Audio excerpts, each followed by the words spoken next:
I can't stay like this forever. All right. We are live. Welcome, everyone, to the virtual version of our Beers and Fears book tour. Tim Meyer, joined by Chuck Buda, Armand Rosamilia, and Frank Edler. Tonight is just going to be a night where we kind of kick back, hang out, have a couple beers, talk to some awesome horror authors, as well as some local craft breweries in New Jersey. And it should be a pretty fun 4 hours. Hopefully it goes by not so quickly. But first, I figured we'll go around the horn and kind of introduce ourselves. Like I said, I'm Tim Meyer. I am a horror author, obviously, and I've written over 10 books. The newest one is called Dead Daughters, that just came out back in April. And yeah, that's me. Chuck, why don't you introduce yourself while I crack open a nice, tasty double IPA from Cape May Brewing? Oh, nice. Well, as Timmy said, I am Chuck Buda. I am also a New Jersey horror author, and my latest release before the Beers and Fears book was Desert Fangs, which is the fourth book in the Son of Earp series. So it's a supernatural Western, weird Western series that does very well. And I am excited to be here. And I am drinking a local beer, actually. It's a local brewery here by me in Hackensack, and it's Alimentary. So this is the Warship. So it's a Baltic porter. It is super rich and thick and full of alcohol and tastes very good. Sounds good. Frank, why don't you introduce yourself? I'm Mr. Frank. I'm Mr. Frank Edler. My last release was Catcoin, though nobody would know it because I dropped it right before the pandemic hit. But it's Catcoin. It's the fictional history of a cryptocurrency that doesn't exist, but is made with cats. And I'm drinking some Dragon's Milk bourbon barrel aged milk stout. I had to get it because I had to have at least one bourbon barrel aged beer tonight. So I'm going to kick off with the real deal. 11% alcohol by volume. We're getting the party started, motherfuckers. Back to you, Timothy. Oh boy, this is going to be some night. Here we go. Armand, why don't you follow that up, or try to? I don't know if you can. Armand, it's very cool to see a lot of people in the comment section. That's really cool. Even Todd Kiesling. My last book just dropped a couple days ago called Frozen in Ice. It is a science fiction horror novella from Severed Press, and it is very good. I am drinking John Boat Coastal Ale from Intuition Ale, which is a local brewery here in Jacksonville, Florida, and they also do all the beer for the Jacksonville Jumbo Shrimp. And I just spilled it all over myself. I'll get some of that. That's how you're supposed to do it. Oh, but I'm going to pour it into my Angry Eric glass. Oh yeah, I didn't. We didn't get to show our glasses. Well, you guys did. I didn't. Nice going. Yeah, I'm doing a Spellbound glass because. Oh, nice. We're gonna have Spellbound on tonight to talk about some stuff. I'm also wearing my Belford Brewing Company my shirt. Kevin Ennie from Belford Brewing might be on tonight as well. So everybody is represented. Excellent. Frank's just getting drunk. Frank's just here to get drunk. That's all he's gonna do, which is pretty much what he does on the book tour anyway. Oh, that's a great brewery too. Yeah. Backward Flag. We were considering having them maybe try to host us for this Beers and Fears before we got rained out by some COVID. So I thought I'd represent Backward Flag a little bit. Maybe we can be there next year. Very cool brewery out here in Jersey. Very cool. Yeah, we've had some really cool breweries over the few years that we've done this, but we always look to add some new ones. We would have had South House in Philly would have been a new one this year for us. So yeah, definitely. And while we're on that topic, Armand, why don't you kick us off and maybe tell the people what the Beers and Fear tour is and how it came to be? It started out several years ago. I was doing my very first Back to New Jersey tour, and I can't look at Frank while I'm talking. So I did a book called Belford Stories, which is like contemporary fiction, set in Belford, New Jersey, which is where I grew up. And I was looking around, and I was like, you know what? I wanted to find a place that was actually in town, and it's a small little fishing village. And somebody said, "Oh, why don't you try Belford Brewing?" And I was like, "Oh, all right. Anybody know who owns the place?" And they said, "Oh, Kevin Ennie." And I was like, Kevin played guitar in my punk band in high school, the Ragamuffins, one of the greatest bands ever. And so I got in touch with him, and it was kind of like just a one-off. While I'm in town, let me do a signing. And that's when Chuck Buda showed up out of nowhere and bought about 100 books. And the place was packed that night. I mean, I had a lot of people that I hadn't seen in a long time, and it was a lot of fun. So we all got to talking. And by the next year, I was like, you know what? Let's make this kind of an event. Let's see if we can do.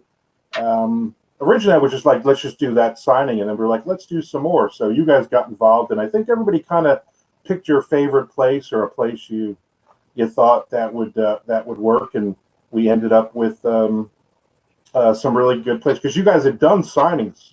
You guys had stolen the idea from me and done Demented in other places. Totally stole it from you. Never call beers and fears though. No. Who came up with the name? I thought it was you. I don't remember.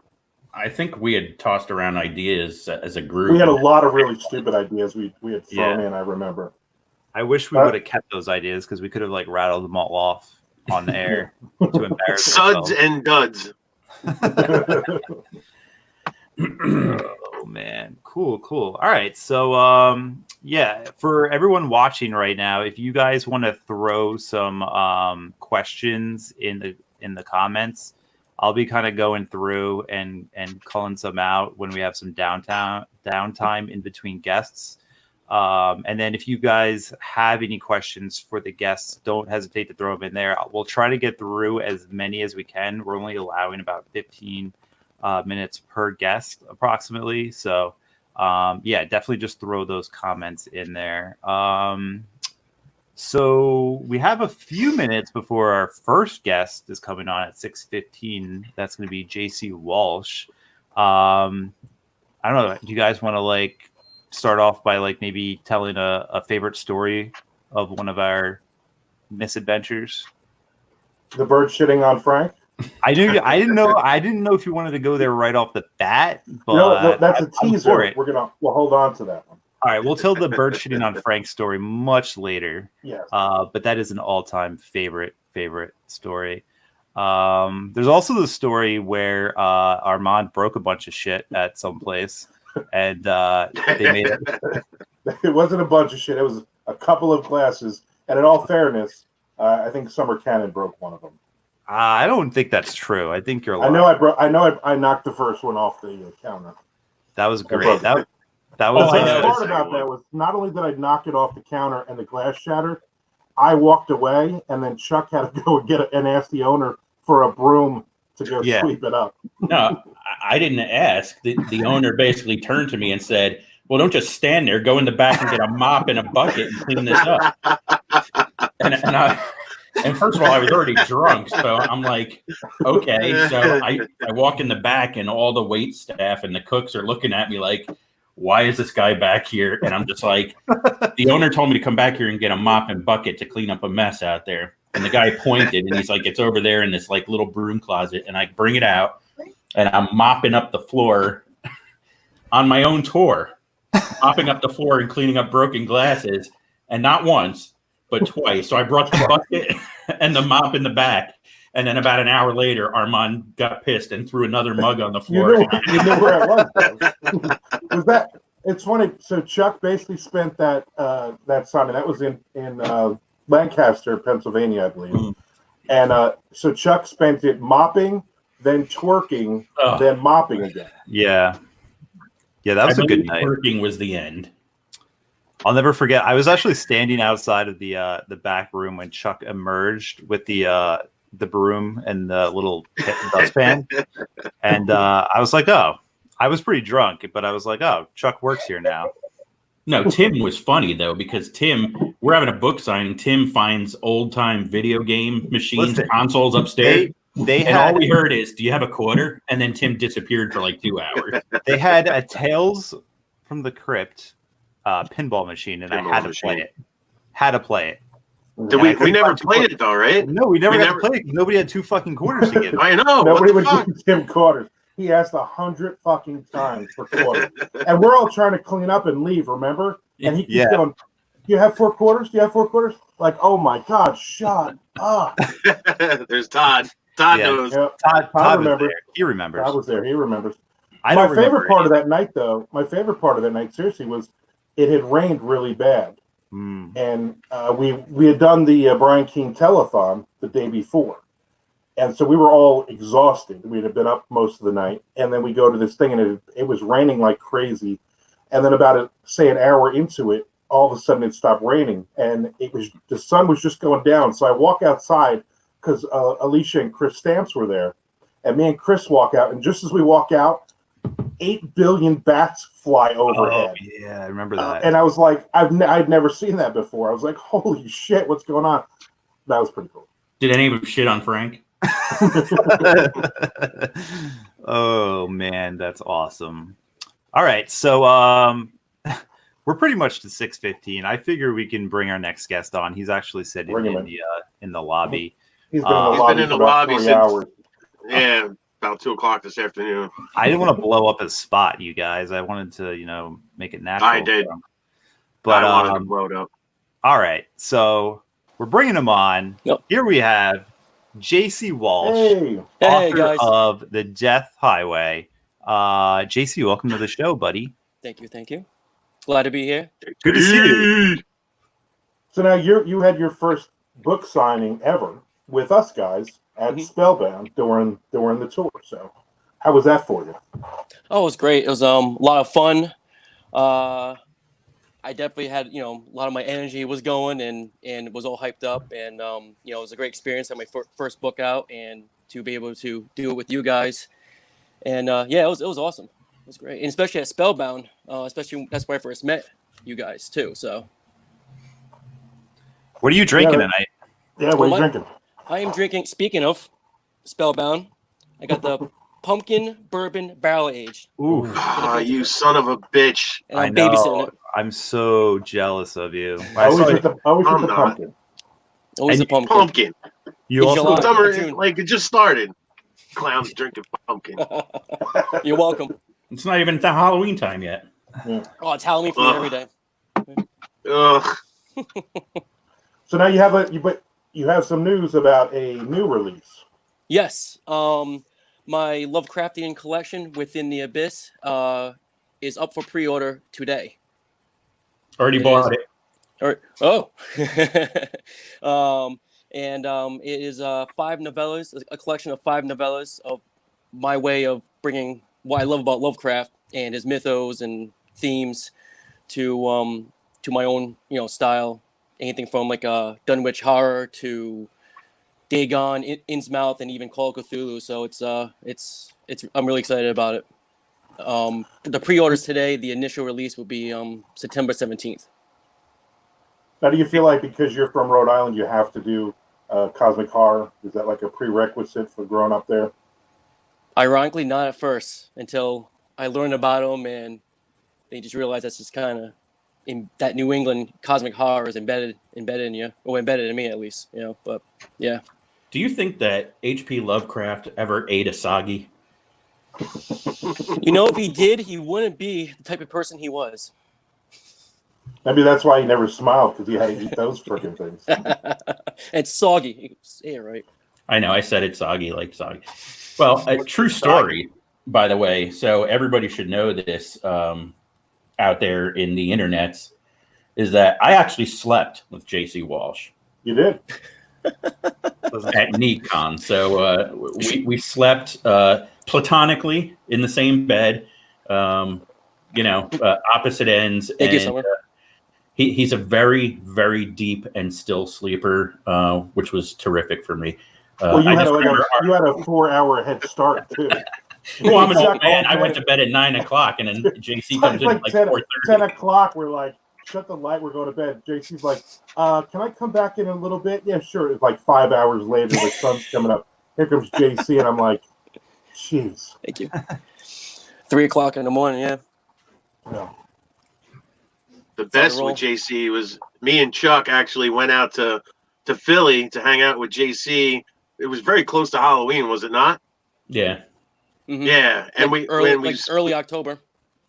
Yeah, and we spent the JC was going on, and there's a guy, Michael Myers, we're gonna find him, and like rock and roll, dude. We're just coming out, and he his wife prepared a great meal for us, and we drank, hung around, and then the sun went down, and we hit the streets of South Philly looking for Michael Myers. I didn't know what we were doing, but I kept Facebook Live in the events, screaming for Michael Myers. We wound up down at Gino's, and Chuck had a moment with a cheesesteak. That was a hell of a good time. That was a hell of a good time. It was at Pat's, but yeah, we were so at Pat's? We were so full from JC's wife's delicious meal. But it was like the first time I was down there with the cheesesteak, shops across from each other. And I was like, we got to eat one. So we just like bought one and split it 4 ways or 3 ways, and we snacked on it. But that was a great night. I had so much fun in the streets of South Philly, man. What a time. Awesome. Yeah, and I'm guessing Bill from Unsupervised is in the comment section. He says, I remember you guys streamed the Michael Myers thing. Good times. Oh, yeah. And I remember that too. I remember sitting home, and you guys are. I'm like, what the hell are they posted now? Like, why are they wandering? Oh my God, they're gonna get arrested, wandering around in Philly. Chuck like ran down this side street out of nowhere. All of a sudden, he's like, and he takes off down this side street, and we were live streaming it, and he got like down into the dark, away from it. So we were chasing him, and he's like laying on the sidewalk. He like tripped going up on the curb, and he's laying in the gutter next to this car. Like, what the hell's going on? It was a great Chuck moment. I don't even think Chuck was drunk. It was just Chuck being Chuck. We had bourbon beer that night too. Yeah, we were drinking. Oh, we were drinking. You have, of course, fucking pumpkin whiskey or some shit you gave us. At least it was October, though. I get drunk off of one beer, so that's not saying much. Come to think of it. I got to tell you too, JC, the South House that we were going to have the sign. We would have had the signing last night there, if everything was cool. They're killing me with those freaking pictures of food they keep posting up all the time on Instagram. I'm like, I can't wait. I don't even want to see you guys. I just want to go there and eat. They got good stuff. I've been a big fan of the cheesesteaks and their burgers and their Pebble chicken fingers, Fruity Pebble chicken fingers. Good stuff. Hello. Oh. Okay. You go to Kindle. You look up J.C. Wallace. And Todd, let me spell it for you. Let me spell it. L-A-N-Y. Oh man. Throw it in there. So, what is the new book about? Do you want to give us like a quick rundown? I know you said it was like a collection, but any specific stories in there that you're particularly proud of? All of them actually. The first 3 or 4, I believe, I've been working on those since like mid 2000s. So Heritage is that one where it's got that little bit of that Dunwich horror feel, and where you got like a small town on the verge of being attacked by some kind of like Shoggoth type of creature. I mix Dunwich and Shoggoth together. It's just to not keep the same tropes. And then so you got like a biker cult gang in there and all kinds of crazy stuff. There's a story about a entity attached to a desk that's like my love of a mother of 1,000 young. So there's a little bit of that inspiration in there. The black goat mother. So that's good. That one was around like early 2000s as well. And The Last Stop, which I'm really excited about because that's connected to the Red Plain mythos of Death Highway. Mm-hmm. So that's got like a nameless city feel, but mixed with my own world building. So that's kind of fun. And then The Son of the Great and Terrible Sea, that's brand new. That one I started working on. That's my like Call of Cthulhu meets The Omen meets Poltergeist 2 type of thing.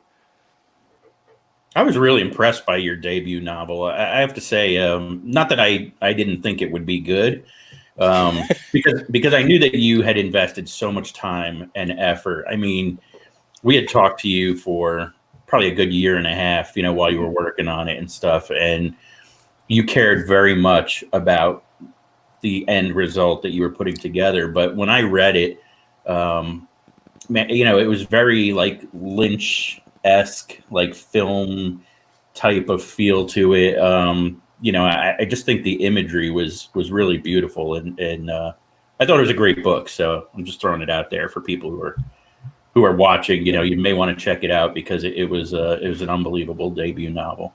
I'm going to post a link to that in the comments as well, because I'm also a huge fan of that novel. I thought it was really fun.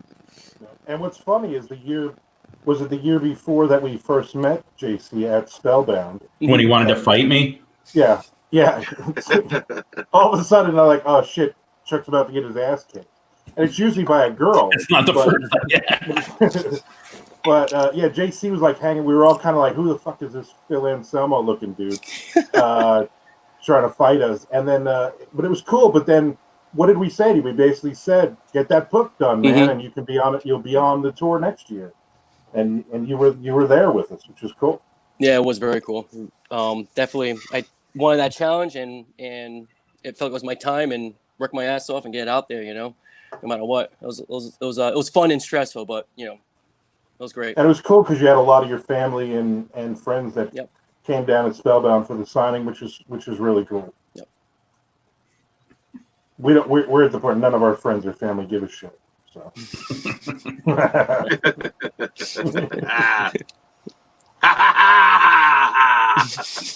Whoa, who woke up Frank? I wanted JC to spit his beer out. That's the best piece of. Isn't that like the single best piece of advice though? Like you can never go wrong with the piece of advice is just get the fucking book written. Like that's the key. Just write the fucking book. And so many people fail to do that. But like JC, like many of those conversations, JC, I think you would admit. Of me yelling at you, just get the fucking thing done already. Yeah, the closer we got, I got more obsessed with the bad than the good. And then, now I got that in my head while I'm going through with the challenges in this one. I'm like, get the fucking book done. Just write it.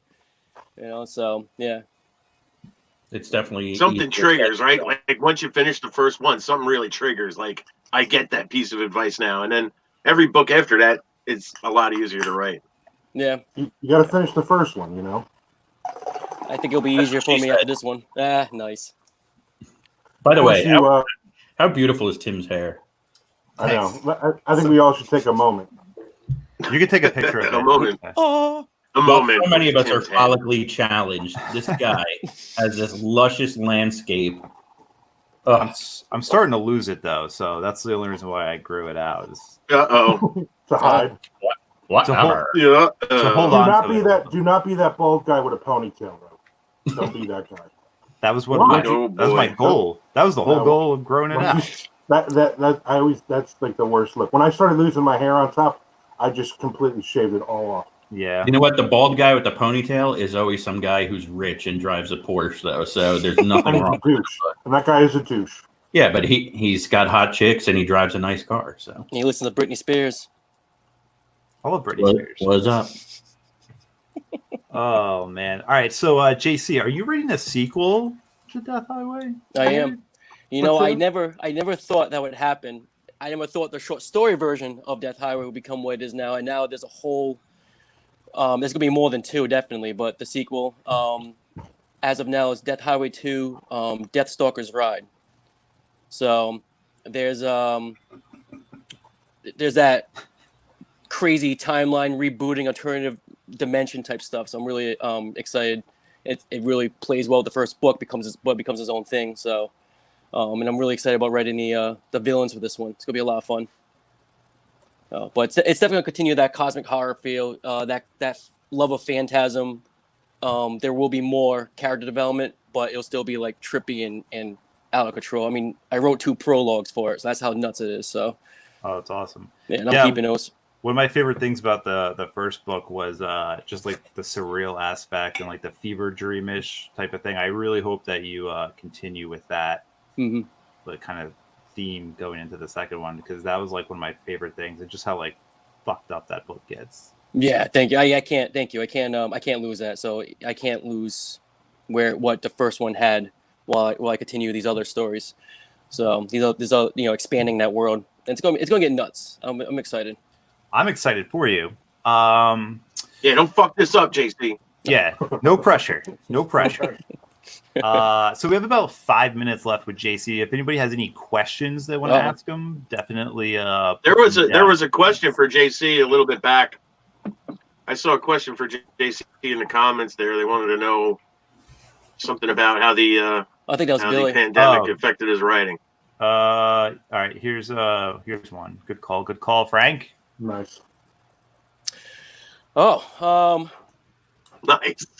both. That's hard because like there's those moments where you're trying to change along with how fast paced the quarantine has changed and chaotic has been, and then coming down from it, and then you find you're putting all your frustration and challenges into what you're writing, even if it's something you're writing 2 years ago, or like my case is Within the Abyss. I find that all channeling into these stories now. So I'm like, okay, well, that's good. So yes, it helps, but I had to get through the part it didn't help first. So I had to get through a lot of those internal demons of like just not letting the outside world bother you. Now, for you, JC, is it obviously this is your first couple of books, and you're already talking about a sequel for your next book? Do you see yourself at any point branching out from cosmic horror, or do you like that? Because I know a lot of writers are very happy with being writing a certain genre. Do you see yourself moving into other things? Do you have other ideas, or are you just comfortable where you are right now? I have other ideas. I know I wanted to hit some slasher stuff because I've been raised for a love of slasher movies, so I definitely want to do my own Jason Voorhees or even the dark fantasy aspects of like Nightmare on Elm Street. So yeah, I will tackle that at some point. Right now, everything's popping on my head is cosmic horror, and I tried not to write cosmic horror, and the son of a bitch goes back to cosmic horror. So I don't want to fight it, but yeah, I will at some point. It's in the the back of my mind. Who was that you mentioned? Jason who? I didn't hear. Voorhees? Michael Myers? What was it now? Myers? No, Jason something you said. Voorhees. No, I want you to say Voorhees with your freaking New England accent is what I'm getting at. You're welcome. Oh man, that's only a taste of what's to come from Frank. It's early. Yeah, this is real early. Yeah, I just trounced this bottle of 11% alcohol. So mine's like 6.8 on the way, baby. Woo. Yeah, well, this is the heaviest I got. So, and there's only one of them. This is $5 for this fucking bottle. Can you believe that shit? Break out the I'm white. not surprised. Yeah, the White Claw. That's all I've been drinking since I think since we were at Backward Flag. It was the last time I actually drank beer, and I've been drinking like those fucking seltzer beers. This is going to be a mess tonight. A mess. Oh, man. White Claw. Looking forward to it. All right, JC. Before we let you go, what is your favorite beer? Like your favorite type of beer? Oh, you could have more than one, like for different occasions too. Like if you're just at home, just chilling, watching TV, versus what you like when you go out to like a brewery. Lately, it's been for summer. It's been Yingling, the Golden Pilsner. That's a really, really good beer. Obviously, I have a huge love for pumpkin beer. Very happy this is in July. Sorry, Frank. But yeah, I love a lot of but mostly in the winter, a lot of dark beers, a lot of lagers. That's my go-to most of the time. So, but yeah, one of my favorites. This is definitely a fave. The Spellbound. I do have the Blueberry Pale Ale, which is excellent too. And then there's Iron Hill Brewery. They got an excellent pumpkin beer that I'm a huge fan of. And Rhode Island beer, Armand and Chuck's favorite, Narragansett. I was going to say, where was the Narragansett? I'm trying, man. It's like, so yeah, I have a huge list. I can go on forever, but yeah, those are some of my tops. That's awesome, so, man. so you have a drinking problem. We get it. Yeah, light one. Well, you fit in with all of us, so. Oh, All right, man. Well, thanks for coming on. We really appreciate Thank you. you taking the time to join us on this journey. Thanks, JC. We will talk soon. Yeah, man, Oh, yeah. Definitely. Love Thanks you, for buddy. sleeping with me. Thank you.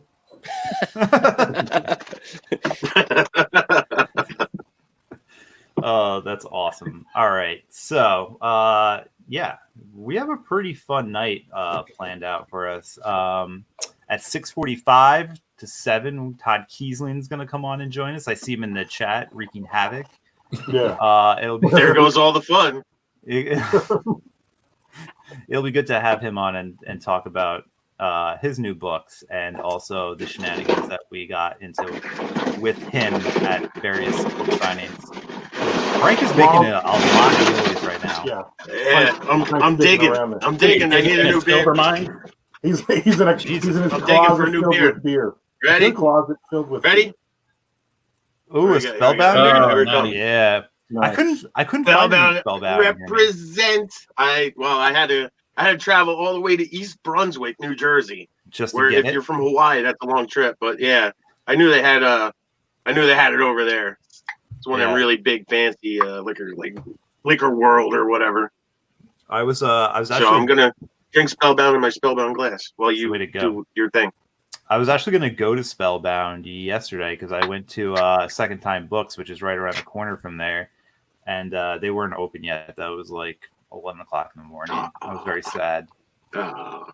Yeah. Yeah. Well, that's what drunks always say when they go for beer at 11 o'clock in the morning. Well, I wasn't going to drink it. I was going to get some for the event. I wasn't going to start drinking at 11 o'clock in the morning. That's just ridiculous. Wait Nobody till does that. 11:30. Calm down. We all know you wait till afternoon, and then it's fine. Right. I totally forgot about, and I had mentioned this like weeks ago when we had planned it, and my wife a couple days ago texted me, and she's like, "I'm at the," and she doesn't drink at all, and she's like, "I'm out. Do you want beer?" And I'm like, "Oh yeah, I guess I need beer." And she was like, "Well, what do you want?" And I'm like, "I don't know, just get me beer." And she's like, "Well, do you want local?" I'm like, "Oh yeah, maybe get me local." So yeah, get some local stuff. Local stuff. So that's what I got. I'm now. I've switched to Intuition, but the easy on the eyes, the Session IPA, whatever that means. It's very fruity, very citrusy. It's delicious. Wow, you're 2 beers into it already. Like you're ahead of me. That's scary. Yeah. But your one beer was like 5 beers for the normal person. Nice. Nice. It's like when I was at Spellbound and I had the what was it, the whiskey barrel, whatever Bourbon it was, barrel. the bourbon barrel, and I had I drank one of it. It was freaking. I mean, it went right down. And like halfway through that second one, I was talking to Tim, and all of a sudden Tim smiled. He's like, "Why don't you sit down?" Yeah, I didn't even realize I was wrecked. I mean, I was fucked up. You had this you had this goofy smirk on your face that I'd never seen before. It I'm was like drunk. You are, man. You were like really happy, and you're never ever that happy. So it was interesting to see that. So the last time we talked, when we were all hanging out to set this up. Oh, you were loopy then. I drank a half a bottle of whiskey that night without eating, without having dinner, and I was fucked up. And I go out, and my wife she's like, "You kept getting louder and louder." I'm like, "Because I'm drunk, And yes.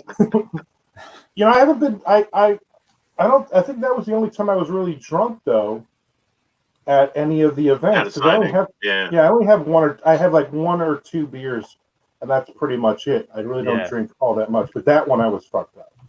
That's awesome. The problem with that one at Spellbound, is it's so fucking good. Like on top of the fact that it wrecks you, it is such a good beer. I know I sit there half the night.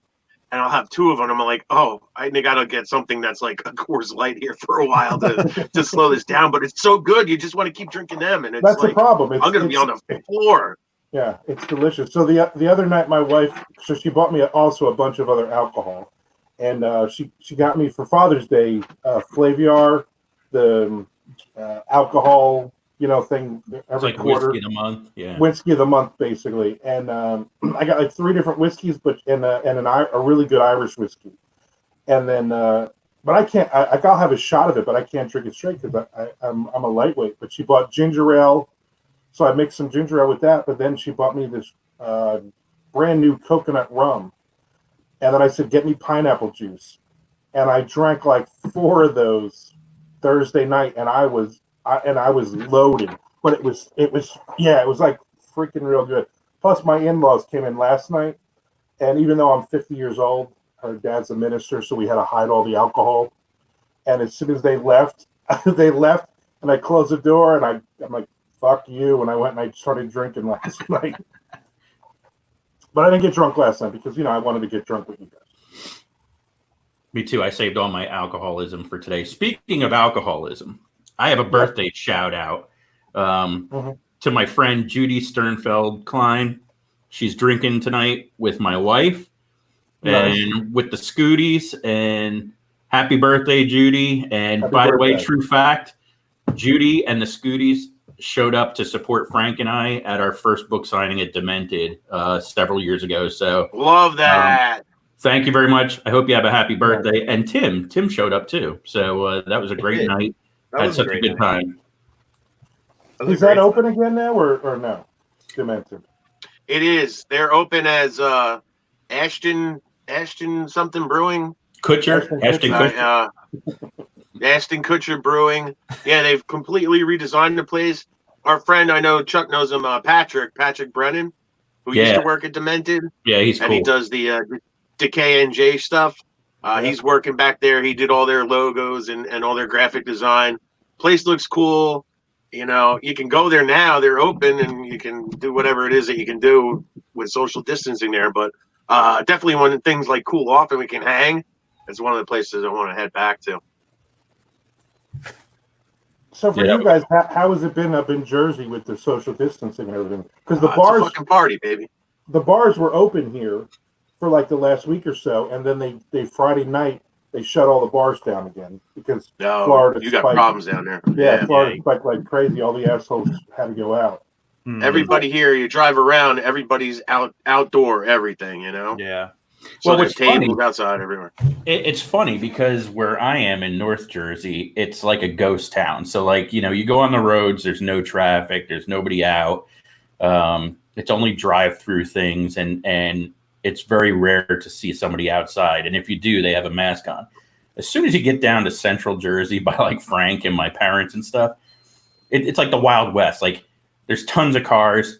Everybody's going to like Lowe's and the flower shop, and they're all walking around without masks, and they're hanging out, and totally different atmosphere. But I mean, they keep saying that Jersey is one of the cleanest states or healthiest in terms of the coronavirus at this point. So I guess that the exuberance of the lockdown has helped out because I know that we've been under quarantine a lot longer and harder, stricter than a lot of other places. So. Yeah, because we went last Saturday. We went to the ballpark, and obviously there's no games or anything, but they did a dinner, and it was just on the infield, and all the tables were spread out, and it was social distance, and it was outside, and it was really nice, and it happened to be our anniversary of when we got engaged, and it was awesome to and get to see people and stuff. But other than that, I really haven't left the house too much. Yeah, but quite honestly, you didn't do that before the quarantine. No, I feel like I keep saying that, but like it has not changed my life at all. And now the last couple of weeks, my wife has been back to work. They reopened the office, so I'm literally totally back to where it was anyway. I'm a homebody too, so quarantine doesn't bother me. I'm fine being home, locked up with my fridge, my TV, and my toilet. I don't need anything else. I'm an old guy. I've been working like every day through this whole thing. Like that, my job was essential. So, I mean, the greatest thing was like driving to work and there were fucking cars on the road. I got to work like 15 minutes earlier than normal. And now the cars they're back on the road. Everybody's forgotten how to drive. It's like a nightmare now trying to get anywhere. And I was like, damn, can't we get a spike and shut down again so I can enjoy the things? Yeah, but for the most part, like I was out every day doing work. But, you can't, there was nowhere to go for weekends and stuff. So, you did just kind of hang out at home and you threw your mask on and braved the lines at going into liquor stores or grocery stores, whatever you needed. And, kind of made an event out of it because it was like you're standing outside a ShopRite or a Wegmans in this half-hour line. You're like, this fucking ride better be the best ride in the world. I think you're at Disneyland waiting to get into these places. Yeah. But it's actually once you're in. I would imagine. Yeah, once you're in, like it's great. It's great because there's nobody inside the store, so you get your shopping done quick. It's a weird thing, but I imagine with your girls being home and with your son being home, Tim, and Chuck with your kids being home, it's got to be weird. It's a whole new dynamic of keeping the kids busy and everything else too. See, my kids are older. My kids are all out of the house, which is nice. So I talk to them on the phone, but for me, it like affected writing for me because of homeschool stuff. Because I'd ship them off, and then that would be like after the kids got on the bus, went up to school, then I would have an hour or so to just sit there and write and drink my coffee before I had to leave for work. And that all changed because now it's like I actually had to like be up earlier so I could type before they were up because they had to grab my laptop. Two kids, and they don't have their own laptops yet, and we weren't prepared for this, so I had to hand the laptop over, come 9 o'clock in the morning, so they could go to school. So it actually impacted the writing a little bit. And having them home, and they were just, they're home all day, so they're eating at a house and home, and you have to fucking go to the grocery store once a week. We started leaning heavily on Amazon to bring us crackers and snacks and all that bullshit to feed their heathen mouths. But little animals, little fucking animals. We were doing we do the Walmart pickup, which is cool. So she'll order on like Sunday, and then like Tuesday on her way home, or when she was working from home, like 10 o'clock, she'd go drive up and they'd load it into the back of the car, and we'd go home, and we wouldn't have to deal with anybody, which was nice. And I still I would always go for the ride with her. And then halfway through, she'd go, "Oh, I know why you're coming out, because you want to stop at Dunkin' Donuts." And I'm like, "Of course." I mean, while we're out, we might as well.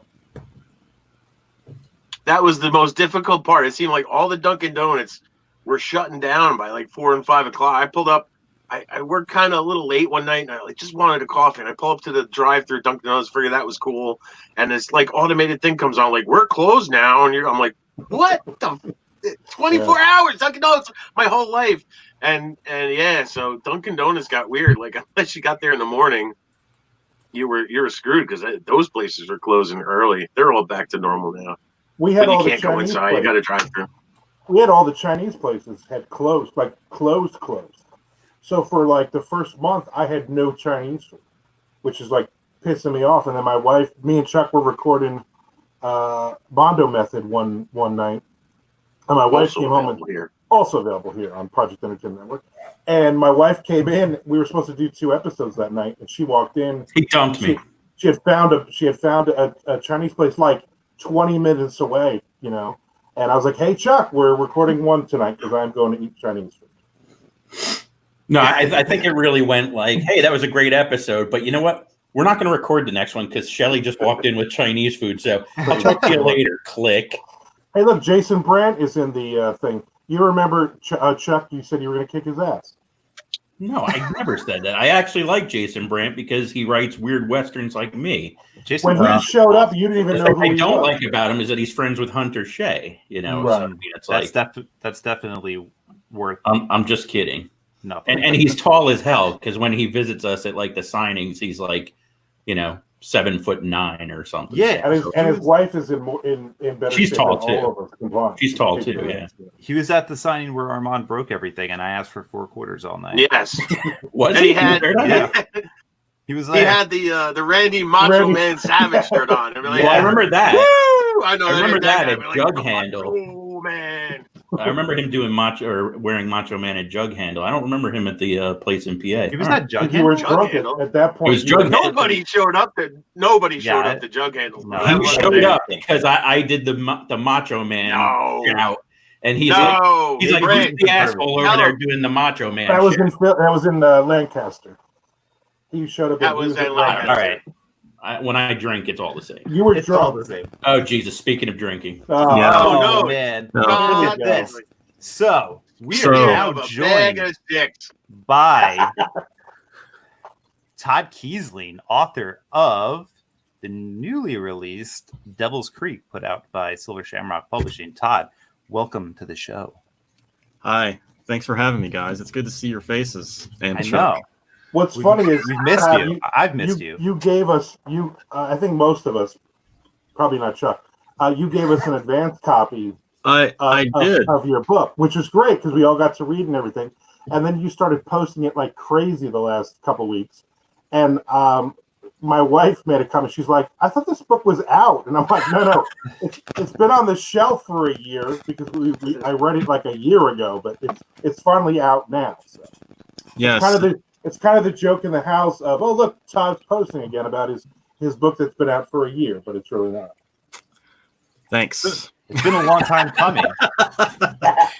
Yeah, it was in the works for a long time, and the advanced copies that I sent out, those were just for blurbs, which I got from Tim and Armand because they actually bothered to read it. Yes. Fuck you, Chuck and Frank. sorry, it's too long. I'm just kidding. I only So read at good that books. point- I mean, Never heard that before in your life, have you, Chuck? No, At I that haven't. point, Todd, did you? Jesus. Hey, I'm trying to ask a serious question. At that point, Todd, though, did you have a publisher for it? Did you have it all set No, up? those arcs I privately printed because various reasons. Primarily because I had talked to Douglas Wynn about it. He had done the same thing with one of his books that he was shopping, and he was just trying to get some promotional blurbs to present to a publisher ahead of time. And I decided, fuck it, let's do it. So I did that just to kind of, start getting the buzz building a little bit among the author community. And now here we are. It's out. So you think that I- not having Chuck and Frank doing blurbs that probably helped you? No, I'm not saying that. I'm just saying, it would have been nice to have a little support, guys. I support you all the time. I love I giving support you you guys. athletically. I'm just giving them shit, folks. I love these guys dearly. They're brothers to me. Except I Armand. heard your ink heist. You went on, I think, the week after I was on Ink Heist, and I listened, and I'm listening, and I'm like, my wife's like, "What are you laughing at?" I'm like, "Oh, Todd's talking shit about me." I'm always talking shit about you, Armand. It's because I love you most. Is that what it is? I'll take that. Okay. The best is when we ate at the diner with Todd and his wife, and Oh my God, the creepy diner after creepy Oh dark my diner God. that you needed a reservation No for in the middle of reservation. nowhere. That was the weirdest diner. That was like definitely out of like a Texas Chainsaw Massacre movie for sure. And Yeah. we were So all weird. lit up and drunk, and Todd and his wife were just sitting there like, holy shit, what did we get into? I've We're in never- this diner in the middle of the boondocks. I'm pretty sure they said I'm never coming back to New Jersey at least like 7 times. I say that every time I go to New Jersey, which, by the way, I was listening to you guys talk, a few minutes ago, Chuck, Jersey is the cleanest state. Come the fuck on. Hey, I just read the newspapers, it's Well, whatever they tell me. the It's news the is truth. fucking It's on the lying. internet, it's the truth. Of course. Yeah, Yeah. it's on cleannewjersey.com. What is What are that? you drinking? Water? What are Are you you drinking kidding tonight, me? Todd? I'm drinking water. Oh my god. What the Alright. fuck is that?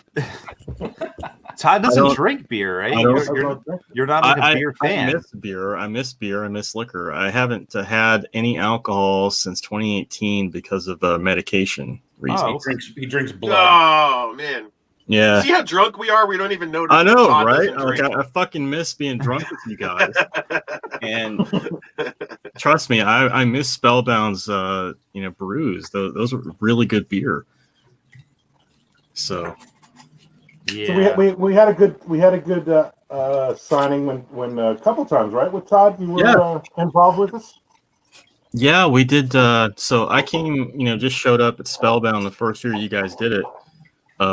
Just to go, meet you guys, and that's where I met JC for the first time as well. And our good friend, our late friend Frank Arrington showed up right from the hospital because he was a fucking badass. Yeah, he was. And we did Spellbound. Did we do Lancaster the year after, or was it? Yeah. Okay. Yeah. And then we did Spellbound last year.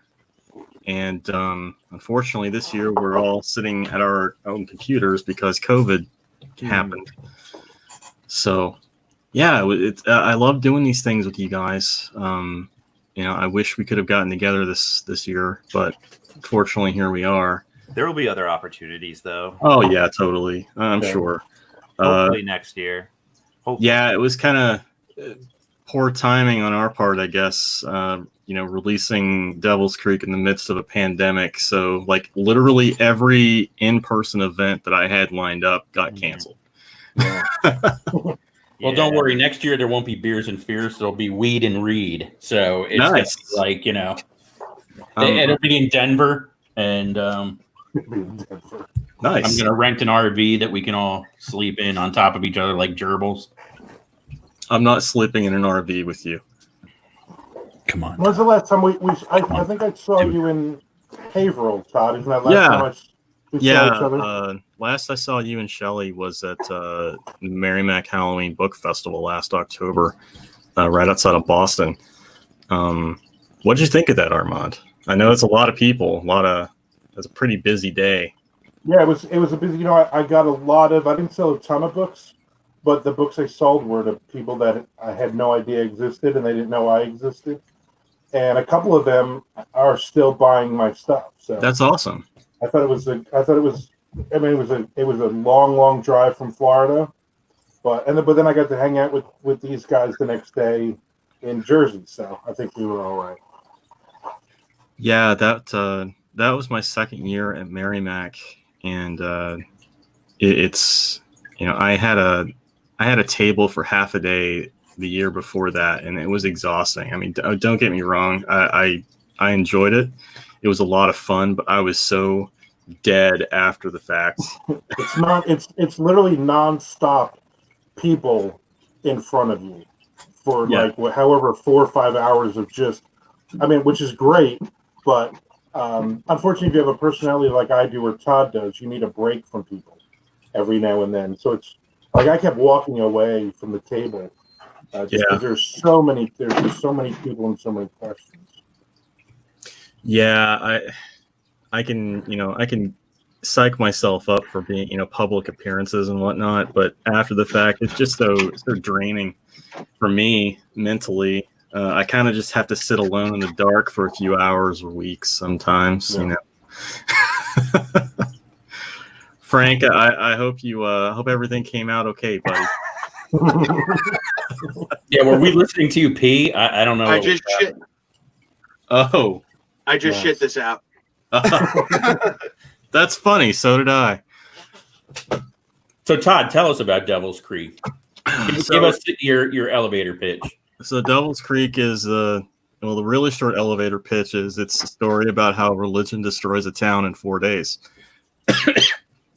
But on a more broad scale, it's a small town horror novel, small town cosmic horror novel, I should say, about the survivors of a death cult in southeastern Kentucky and how the effects of that cult have kind of tortured them over most of their lives. And 30 years after everything kind of went to hell and the cult, everybody killed themselves, something starts to wake up in the earth and slowly infect the town. So that's kind of the pitch for Devil's Creek. A lot more to it than that. It's a massive. Oh, thank you, Tim. It's a massive small town novel in the same vein as Salem's Lot. Salem's Lot was a big inspiration for the way the book was structured. And so far, it is being received extremely well. I honestly have not heard a bad thing about it, which is insane because usually my writing inevitably rubs someone the wrong way. So Really? yeah, I think you're a really good writer. thank you. You know, I've read some of your stuff, not Devil's Creek. I apologize. It's Yeah, all good, man. but I will. But you almost come into your writing with almost like a dark humor and a bleakness. But it's also a mix of, like you said, kind of that folklore, small town horror with a cosmic bent. And, you know, just from listening to your elevator pitch on Devil's Creek, it sounds like there's so much more to unpack than a nod to Stephen King. So, you know, I wish I had read it, and I definitely will, but it definitely sounds amazing. Thanks, man. I appreciate that very much. And I was just giving you guys shit. It's cool that you haven't read it. I know it's a massive book and undertaking. I was gonna The short story. Like you gave us an arc. Does it look as beautiful as this? It looks The final copy. the from final Silver copy Shamrock? looks better than that, actually. Just as gorgeous. The final copy also has a silhouette of the tree roots on each of the chapter headings. Yeah, it's got that. That's. I should point out that Devil's Creek's a real place. It's based on a real urban legend from my hometown where I grew up in Kentucky. I changed the name of the town, but That explains a lot. yeah, no shit. I know. That also explains the bleakness in my writing, I think. So it's very beginning. When you open the book, that's a photo of the real Devil's Creek Road sign. Did you have any problems, or not problems, but did you have any issues like shopping that book because of its length? Just curious. Yes. God, yes. That. That was a long, arduous process. I think my agent was pulling her hair out by the end of it, just because you guys fucking suck. So it was shopped around to the Big Five, and everybody who it was shopped to said that they didn't understand why it had to be longer than 100,000 words. And that right there told me everything I needed to know about the Big Five, is that they had no concept of where it was coming from. And every small town novel I've ever read has been a massive book, because inevitably when you're writing that kind of a story, the town itself has to be a character. Otherwise, it doesn't matter what the fuck happens to the town. The reader's not going to give a shit. So to do that, you have to give it life. You've got to have other, minor characters that kind of fill in, all these cracks. And, they wanted me to cut 95% of that. And I compromised and cut about 45% of that.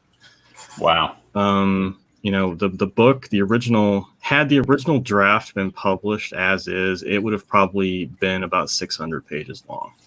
Jeez. So Is that all preserved? Like you could the thing, like you said, like everybody's been saying really good things about it. So like, is there a chance you may see that uncut edition somewhere down the line? Have you preserved all that stuff you did cut? Yeah, I always keep anything I cut out. I keep all my old drafts. I would hope that there would be a preferred edition someday, because there's a really fucked up scene involving an orgy at a nursing home that got cut out. What? And, yeah. Why? Yeah. That sounds so amazing. I know, right? Sounds like something out of Limbs. That was a darling that I had to kill, unfortunately. Steel Panther song. So I see JC Walsh has asked a question about, what made me want to add cosmic horror to it, and the cosmic horror was there before anything else, really. I wanted to kind of create something that was Lovecraft adjacent. So I love the New England mythos with Lovecraft and everything, but he didn't like the ocean. All the stuff that most of his creatures and everything, they all come out of the sea. Well, I wanted to do my own thing that was kind of like, again, Lovecraft adjacent, but in the South. Because Kentucky, the Appalachian Mountain Range, there's a massive cave system underneath that whole area. The whole state is on top of a giant cave system. Mammoth Cave, is real, and it's huge, and lives up to its name.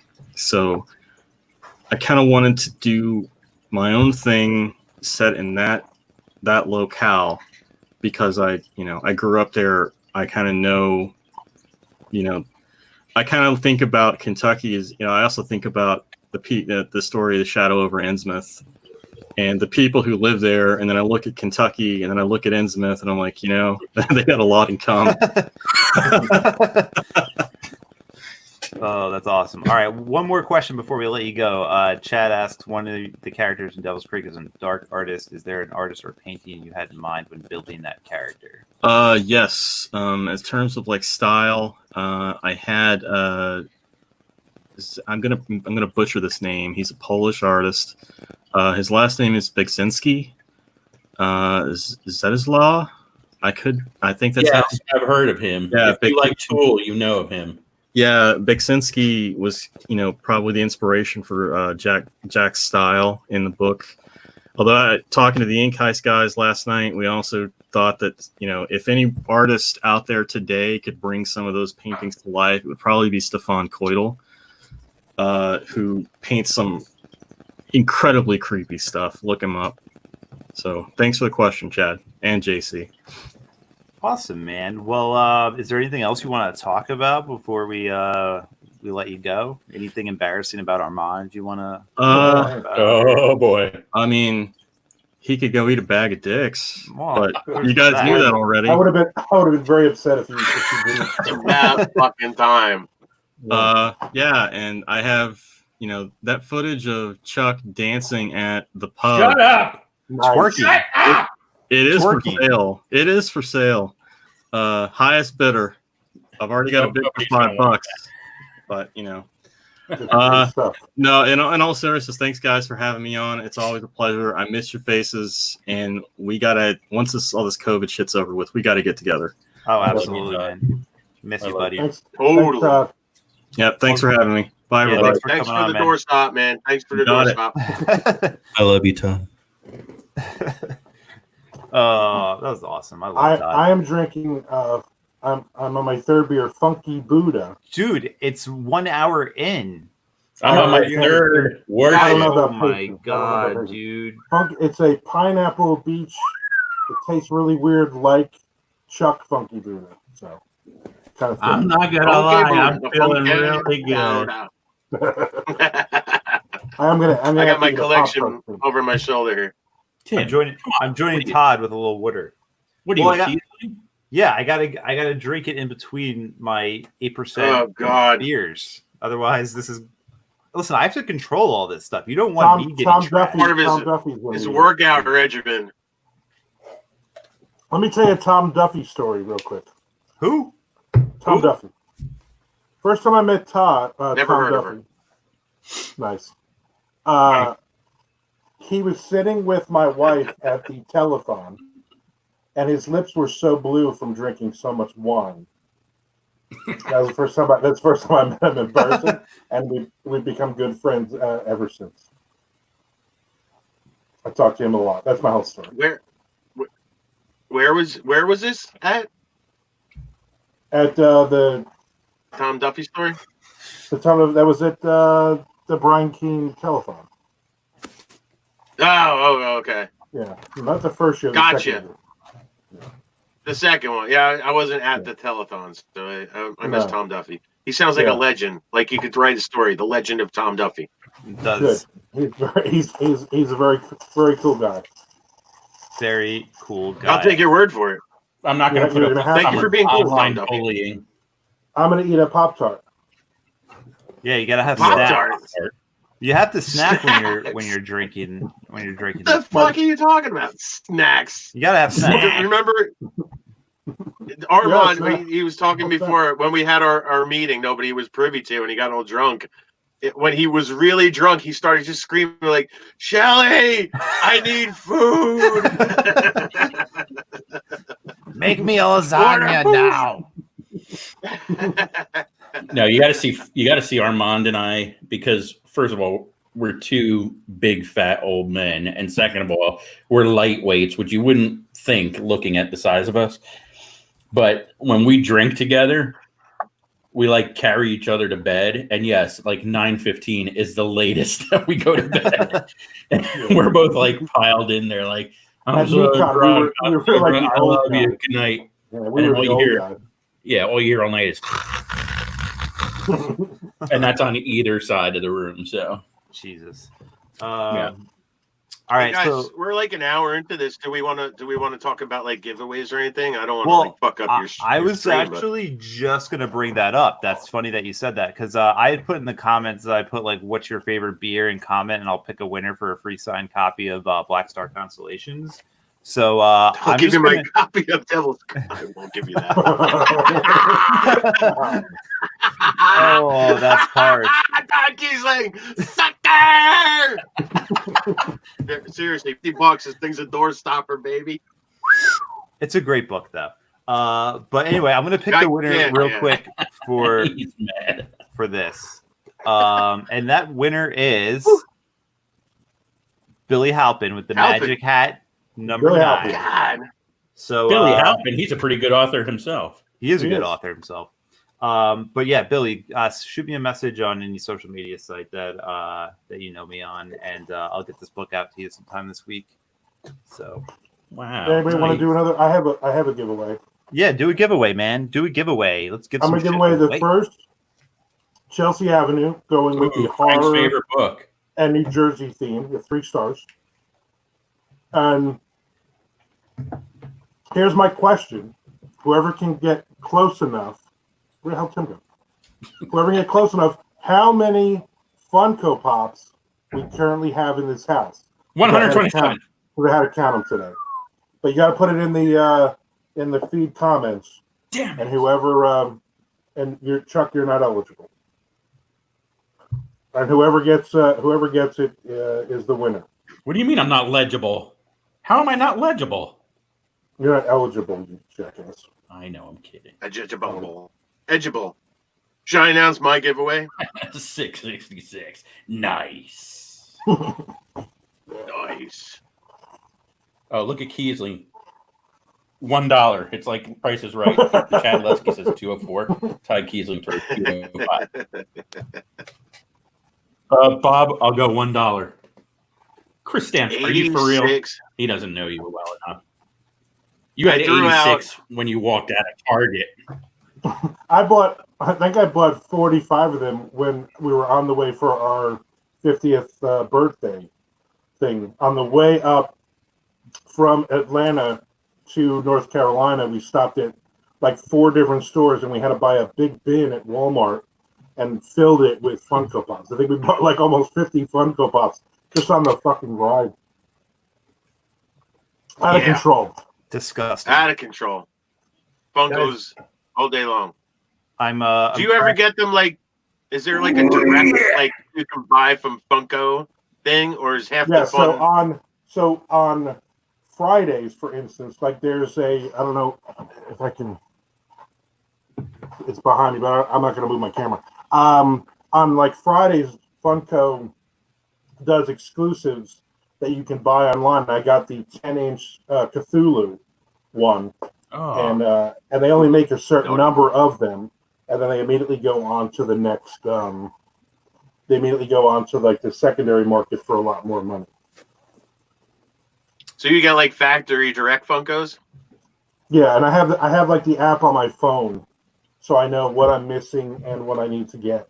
So like we'll go out to which we used to. We'd go to Target or wherever. Like we went to my daughter went to Walgreens today, and she takes a picture of all the Funko Pops, and she's like, "Which one are you missing?" But I wasn't missing any of them. Guys, I'm about to crack open beer number 2. Nice. You're behind. What is that? What is that? It's What is that? Starbucks? Nanticoke Nectar India Pale Ale. It's for some brewery down in Cambridge, Maryland. So I don't know where that is, but Sounds like a Rhode Island thing. Ugh. Like a soggy. God, this is Just burnt hot like a dog. soggy. Yeah, like a might as well just start drinking pumpkin. It's an IPA. it's an IPA, yeah. So I support that. I mean, can't go wrong with an IPA, right? Like, can't do it. I don't think you can. I- Tim, I as think an we'll, IPA, I think we'll give I think we'll give like 2 more minutes on my thing before we get the next guest. Yeah, definitely. So if you have a guest, We'll tease it for later, but we're also going to give away a copy of Beers and Fears, The Haunted Brewery, which we all co-wrote together because we're really celebrating Yeah, what are we doing here? the release of this book. Giving away It came shit. out today. nice. It's Nice. a sequel. It's like the better version of the first one or something. The first one it was is, good. it is I love very them both. good. I love them both for what they are. We'll probably talk about these. They're a two little different. a little bit later. Yeah, they're a little different. But It's yeah, not a sequel. Yeah, it's not technically a sequel, but it's like an anthology series. It's another one. Yeah, but we're gonna Fears give and away Fears 2, the other one. the other one.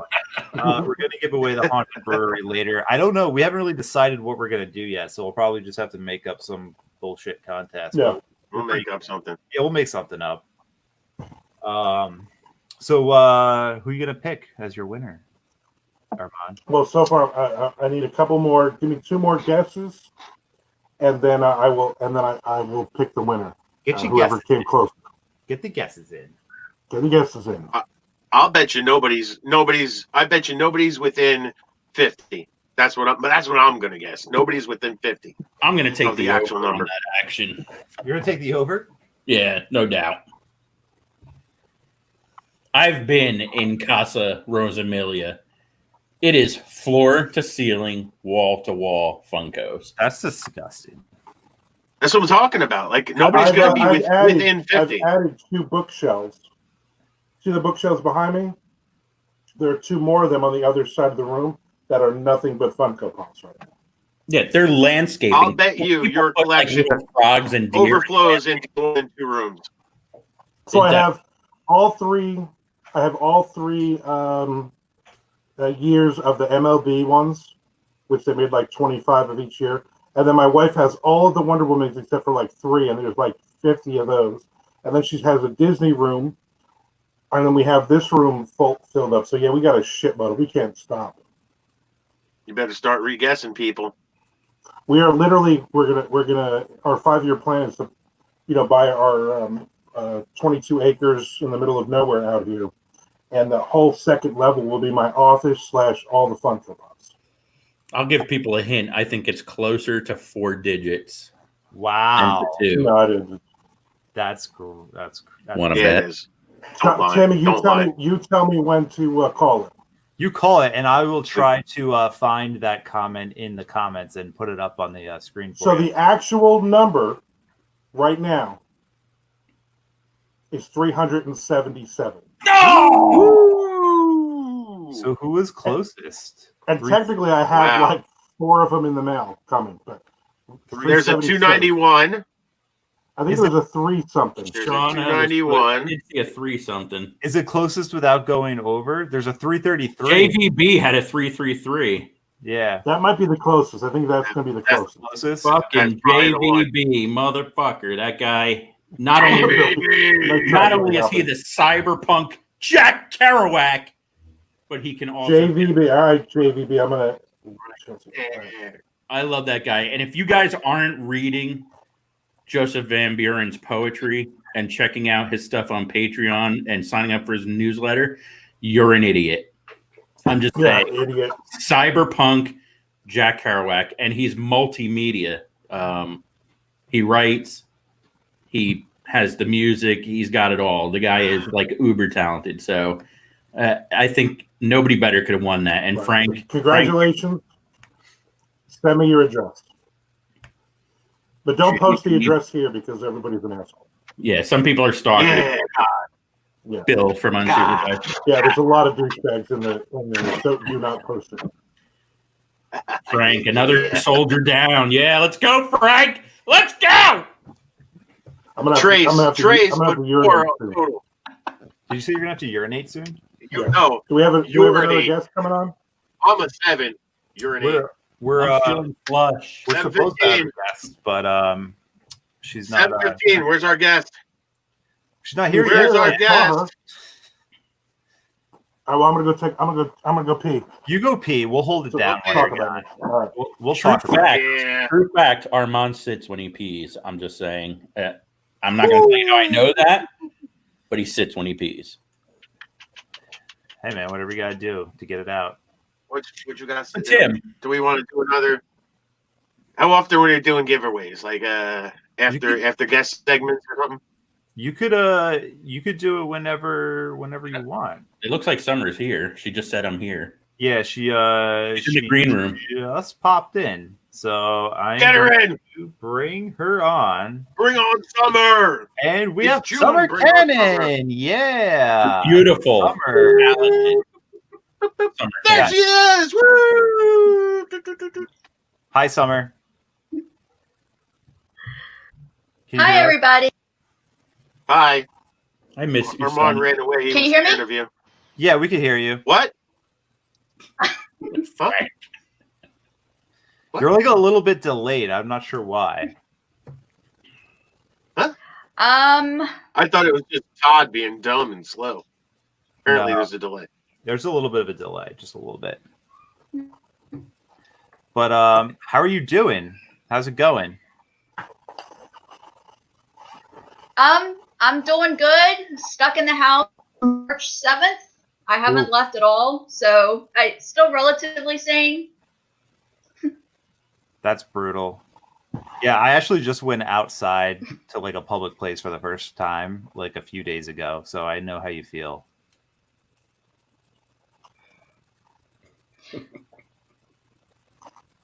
Hey, Summer. That's awesome. Thank you for joining us, Gator. We'll see you next time. Now Frank's on a delay. No, Summer's got some cool shit. Yeah. Frank's on it. No, I'm not. I'm Yeah, just you are. kidding. Hey, Summer, what do you got? Summer got some shit coming out. I swear I just hear Summer. That's all I heard. That's all I sounds like.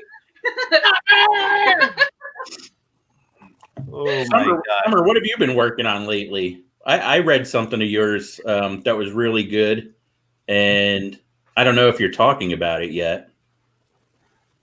Yeah, we're talking about it. Oh, okay. Wes Southern and I co-wrote a book called Slaves to Gravity, and Tim and Chuck and JC Walsh were kind enough to blurb it for us. Did Very good. I didn't get a copy of that, but whatever. Ooh. Yeah, I know. Thanks for asking, Summer.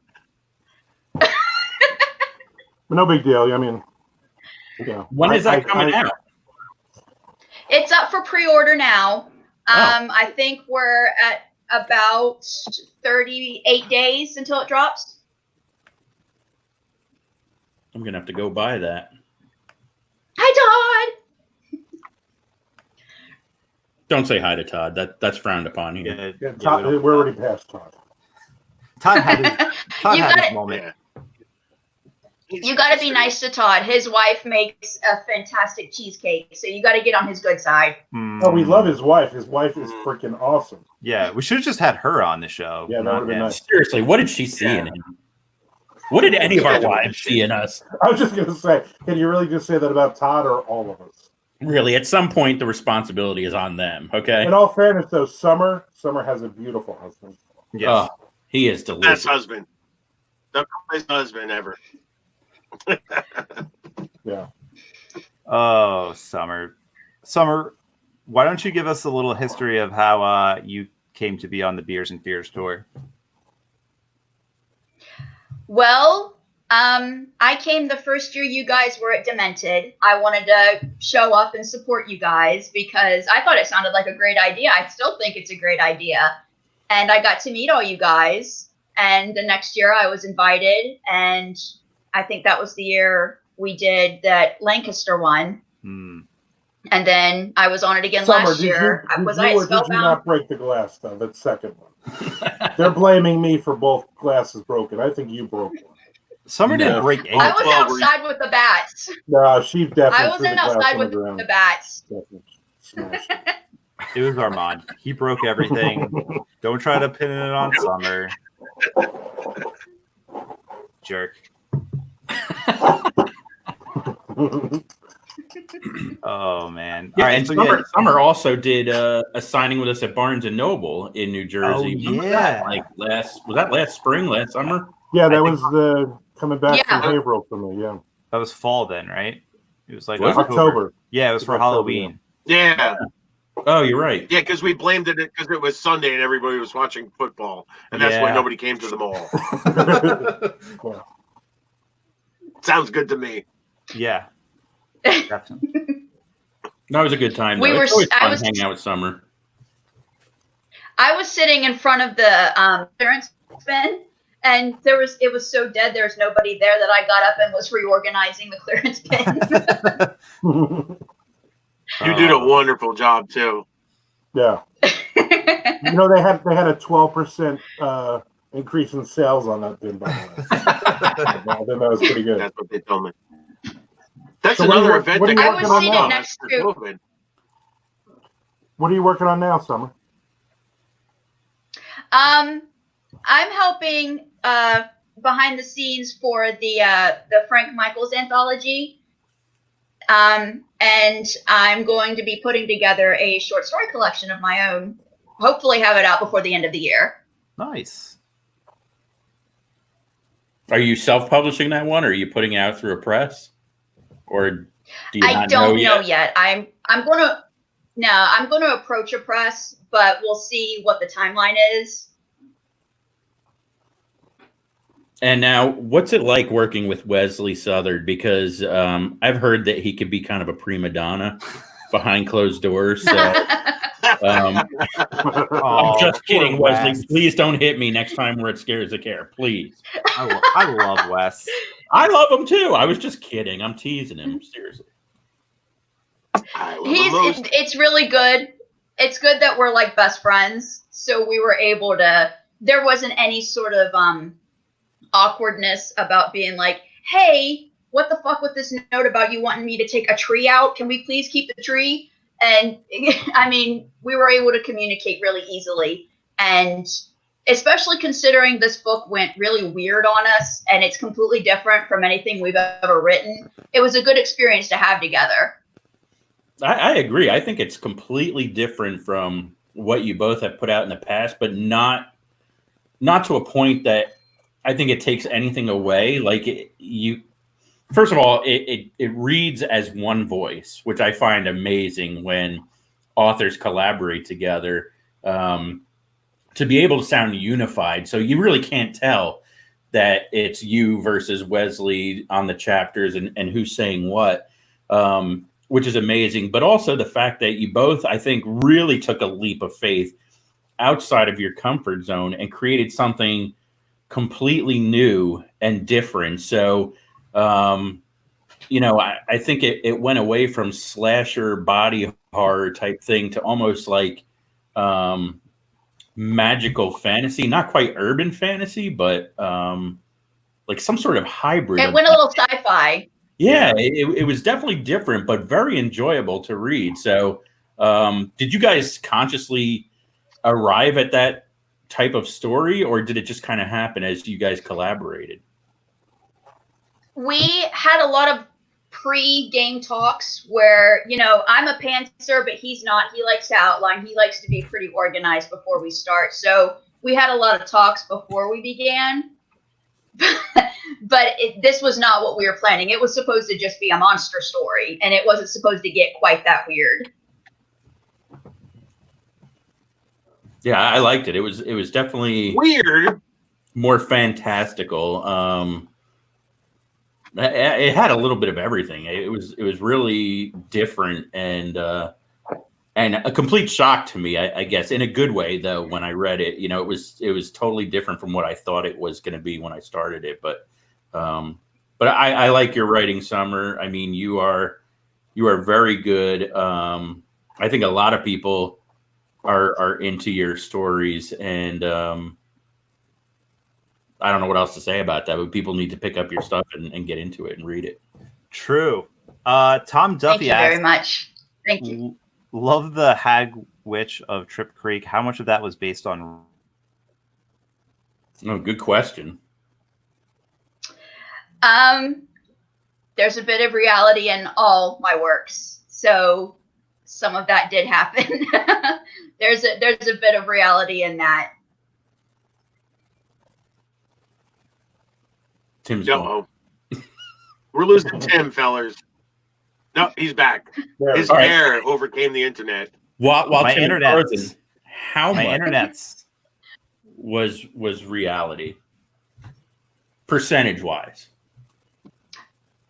Whoever guesses this correct gets a bump from Percentage Summer. wise, I'd say about 20%. 20% reality. Wow. Yeah. Nice. Todd is from Kentucky and I'm from West Virginia. So we're both, Appalachian people. And there's just a lot of really fucked up shit that happens out there in those mountains. Have you ever been to South Jersey?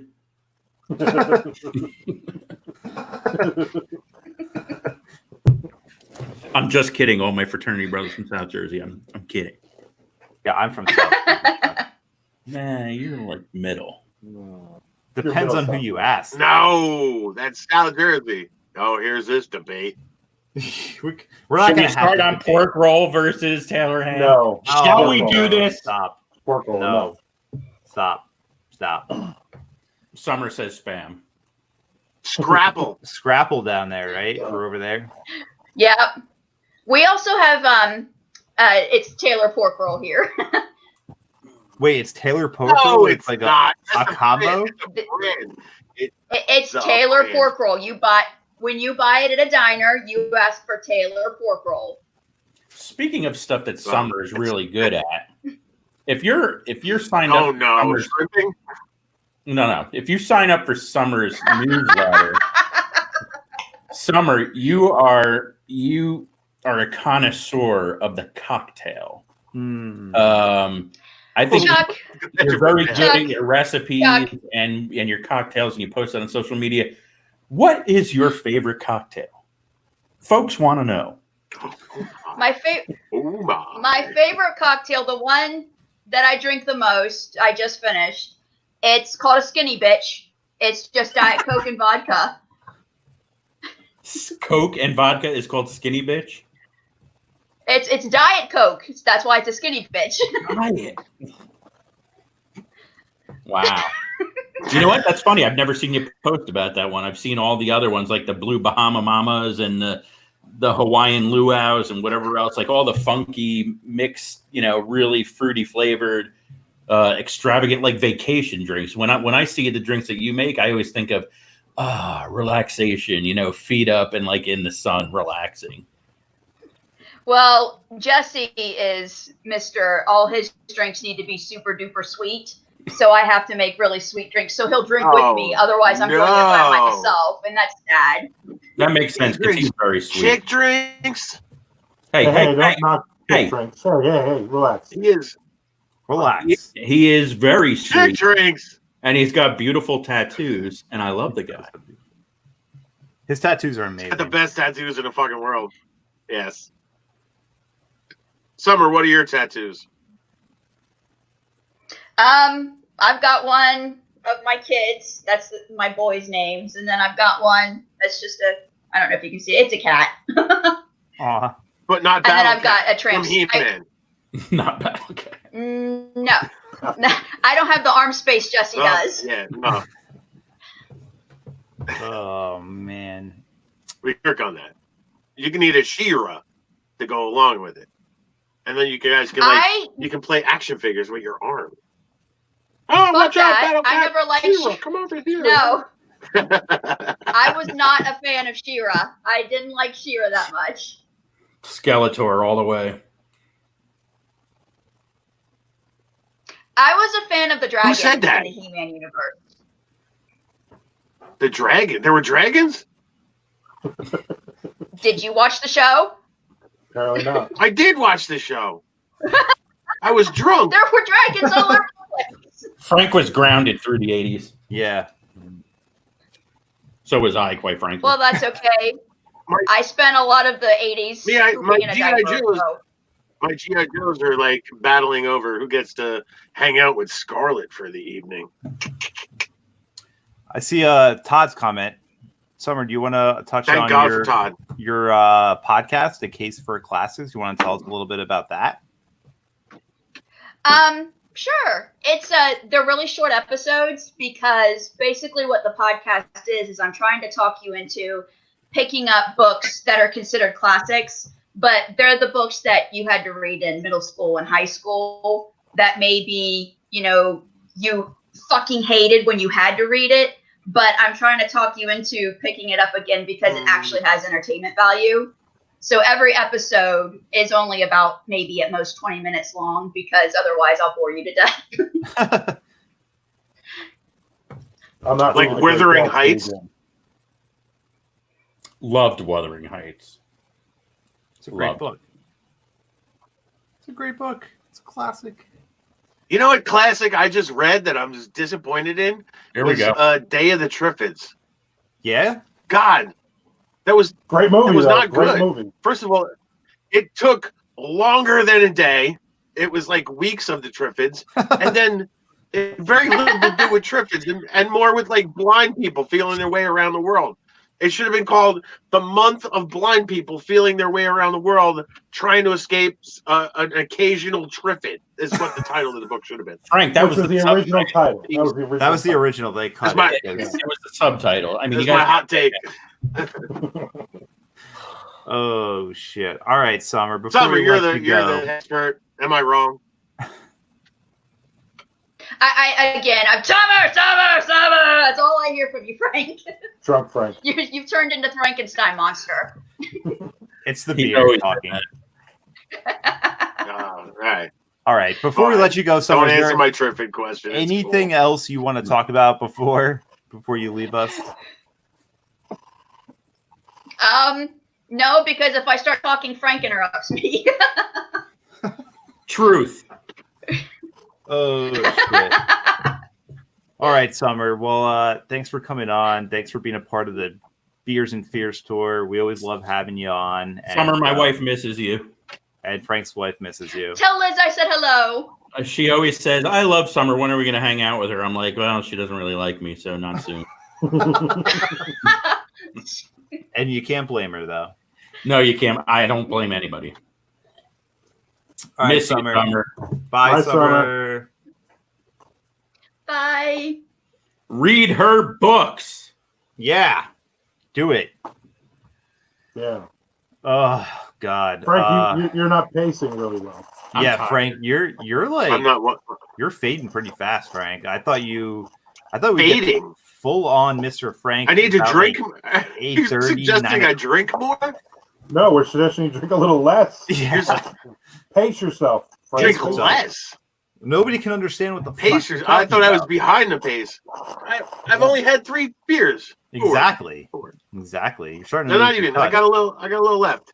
Those I got a little left. those White Claws are really having a number on you. No White Claws tonight.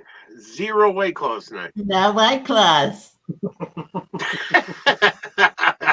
Chuck's a fuck. Oh, Yes, I God. am. Not denying it.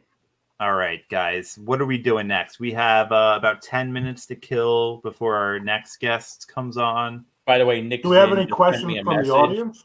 Yeah, do we have any questions for you guys we want to ask us about No either the question. tour or any The of new our book? books? Anything. Ask away. Please do.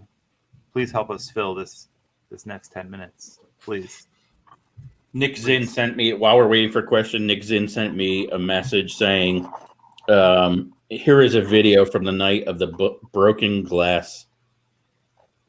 And I'm going to play it. And it's asking me for all kinds of access. Never mind. I've had too many beers to try and figure that out. But Nick, I will look at it when I'm sober.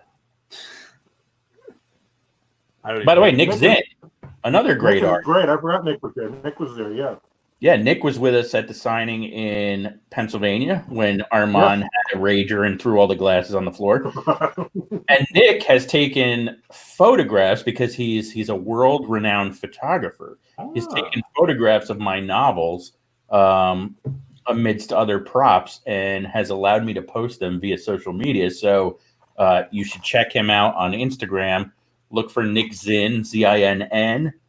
Very talented photographer, and he's a cool guy. What could I say? And he's from the land of cheese, which is awesome.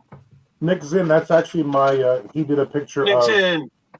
Green River Blend, all 3 books, and coffee, and that's my background. That's my background on my computer right now. Oh, there's Nick Zinn. He asked a question. Tim, should we answer that? Yeah, who's the best dancer? It's obviously Chuck.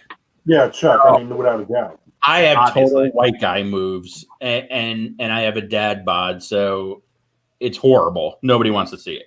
I think you're amazing. No, I think out of the 3 of us, because right now 4 of us are blurring into 3. Frank has the best moves. He does have some good moves. This is bizarre. This is bizarre. The Wacky Fiction Podcast. Love it. Chuck, I'm waiting for you to twerk on those 2 columns behind you.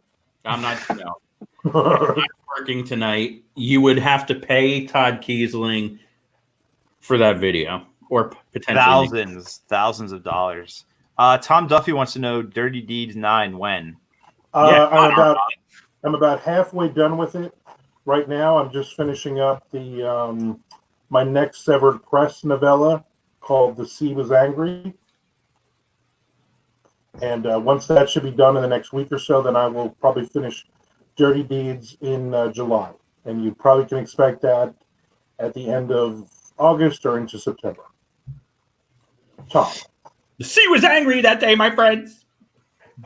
like an old man trying to send back soup in a deli. Fernando asks when the audiobook is coming out for Demon Blood Enlightenment, and the answer is probably never, because Come on. because audiobooks are really expensive to produce. I actually had a narrator lined up, and he was going to do it, but he ended up blowing out his voice, so he obviously can't do it. He blew anymore. what? So he blew out his voice. His voice box got jacked up or something. I don't really know. So he's not doing it anymore. JVB. So JVB got a question. Oh, JVB does have a question, and it's for I hate Chuck. you, JVB. As a matter of fact,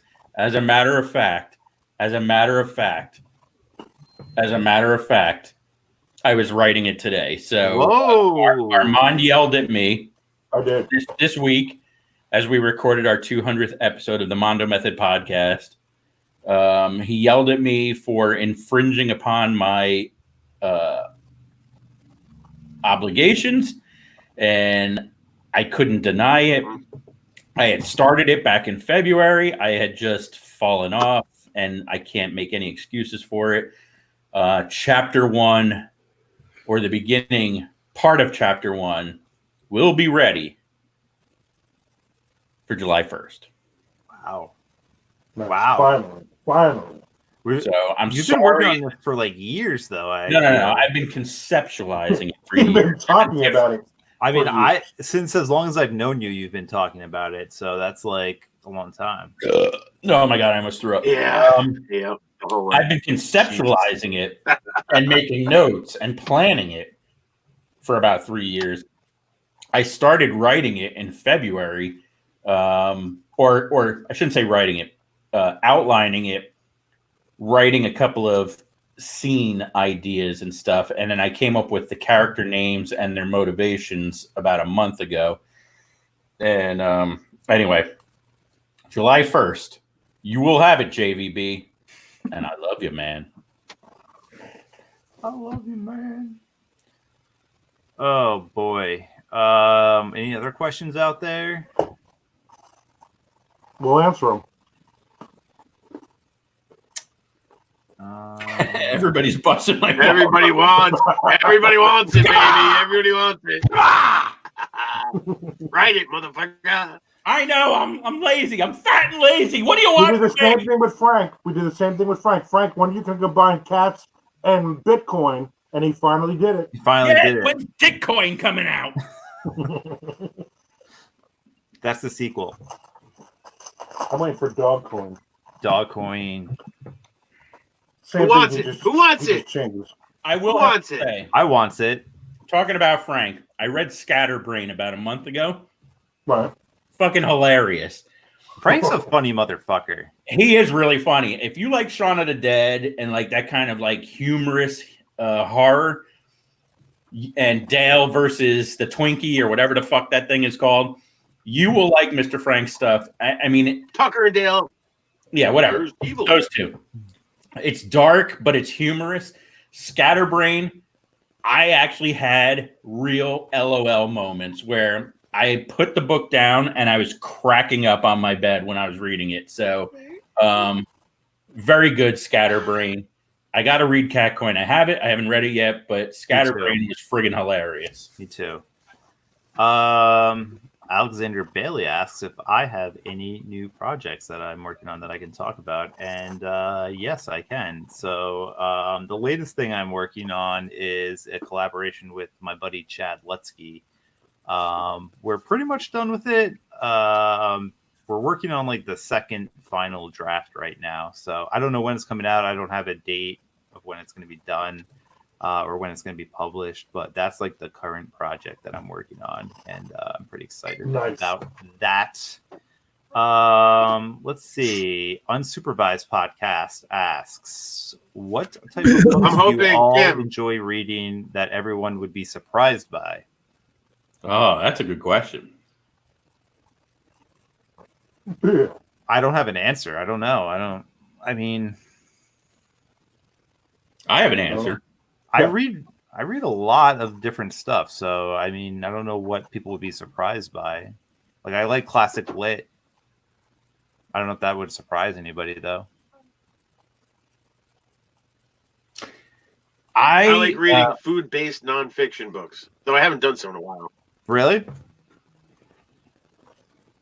Well, we all know that. Like Michael Pollan, Omnivore's Dilemma, and Fast Food Nation. Like, I fucking used to dive deep into those books. I haven't in a while, but I love any kind of like food nonfiction books. Really, really dig that shit. Interesting. Well, we know Armand likes to read biographies and nonfiction stuff, right? I read a ton of. I just finished the Tom Petty biography, even though I'm not a fan of Tom Petty, but it's still interesting. It's really good. But like, I'll read anything that's a biography or an autobiography. I love Tom Petty, so I would be into that. It's really you would really good. Plus, I said, which is funny, as I said to my daughter, Caitlin, I said, "What do you and Tom Petty have in common?" And I said, "You both lasted one semester at Santa Fe College in Gainesville." Because that's so wrong. Or you both are from Jacksonville or whatever. Well, he's from Gainesville, so which is like an hour away. Gainesville. Same thing. Same neighborhood. Yeah. He will not back down. Wow. He will not back down. I will say that I think people would be very shocked to know that I love to read stuff about Bigfoot. Really? And UFOs. No. So, yes. I prefer to read a lot of books by Richard Dolan when it comes to the UFO phenomena. And when it comes to Bigfoot, I love Timothy Renner, who is a Pennsylvania native from the York County area. And Jeremy Renner's brother. Sure. We'll go with that. So those are the types of books that I like to read that I think people would be shocked by. Shocking. Shocking. It's not really that shocking though. So And Madonna's autobiography, Yeah. also not like shocking. a hookah. Sex. You know who I love, and I wish I could write like him. I wish I could dive into that. Tim Tim Meyer. Dorsey. He's like the Yeah. Tim Meyer's okay, but I can't write about disembodied sex shit. But Tim Dorsey, like the noirish caper comedy Yes. crime guy, love his shit. And he's Wish a I great could guy. do that. I've met him in person. I got to hang out with him because he's down here in Florida. I Hate hung you. out with him after Hate you a for- book signing. My buddy is Yeah, actually oh my really God. good friends with him. Yeah. Yeah, he's Love awesome. Surge Storms, man. I've read so many Surge Storms, but I love those books. That's like my summer reading. It's like we hit like now, like between now and July, I'm gonna read at least one, if not two, Tim Dorsey books. Like it's Florida, Surge Storms. It's just like the perfect summer Yeah, read for me. he's good. So I always rip into his shit. Did you guys see Tim that? Meyer, tell us about your love for romance. No. I love it all, man. I read Please it all. Armand's got a question. Armand's got a question. I have a question. It's not frozen in ice, it's trapped under ice. Stop saying that. Yeah. The You said that to me, busting my. I was like, that's not the title. Frozen in Ice is my take on science fiction and horror. Shut up, sit down. It's basically like The Thing is the easy. I mean, it's literally how I pitch it. I'm like, I want to write The Thing, so that's what I did. Nice. What you got there? Hopefully you enjoy it, Tom, because I had a lot of fun. Writing that one. Trapped under ice. I'm saying that. Is that a band? Metallica. Metallica song. Oh, those guys. Metallica. Listen to that Baltic Metallica. elixir. Oh yeah. What is that, Chuck? You flashed it so fast I couldn't see what it is. It's more That of looks like your alchemy. elementary warship. Warship. Order. It's a. Jesus Christ. It smells like victory.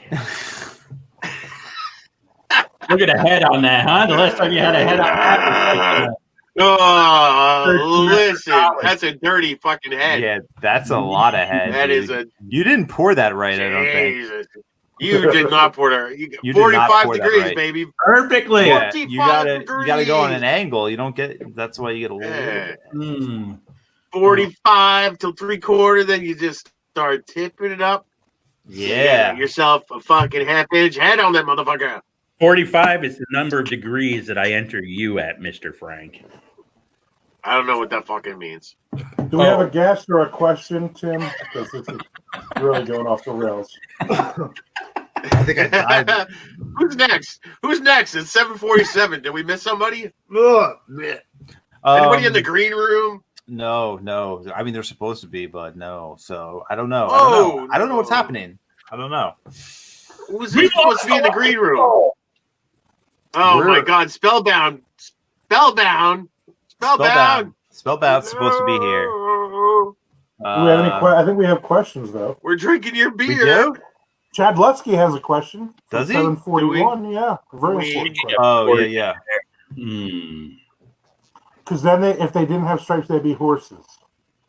Oh, why? That's why. Literally the answer. Why do zebras have stripes? I'm too drunk to answer that one. I think it's science. It's some sort of science thing. I don't know if that's true. I don't know. You I gotta don't know give why it- zebras have That's stripes. what I think. It's just the way God made them. Okay. Why is I Armand?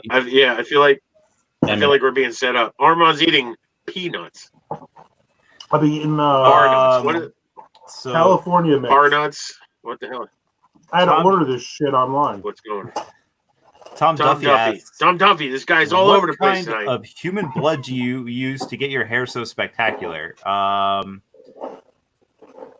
don't know. I don't drink human blood. That's Pantene. crazy. It's Say just, it. Damn it, it's Pantene. my wife takes care of it. That's all I can say. I need a, what do they call that? I need a, what do they call it? Oh, in school, I need a biological break, right? That was what they used to say in school. No, you said I gotta take a piss. Come on. From Jersey, you're like, I gotta take a fucking piss. I gotta hit the head. I gotta use a hall pass. Well, I gotta use a hall pass. I shall return. And it drain the vein. Jim Herbert says Beers and Fears 2021, the intervention. I couldn't agree more. Couldn't agree more, Jim. I hope Jim's doing good. I miss his. I miss him too. I haven't seen him since we went to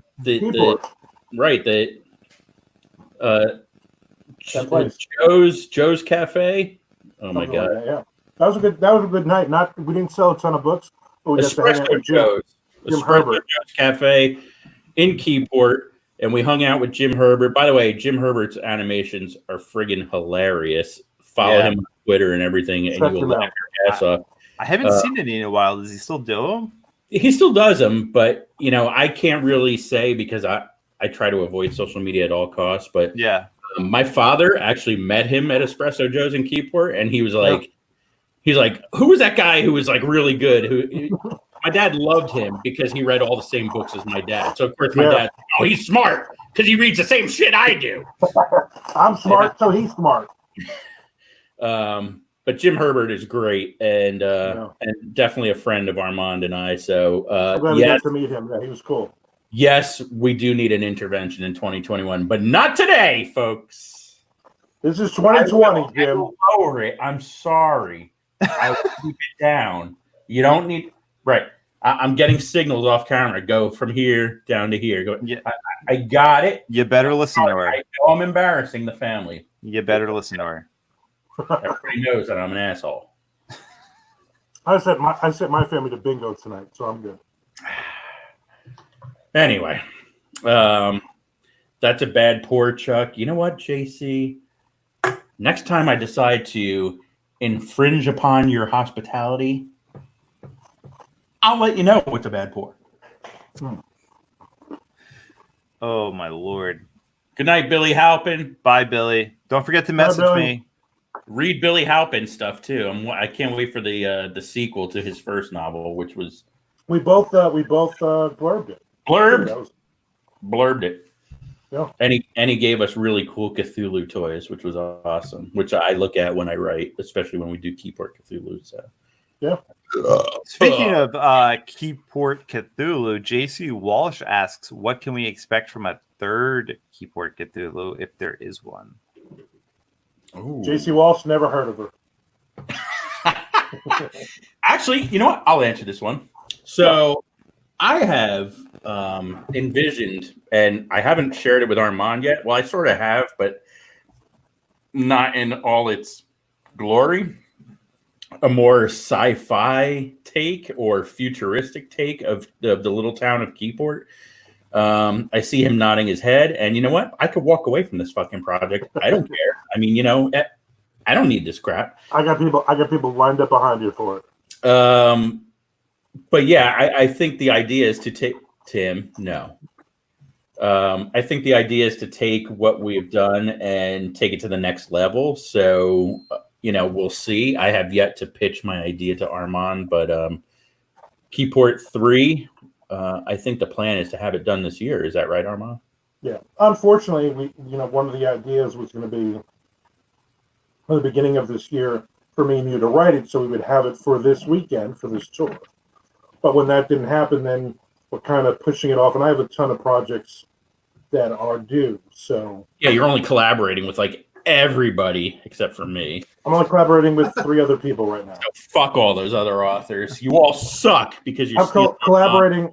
I'm writing books with Robert Cheshute. Double Z if you're nasty. Double Z if you're nasty. John Quick. Hate his hair. Quick, I'm doing one with, and Aaron Lewis, and Aaron Lewis as well. So all 3 of those. But then eventually I'll get back to you. Aaron Lewis, the guy from really Stained. Aaron, not brand new drugs for your bang. Oh, my bad. Aaron, she's a former stripper. She's hot. She's hot. She's awesome. What's her stripper name? Aaron. So this is the weird part. She went on stage as Chuck Buda. Isn't that weird? No, not at all. True Not fact, at all. It Chuck makes Buda- perfect sense. True fact, Chuck Buda has bigger breasts than most. Well, yes, you do. Yes, you definitely do. She will. So anyway, me and Chuck will probably be writing it, I would have guessed, by the end of the summer.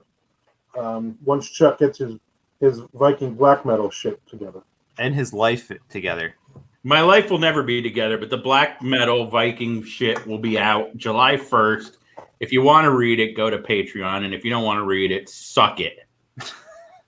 Does that All right. mean like it's only available by suck Patreon, it. or you're actually going to release it? I'm It looking is, up here. no, it's Patreon exclusive, at least for the time being. I have no plans to release it to the real world. So, What the fuck is that? fuck you. What the fuck is that? I don't write about. I just release my books to the world, baby. I'll send it to you. Catcoin. Who I'll the send- fuck wrote Catcoin, motherfucker? You did. I'll send it to Crazy. you on the fly, Frank. Don't worry. It's Bitcoin I'll with share it with cats. you when we go to White Castle in Saraville. It's Bitcoin with cats.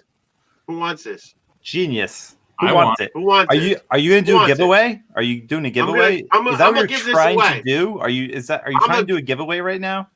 Yeah, I'm gonna give this away. All right. Well, You know Do what? it. You know what it's gonna take? Tell me how many Funko Pops I own. Whoever comes the closest to how many Funko Pops Mr. Frank owns gets Catcoin. Physical copy. I'll sign the inside cover for you. I'll say what the Tim fuck won. happened in your life that you want to read this book, but I will do it. I think Tim won. Since Spellbound didn't show up.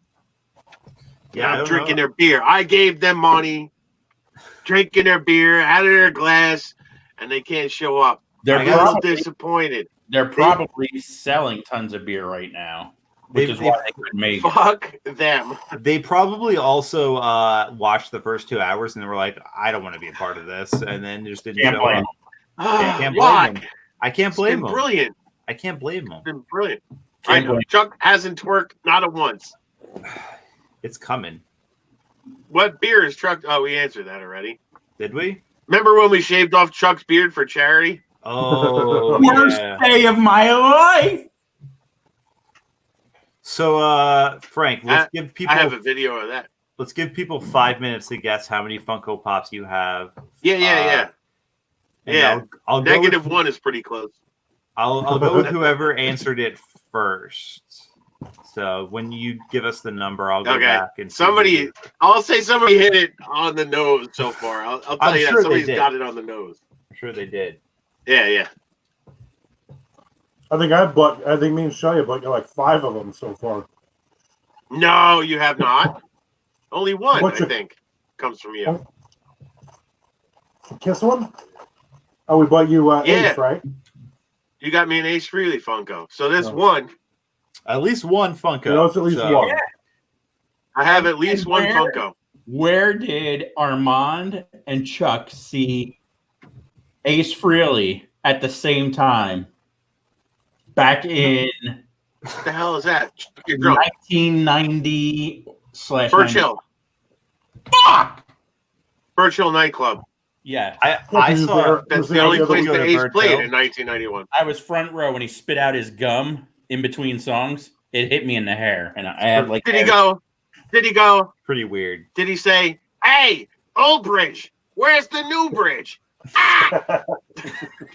Because that's what he did every time he was at Birch Yeah, Hill. every time. Yeah. Yeah, and it was That's great amazing. because half the audience was dressed like Ace Frehley from Kiss, with their platform shoes and everything. No. What Birch Hill were you at? Jesus I Christ. don't remember that. Yeah, well, then you weren't at the same show because my buddy Glenn was with me and we were making fun of all the Ace Frehley guys dressed up. So, yeah. You were Okay, drunk. then. You were at a diner. You were at the Wet Chicken Diner in Mount Holly, New Jersey. You're a wet chicken, bitch. Should we talk about the Wet Chicken Diner? Because Yeah, that wasn't can even we? a weird reservation diner. That right? was Nick, right? From That was Nick, and we were at. Was it Spellbound? Where is Right? Nick? And he was like, where's fuck Ryan Yeah. Miller, these two "Where the assholes. fuck?" yeah, Yeah. yeah, Fuck them. yeah, Fuck yeah. Your Ryan new Miller. opinion podcast guys aren't even here. Yeah, I got an opinion for you. Right here. Well, no. Oh no! Whoa, Chuck! Kick him out! Okay. I'm in the penalty box. Jesus. Tim, you're on.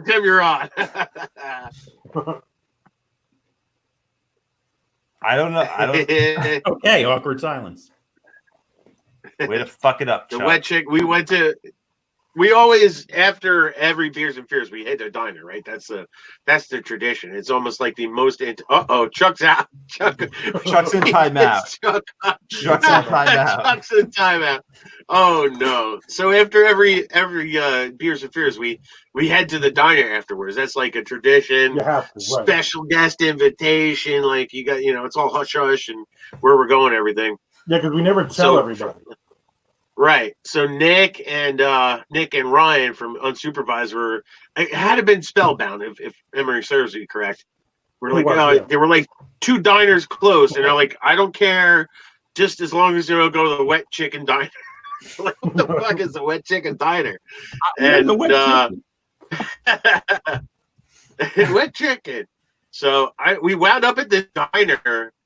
Is this the diner that we wound up with Dan Padavona that had inordinarily high urinals? That's another story. You found out. That is another story. And that was the same diner that I had a guy who, for a living, built Viking armor. Right. And he approached me. I was wearing a black metal T-shirt, and he came up to me at the door. He left his food on his table and came to the door and told me that he makes.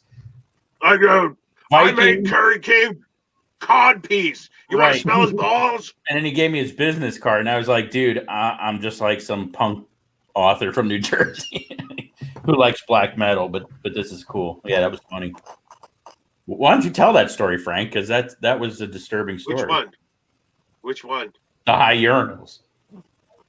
No, it's not time. We have a guest that all rolls around with. We can deal with that with, right? Tom Duffy's got a good question. Does he? Is it good? It's right in front of you. I think it's a good question. I'll answer it since everybody's sitting there staring at the fucking screen. No, for me, it never goes away. Every time I hit the publish button, I shit myself a little because I think as authors, we all have that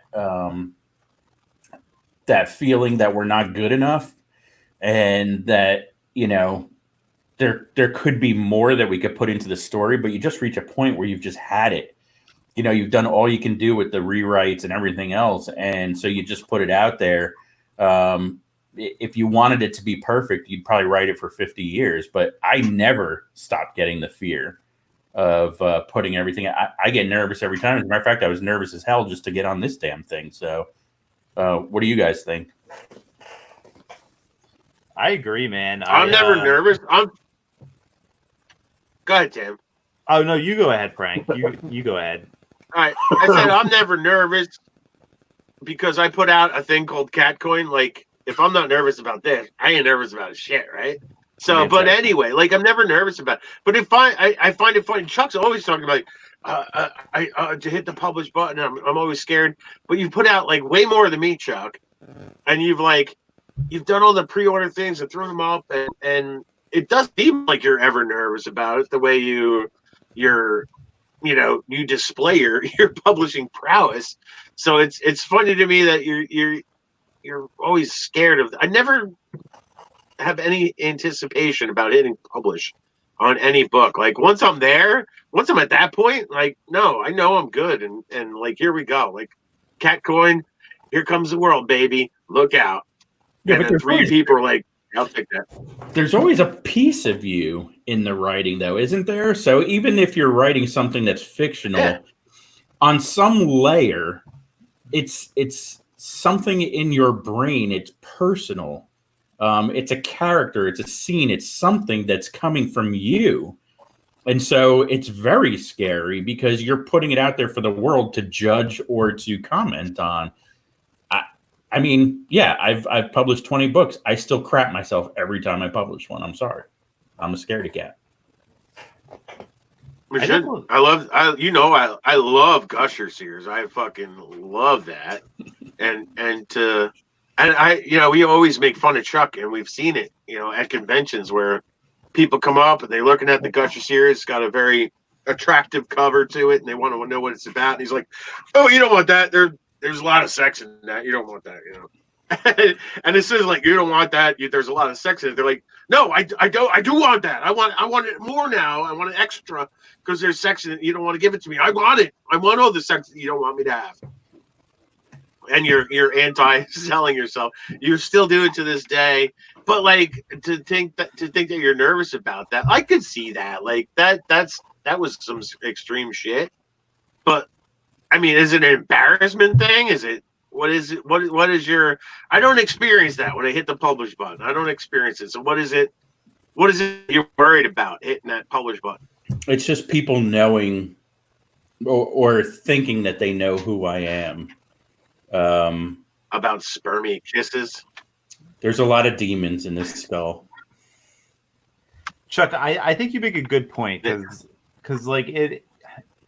I think as writers, we all have that imposter syndrome thing going on, and like we do always think like, hey, am I good enough? And I think that never ever goes away.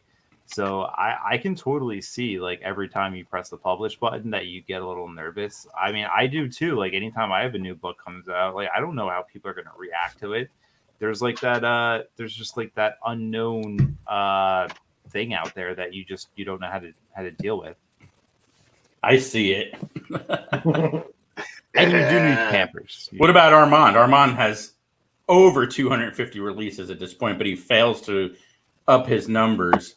What do you feel? I actually counted my short stories. I found another batch of short stories because I'm going to be doing a short story collection. Yeah, I'm over 200 just in short stories. So God only knows how many books. It's still crazy. Like I sent out a couple of short stories last week for anthologies, and for me, I think the freaky is when I don't know if I'm in.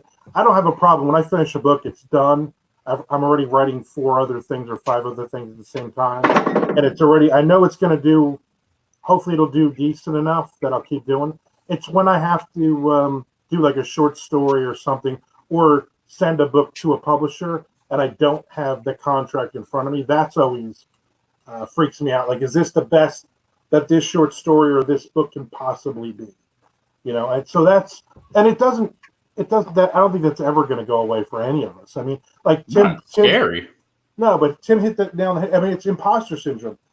My wife. It took her a long time to realize that. Don't even listen to me. Let me just bitch and let me be like an asshole and let me be a little bitch about every time I get something done. I'm like, that sucks. Holy shit, this is never going to make us any money. Like, you do all that. And you get to that point in everything you write where you're like, this is awful. Fuck it. I got to the point where I just got to let it go and move on to the next thing. And I know this is my reviews are going to be awful and nobody's going to buy this damn thing, but maybe the next one will work. And then it's kind of like you're pleasantly surprised when you sell a few copies of it, or you get a couple of 5-star reviews, or in Frank Edler's case, a 3-star review. Well, as authors, I mean, let's admit it. We're amongst friends. We are our own harshest critics. I could get a 1-star review for Zombie Lockup Caged 1 because I didn't put my author name on the front cover, and it was a horrible story and blah, blah, blah, and whatever the guy wrote. Right. But at the end of the day, it doesn't matter what somebody says on Amazon or Goodreads about my book.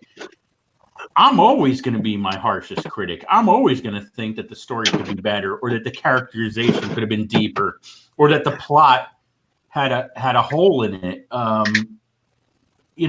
That's just the what we live with as being authors, as creators. I can't think of a painter or an artist who finishes painting or sculpting something and says that is 100%, it's done and it's great. They probably think, it needs something more to it. But at some point, you just have to release it to the world, kind of like a Frank Edler beer in a Spellbound mug. You just have to For instance. You have to give it out to the world and say, here it is. Here I am, folks. That's how you pour a motherfucking beer. Wow. See that? That is a good beer. All right, we have a few minutes before we bring our next guest on. Armand, it looks like there's a question in there for you. I'm gonna run and take a quick fiver, and then I'll be back. All right.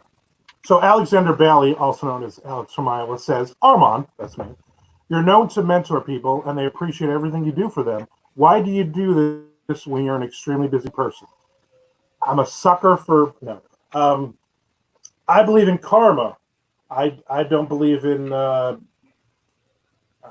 there's people out there that help me. I've said this a million times. J.A. Conrath and Scott Nicholson. When I first started, 15 years ago, getting serious with this, those are the guys that helped me. And I know I had a million questions and shit, and they probably were annoyed as hell, but they always answered my questions. And I've kind of learned, to just give that back and pay it forward. And I'm a big believer in that. So that's kind of why I do it. I mean, there are days when I'm getting like 3 or 4 people that are emailing me or questions and whatever, and I'm like super busy, but I always try to step back and realize that without fans, without other authors to help inspire me and all that stuff, then, this is not fun or not worth it. I mean, and I give advice, whether you like it or not. I'm going to give you, I'm going to give you advice. Chuck's not the only one that I yell at. Yeah, I mean, I think if you look at a lot of authors, it's almost like a family tree. So, if you look at Brian Keene, you could see the acolytes that come off of Brian Keene's family tree. If you look at Armand, you could see the acolytes that come off of Armand's tree. I think one of the things that I value the most of my friendship and my mentorship with Armand is trying to give something back to other people, because I never, I started stalking him online and in person because I liked his voice and I liked his writing, and we had some shit in common. Yeah, I emailed him. I was like, hey, I'm a Jersey guy and I like heavy metal and blah blah blah. And we connected on some of those levels. But at the end of the day, I mean, when he took me under his wing, when he pulled me aside at Scares That Care back in 2017 or 2016, no, maybe even earlier, 2015, and yelled at me and said, stop being an idiot and, be more confident in your writing and everything. He really helped me take a next step in my writing career. And I had grown up trying to be Stephen King and Ian Fleming. And, Armand pulled me aside and said, stop it. Be Chuck Buda. You're Chuck Buda. That's who you have to be. And that's when the revelation hit. And I was like, wow, it's so true. Stop trying to be somebody else, have my own voice. And, Armand has really helped me with that. So I've taken it and I've tried to help newer authors and other writers to blossom in their careers.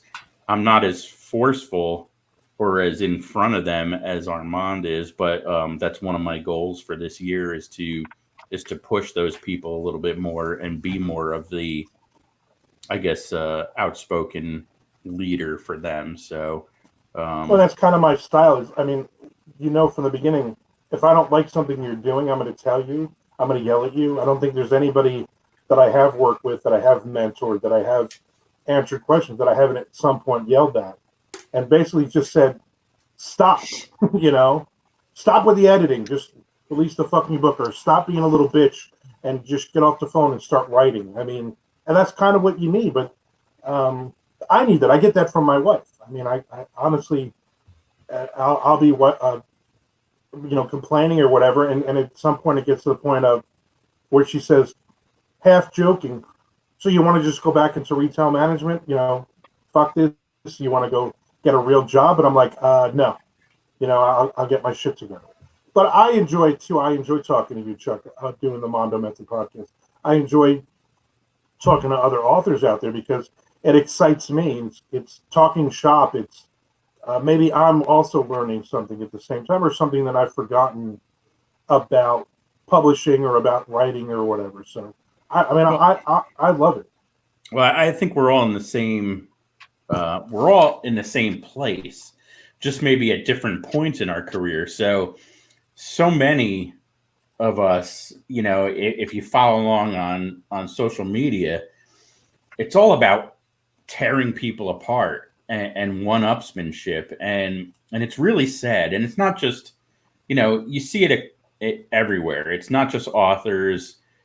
You know, it's with people who are in other industries too. But everything is about divisiveness and about trying to be above everybody else. And what I like about what you do and what Brian Keene has done and other people is lifting the rest of us up, of saying, hey, I got here because of somebody else. Now I'm going to help them along. And that's what I want to keep doing is extend your legacy, extend Brian's legacy and other people's legacy to help bring people along. Because you know what? There's more than enough readers for all of us. And like we know, we all read everybody's shit. We got everybody's signed book in paperback in our closets. We've got everybody's stuff on our Kindle. Except for Dan Padavano. We don't have his stuff because Yes, his we stuff, do. Yes, I'm just kidding. I love Dan Padavano. But I think Dan's in a cave.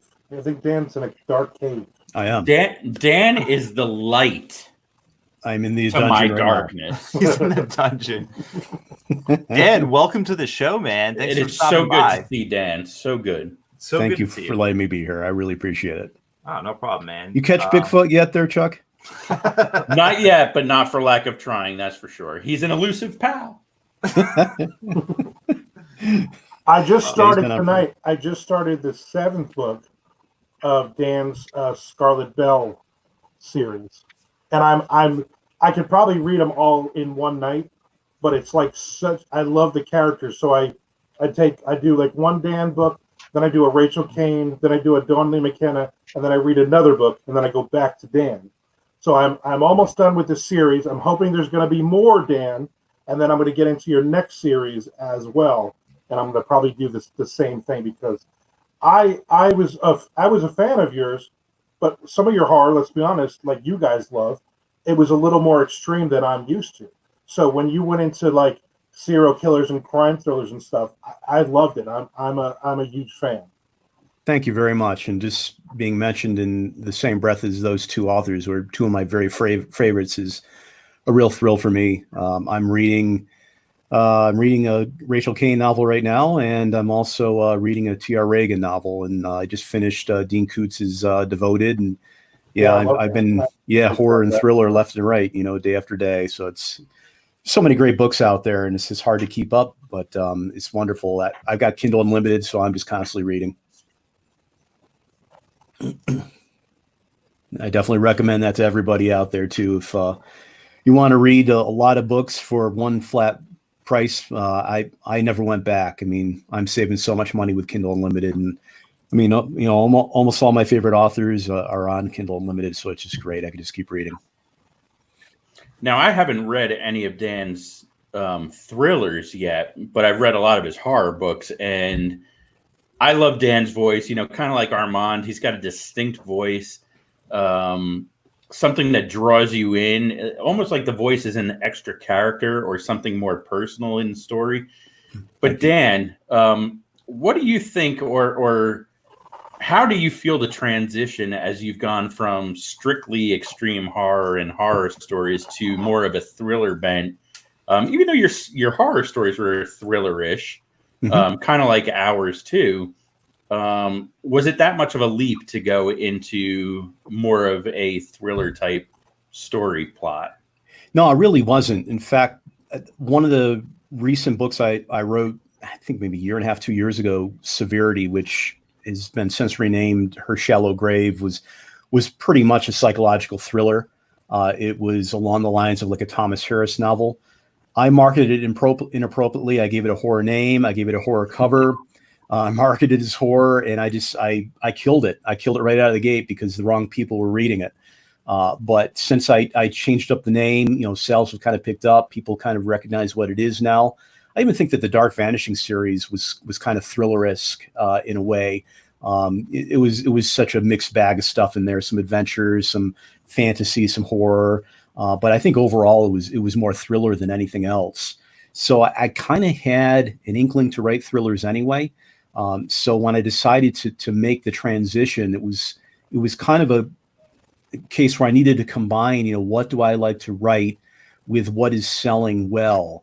And thrillers sell well. I like to write these serial killer horror novels. And suddenly I realized that why am I not writing serial killer thrillers? And honestly, a lot of the thrillers in that genre, which I'm reading, are not that dissimilar to what I've already written. They're very much, they're kind of like, if you read something like A Crawl Space or A Face of Midnight, and then you took like a small step back and did it more from the viewpoint of the people solving the mystery or solving the crime, rather than being stuck in the middle of it. Now, I will say the Darkwater Cove though is very much where there's a lot. It's from the point of view of one of the victims, so you constantly feel pursued. And it is very much like a horror novel, but I still think it falls into that psychological thriller category. That's awesome. Yeah, Face of Midnight was great, and the quilt was awesome. Thank you. Which I thought was very inclusive, of many different groups. But it is cool how you've transitioned to the thriller. But now talk about some of those. You did a lot of rapid releases, and you could tell I just want to learn from you. So you did rapid releases with the new, like the Scarlet Bell series and stuff. So talk about your game plan for that and kind of doing those rapid, quick fire releases instead of pacing yourself to maybe put out a few books a year instead of just, hitting us with a whole bunch of books over a shorter period of time. What was your thought process there? Yeah, so that's a good question. It's something which I kind of learned from a writing group I'm in, just the idea of rapid releases and being able to kind of force your way into the popular genres. So I forget the name of the woman, female author who wrote like young adult fantasy, and she started putting out like a book every, I think, 7 days for the first two. They were novella length, kind of like Scarlet Bell is. And then she went every 14 days, I think, for the next two. And then it was more like once every 21 or 28 days after that for the rest of the series. Wow. So what she was doing was, she was trying to get the first out real quick. And then she would more gradually roll them out. Obviously, she had to, unless she was an incredibly fast writer, I'm sure she wasn't that fast. She wrote a lot of these ahead of time, trunked them, and then released them in a strategic manner. Mm-hmm. So I tried that with Scarlet Bell, and it was, I have to admit, it was a disaster out of the gates. This is a series which right now is making me a lot of money, honestly. And I just didn't realize how hard it would be to break in. I'm switching genres, number one. So I've got this mailing list, and I've got maybe 1,500 people on that mailing list. And guess what? They're all horror readers. So I sent them out this email blast, hey, Scarlet Bell, and I think they all just kind of rolled their eyes and said, what? So I got maybe like 3-4 sales off of that email, and this was a 99-cent book. So I was devastated. I was like, my God, what am I going to do here? So then, the idea is once you start to force a number of books out there, eventually you just get this momentum, which builds on itself. So book 2 came out 7 days later, Bloodstorm, which is actually one of my favorites in the series. Crickets. I think I sold 2 or 3.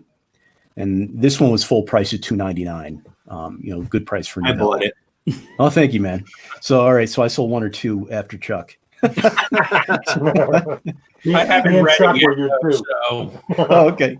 So I was sure, okay, this is really going to fail, but I tried one more, the 7-day again, and book 3 came out, and I think I sold another 1 to 2. And at that point, I said I failed, and I still had the series to finish. And I was like, boy, can I wrap this up in 5 books? I got to get this done because I'm paying $350 per cover, and I'm not making anything, literally anything off of this. plus the ads and everything else. Oh, yeah. sure. Well, And that's actually when the ads started, though.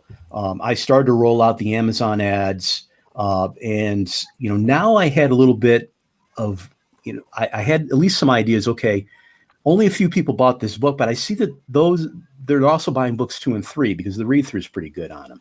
So all right, maybe I have something here. If I could just advertise it and get it out there. And I was trying with AMS, and it just wasn't working for me.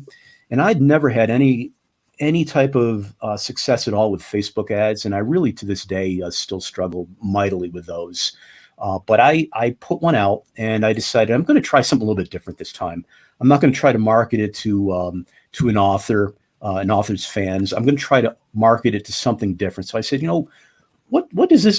what do these novellas remind me of? And I came up with a bunch of things, but one of them was the TV show Criminal Minds. So I said, well, what if I put out an ad and I target Criminal Minds reader or watchers who also happen to have a Kindle on their account? Okay, cool. So we did that, and immediately I started to see success. So I was basically making 30 cents for every dollar I spent. It was great. It was a 30% return on investment, and it was just a matter of ramping it up. So pretty soon I'm up to $15 a day on this Amazon, on this Facebook ad, and it's just rolling out. And not only am I starting to get the momentum into book 1, and then of course they're reading 2 through to the rest of the series. Now the more books are coming out, they're starting to read those as well. It's becoming more and more profitable with each book release. And on top of that, all of these people which are buying the book, a lot of them are clicking on the like button and liking my Facebook page. So now all these thriller readers who I didn't have before are here. And I went from I think, several hundred Facebook fans to, over 1,000 pretty quickly. Wow. And a lot of people joined my mailing list. I knew that ad would not last forever, that eventually it was going to fail pretty much all my Facebook ads do. But it gave me a really good run. It got my foot in the door. It bought me some fans, and it did it so at a profit. And it started to get a ranking for Mind of a Killer. And after that, I had momentum on my side, and I started to play around with different Amazon ad ideas, targeted some different authors, and I finally found some niches which were working pretty well. And to this day, I still advertise at a profit on Amazon. Facebook, I haven't tried in quite a while. Again, I just have so many problems there, and I really don't like Facebook anyway. But Amazon to me is great for ads, but you really have to take a lot of time and study the results. Which authors are working, which keywords are working, and cut out the ones that aren't, because you're paying money for clicks that aren't getting you anywhere. Dan, I have a quick question for you. Sure. Since you switched over to thriller, would you ever consider going back to horror, or are you kind of just done with that genre? I don't feel that I ever finished. I mean, I'm still, in my eyes, I'm still a thriller and horror author. In fact, my reading tonight is definitely going to be horror. It's unreleased horror. Nobody has seen this except for a couple people who were on my Patreon last year and 2 years ago. And I think that was only on there for a month or two. So this is pretty much close to a debut. I plan to go back and write some horror in the future for sure. This was just, I'd be a fool right now to stop what I'm doing because the thrillers are selling really well. I love what I'm writing every day. I mean, it's just oh man, this is going to be good, and I get into it and I just have a blast with it. I mean, every time that we as authors face the blank page, we're kind of oh boy, here we go. And you kind of twist your arm to get there. But I find that I start up a lot faster writing thrillers than I do with horror. And maybe because I don't have to get so dark all the time. Although my thrillers, people have told me, get rather dark and do kind of raise the hairs on people's arms. Frank disappeared for a second. What the hell happened? He's back. Frank? He's back. Yeah, I don't know. My internet tanked for like a half a second, and all hell went broke loose. What are you in Dumont? Sorry, Dan. No problem. No, I would not be here at all if I were in Dumont, New Jersey. So you've done a few of the beers and fears with us now, Dan. You're like almost a regular next One of guy them. with us. Yeah. I'm kind of like, I'm not the cleanup hitter, the number 3 hitter, but I'm kind of like either the pinch hitter or maybe the number 6 guy if somebody's hurt. And for those who don't know, Dan did Way better though. a great introduction to the new book as well. Yeah, and it was a I pleasure. really appreciated that. Yeah, I'm glad you guys knocked that out. That's fantastic. Yeah, I love it. It's my favorite. Anytime that I'm involved with something that Dan is involved with, score. Actually, the intro is my favorite part of the book. So That's really the only thing you should read. Buy the book. It and read really the is a intro, great part. and just it's get worth it for the intro alone. So Dan, I got to ask personally, are you playing a lot of out of the park baseball?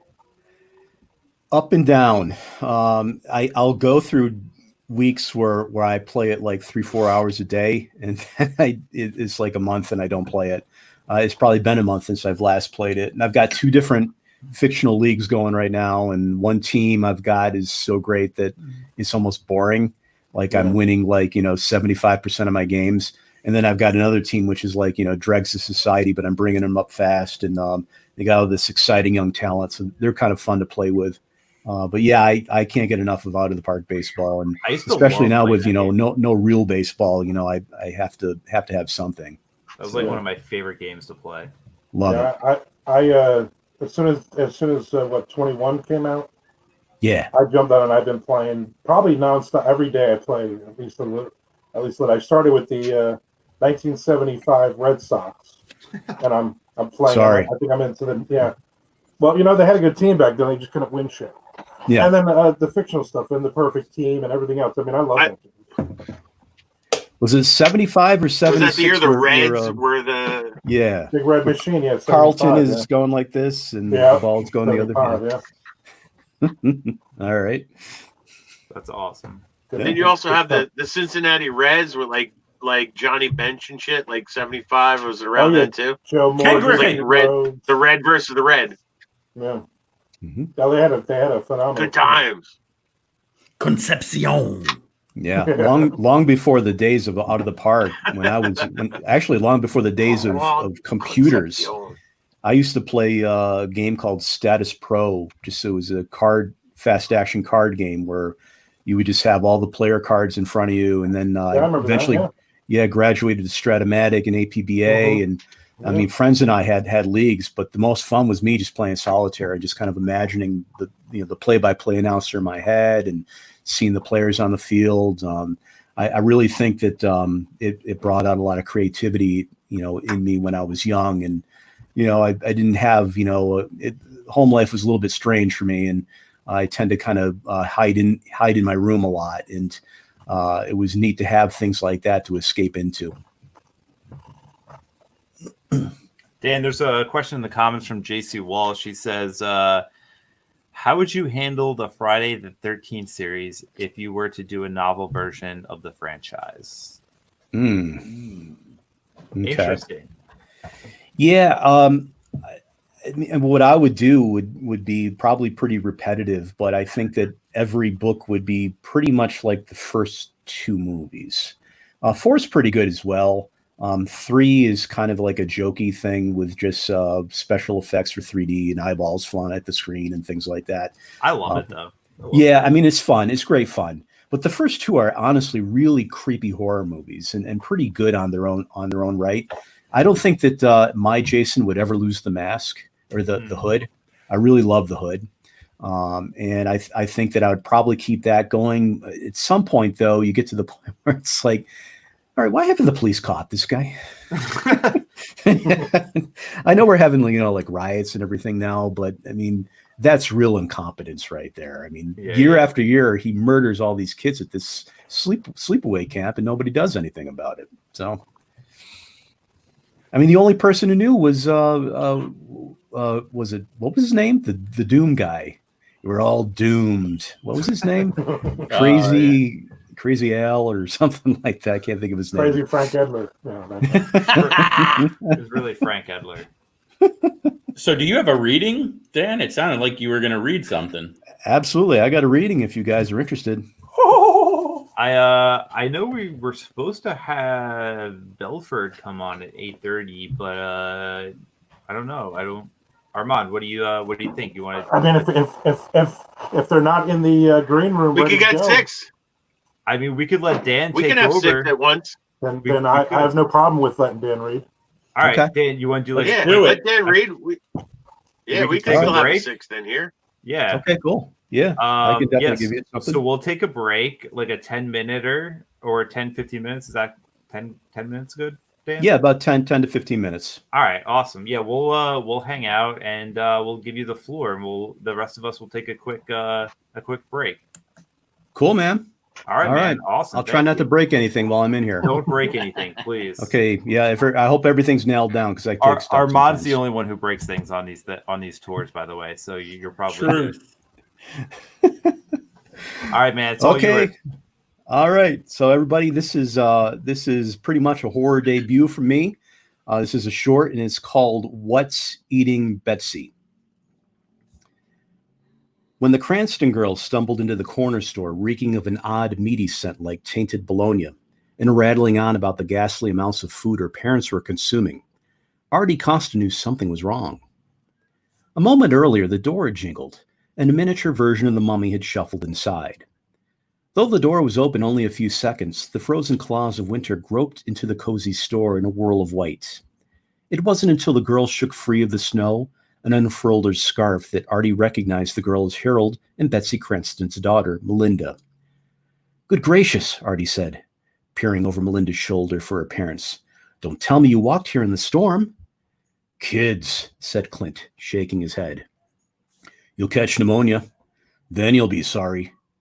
The girl, who couldn't have been a day over 13 and still held baby fat in her cheeks, looked as though she'd stepped off one of those county fair thrill rides that turned your insides upside down. Melinda's eyes flittered about the room like bats caught in the light, and her sickly pallor, stained red in irregular blotches, made Artie fret over frostbite. She shivered in place until Artie put an arm around her shoulder and led the girl to the counter. With the girl seated and defrosting, Artie stood on a step stool and placed an armload of romance novels on the upper racks before a gust of wind rattled the pane and nearly caused him to fall. From the tinny speaker of an old transistor radio, the weatherman promised another foot of snow before the night ended, and Artie worried about making it back to his house. Outside, winter's worst storm had thrown drifts 5 feet high across the roads, and by the time the light faded, there was no way out of the tiny town. He knew he should have closed early. Except for Clint and Melinda Cranston, nary a shopper had entered the store since noon, when the snow was a mere 18 inches across the sidewalk. But you never knew when someone might shuffle in wanting a hot coffee to burn off the chill or a copy of the Times, and he'd be damned if he'd let his customers down. The corner store didn't do much business these days, not with the new Walmart along the highway, yet the old-timers remained faithful. Old habits died hard in little New York towns like Smith Glen. After placing the books to his liking, Artie circled to the front of the store, where a glossy wooden counter ran the length of the wall. Clint stooped over the counter, swiveling on a stool and watching the wind whip snow sheets against the plate glass window.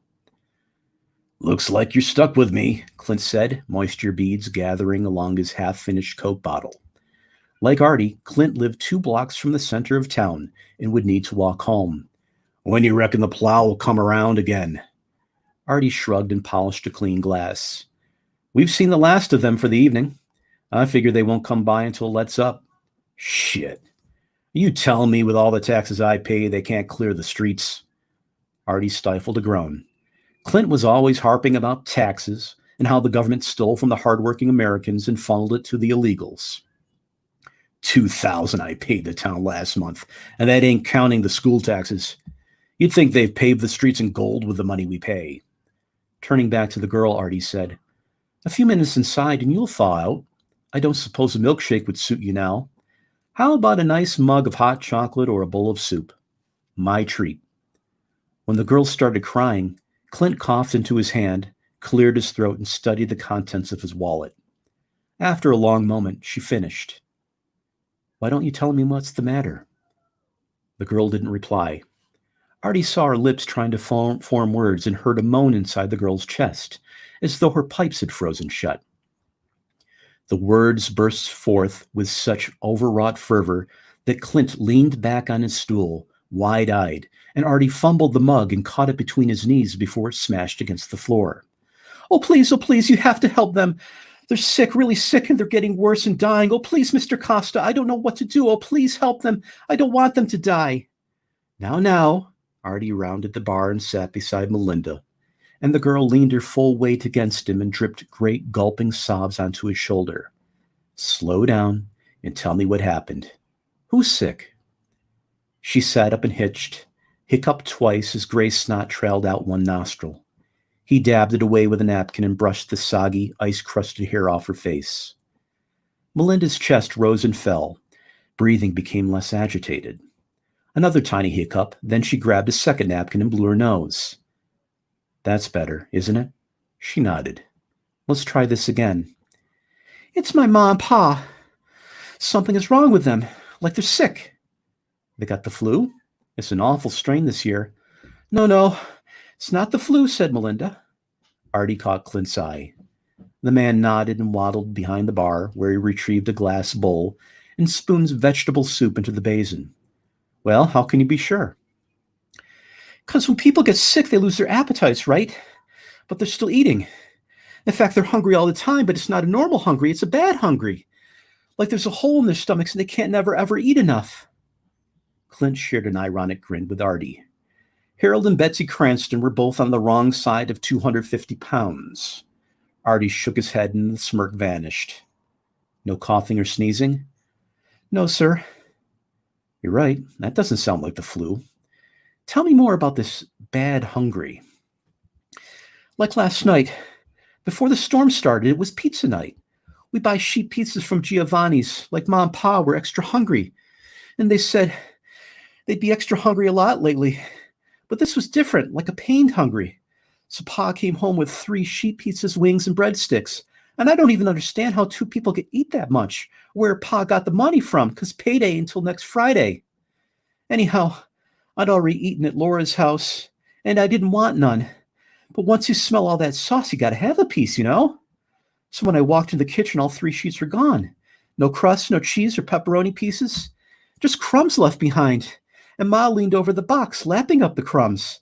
I've never seen anything so weird. The entire table was covered with chicken bones and fat and ripped up napkins. And none of it made any sense because Pa only brought the food inside 20 minutes before. You can't eat that fast. You just can't. Artie caught Clint opening his mouth and shot him a warning glance to keep the fat jokes to himself. Clint returned to spooning soup and slid the bowl over to Melinda. She didn't appear to notice, even with the steam rising into her face.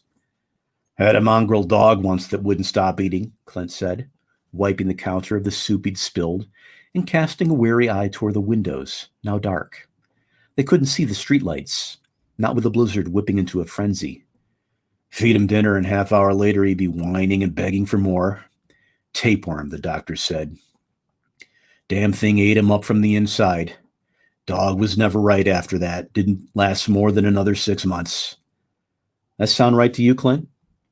I never heard of a tapeworm making a person hungry enough to tear through 3 sheet pizzas that fast. You know, Clint said, puffing up his chest as he did before pontificating.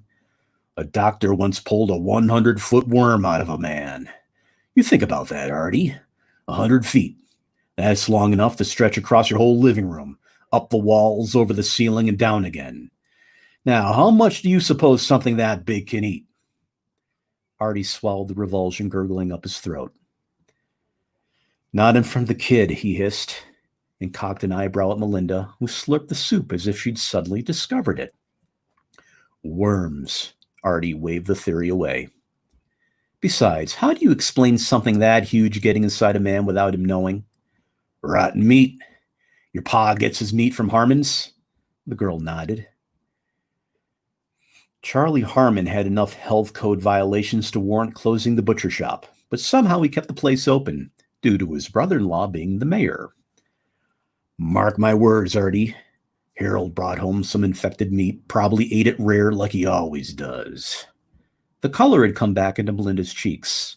Surrounding her, droplets of melted snow glistened like diamonds on the flooring counter. Still not buying it. Someone that hungry must have a bug of some sort. For that, you need Doc Henderson. I'll call him. Can't, the girl said. Phones ain't working. You sure about that? Everything is dead. Outside, the banshee shriek of the storm carried down vacant roads and slipped down darkening alleyways. Artie picked up the phone and slowly put it down, listened for a plow he knew wasn't coming. The girl's right. I don't like it. Clint shifted and spun his head around, as though he sensed something black and sinewy crawling out of the shadows. No way to call an ambulance or the police, and the road's impassable. How the hell are we supposed to get out of here? Your pa has a plow on his Silverado, doesn't he? Yes, the girl said. But it's a small plow, the kind for clearing a driveway, not a street. Don't matter. If we can get his truck started, we can plow our way to the hospital. Melinda, whose face brightened at the possibility, dropped the spoon and looked at Artie before Clint broke in. Now, wait a minute. If by we, I hope you don't mean me. If you think I'm walking all the way to the Cranston house through this mess, it's not that far. A block and a half. Oh, sure. Not that far in the middle of July, but this is the worst storm we've seen in 20 years. For the graciousness of God, you can't so much as see 3 feet in front of you. And you're going to trudge through that knee-high snow. So don't go. Stay here where it's nice and warm and help yourself to a bowl of soup. But I intend to get Melinda back to her parents and find out if this matter requires a doctor. Shamed, Clint grumpily shrugged into his coat, ripping the ski hat down past his ears and forehead until his bushy eyebrows protruded from underneath the rim. Artie donned his coat, hat, and gloves. He ensured Melinda's scarf covered her face and ears. Before he could talk himself out of it, Artie led the others out the door. The storm tried to bash the door back at him, forcing Artie to plant his feet and muscle it open. And then they were out in the roaring dark. The first sheet of snow tore at his eyes and left him blind. When his vision cleared, he spotted Clint shouting for them to get inside. The storm ripped the words from his mouth and tossed them into the night. Damn, it's frigid, Artie thought. It was a cold that got into your bones. They'd only been outside a few seconds and his ears screamed with agony. Failing to convey his orders, Artie grasped both of the girl's hands and placed them on the back of his coat.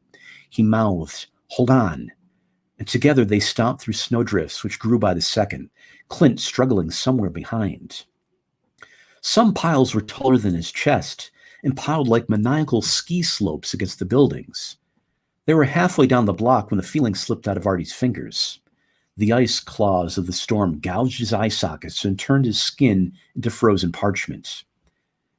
The girl slipped and dragged them toward the growing snowpack, and he realized he couldn't see the buildings anymore. Wasn't sure if they were on the sidewalk or wandering through the street, about to be ground into hamburger if the plow surfaced. Had the girl not tugged at his coat and pointed, Artie would have led them past the dingy green duplex.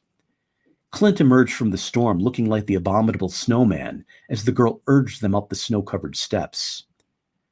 The stench hit them inside the doorway, a stench he recognized from the girl's clothing, but overpowering now, corrupt, fouled by a raw onion body odor stink bleeding down the stairs. Clint, shaking the snow off like a big shaggy dog, recoiled and twisted his face up. What the hell died up there? Clint's eyes traveled up an unlit stairwell to the Cranston second-floor apartment. Artie pushed him aside and walked the girl up to the stairs. What did I say? Banging on the door, Artie said, Harold, Betsy, it's Artie Costa. Even breathing through his mouth, he tasted the reek on his lips and tongue, could almost see its green and yellowy stain on the air.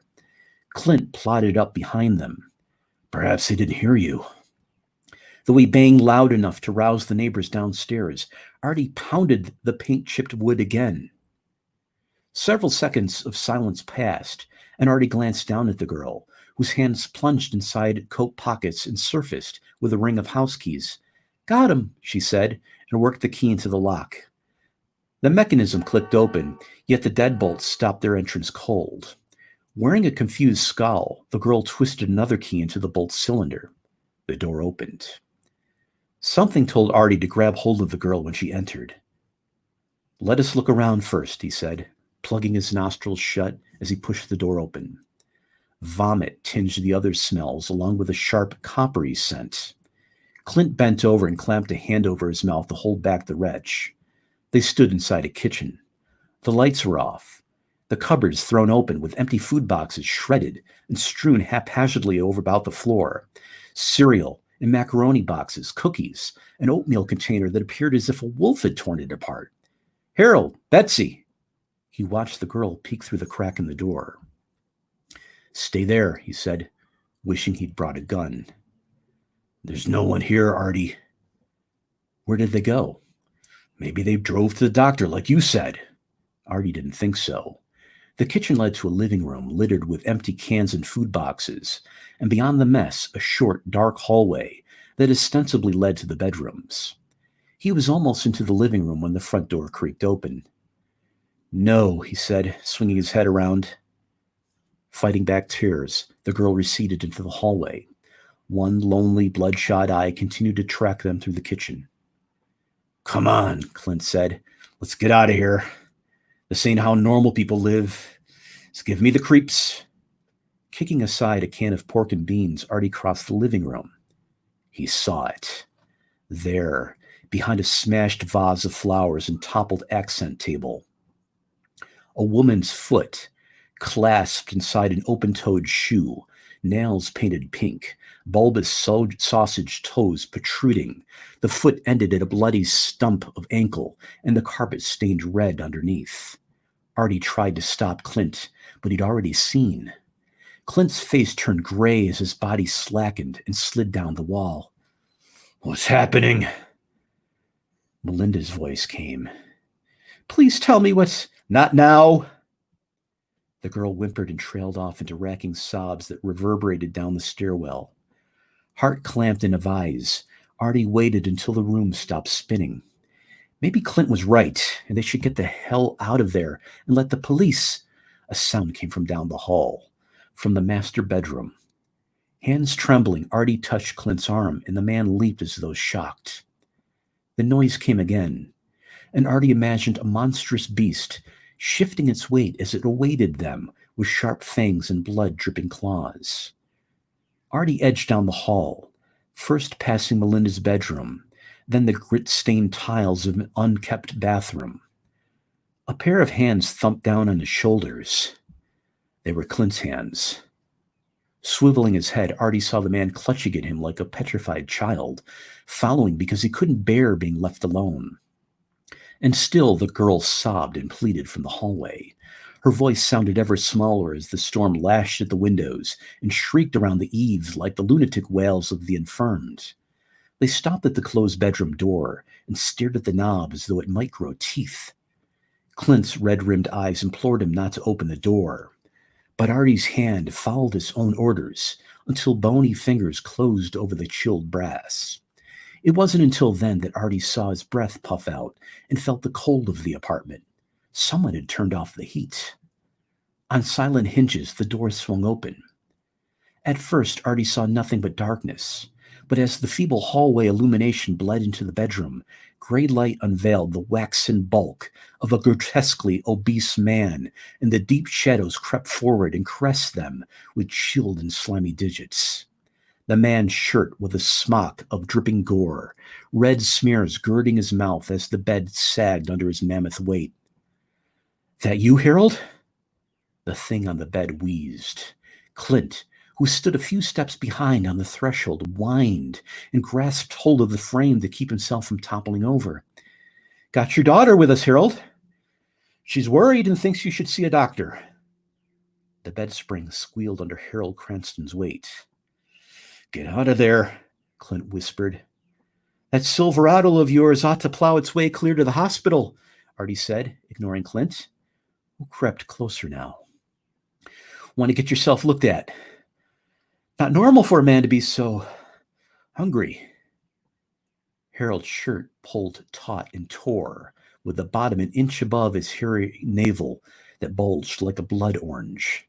As the walls shook from the wind, something slid beneath Harold's skin, and at once Artie envisioned a boa constrictor slithering inside the fat man and wrapping around his organs. Oh, Harold moaned. His eyes rolled back in his head, tongue lolled out, black and liver-like.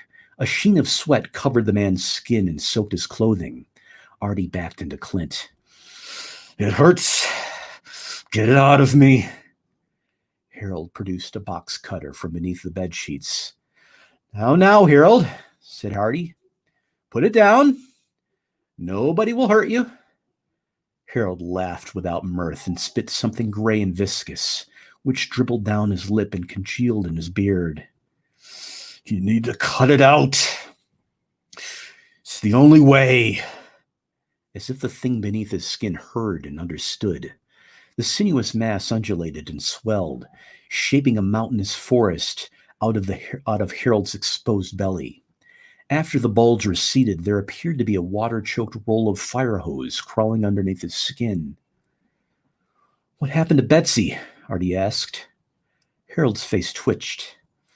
Betsy, he said, eyes lost and drizzling a mustard-like matter. Your wife, Harold? What happened here? Harold reached out with a shuddering hand. Artie recoiled from the blade. Harold's stubby fingers uncurled and the box cutter clanged off the hardwood. Oh, God! What did I do? He smacked his lips and swiped his tongue across the blistered and flaking chin. I couldn't help it, Harold said with his eyes, which begged for forgiveness. All it wants to do is eat and eat and eat. Was it? Clint said. His voice cracked and he swallowed, tried not to stare at the way Harold's stomach heaved and billowed. Was one of those things inside Betsy too? No reply. Harold? Artie picked up the knife. Yes. Where is it now? The fat man's belly distended, as if a fist punched out of its innards. He arched and screamed, triggering a cold hysteria in Artie and Clint, who backed toward the doorway. Harold's skin tore like a macabre zipper drowned down a waterlogged corpse. Blood splattered Artie's face. Something black unfurled from the top of the closet. Run, Clint! Artie's scream came too late. In the dim light, he observed a worm, which seemed to stretch forever, shoot out of the closet. He glimpsed serrated teeth before it clamped against the side of Clint's face. Another splash of lifeblood and Clint's godforsaken screams, and Artie wheeled into the hallway and threw the door shut as the gates of hell exploded against the other side. As Melinda cried, he pulled the girl down the staircase and into the frozen night. Together they ran for Artie's old store, and he was thankful for the biting wind, which yanked her frantic questions to the stars. Someone wouldn't have to tell her. But not now. Not yet. As he crashed inside the warm confines of the corner store, Artie worried how soon the worms would find new hosts, and thought of the downstairs neighbors, the Kelly family next door with their 5-year-old kid. He wondered how quickly parasites multiply. Artie didn't want to know. And that, ladies and gentlemen, is What is Eating Betsy? And I hope that story sees the light of day this year. The end. Yes. Wow. Yes. Wow. That was great, man. Thank you. Lost my voice. Dude, have you ever considered doing your own audiobooks? Like, you have a great voice for it. I thought of possibly doing it for my short stories. I'm not sure that I have it in me to do a full a full novel, and especially for the high profile thriller stuff, I've got to go with a pro. I think they could handle it a lot better than me. But yeah, a couple of short stories I think could be kind of be fun. Really, maybe put something up on YouTube. Yeah, dude, that was great. I mean, I really appreciate you coming on and doing that for us. Definitely. Of course. I think we Before definitely... he goes, though, Frank has to talk about something. All right. Frank. Which thing do I have to talk about? There's so many. Pick one. Is it do we want to talk about urinals, or do we want to talk about books? Is there a difference? Everybody got so quiet. Oh my God. Yes, God, I hope so. Well, let's just talk real briefly, because we've been doing like anecdotes from beers, and so we talked about the Wet Chicken Diner, and everybody showed up at this diner, and Dan and your beautiful wife showed up at this diner with us to join us that night, and I was sort of relegated to the little kids table. Yeah. And you sat with Armand and the more adult folk. So at some point I had to use the facilities, right? So I went to the bathroom, and I never ever in my entire life, in this Wet Chicken Diner, as it's come to be known infamously, have I encountered a urinal mounted so high in my life. And I stepped up to this thing. I'm like, how do I tackle this thing? My God, I need a step stool. Somebody have a brick, something like that. So I came out. I was incensed, like this thing. And my apologies to this day, Dan, to you and your wife. You were not ready for Mr. Frank. But I came back and said, I'm like, I was resting my balls on the lip of this urinal and talked about how I beat on this thing that was mounted so high. Never seen so more ungodly mounted urinal in my entire life. And I didn't, that's just me. I didn't even realize I was being untoward until after the next day. They're like, Dan and his wife could not run away from you faster. Thank God you were at the little kids table. I don't even know if I heard it. And He was standing between you and your wife when he said okay. yeah. I don't remember that. But it was great. But I was so embarrassed for myself the next day, even though I vividly remember having to tackle this urinal. But I knew I was slightly inebriated tackling this urinal. But I always appreciate Dan, you and your wife being cordial despite my very frank forthcomings about this urinal. And I always appreciate you joining us on Beers and Fears. Like you said, you're the sixth man up in the lineup, and a very integral part, the most important piece of Beers and Fears flight night. So thank you for just waving it all off my urinal thing. And there it is. That's my urinal story with Dan Padavana at the Wet Chicken Diner. I probably hit the point where I didn't want to think about you urinating anymore, so I just got out of my mind. So, yeah, for what it's worth, we have a urinal at work which is about that tall. I don't recall if we used the urinal at that diner, but we have one at work. It's something with the piping. They got the piping too far up the wall, so they have to put basically you have to like stand on the chair and aim upward. It's just ridiculous, but this happens. It's not the only place. You would think yeah, it does, but I mean, it's porcelain. You think, well, it's high enough. I could rest my balls. Might kind of feel good, cold porcelain. Yeah, I don't know. With COVID, saying man, I wouldn't do it. I wouldn't do it anymore. That may have been your habit before. No, yeah. Don't do it. Just I mask Dan. I mask everything when I'm out in public. Everything. All right. Well, Dan, Thank you. that note, Thank you, Dan. thank you so much for coming on. Again, thanks for being a part of the second book, man. We really appreciate the intro. It's great. And hopefully next year, when all this craziness hopefully goes away, we'll be able to do another tour. And we'll definitely have you on it. So yeah, God willing, I really hope that's the case. I'd love to see everybody again. Absolutely. Maybe we'll come up a little closer to you next year. Yeah. Cool, man. Lots of- Got lots of good stuff in New York. I'm sure we could find you a place. Absolutely. All right, man. Thanks a lot for coming on. We We appreciate got to it. creep up there. Have a good Okay, one. guys. All right. Take care, Good night. everybody. Thank you, Dan. We should probably talk about the new book, right? Oh yeah, so we have this new book that came out today that we were just talking about. Dan Padavano did the Not intro that book. for. Frank. Oh, not that book. Oh, you want to No, do Frank's book? No, Frank keeps holding up Catcoin. Oh That's yeah, what yeah. We're Let's talking do about. that. Let's do that. Let's not talk about the book that we came here. You want to do that? Let's talk about. Just real quick. Wait for it. Wait for Real it. quick. Wait for it. Okay. We asked how many Funko Pops do I own. One person in the chat nailed it dead on, more than they ever hit Armand's number.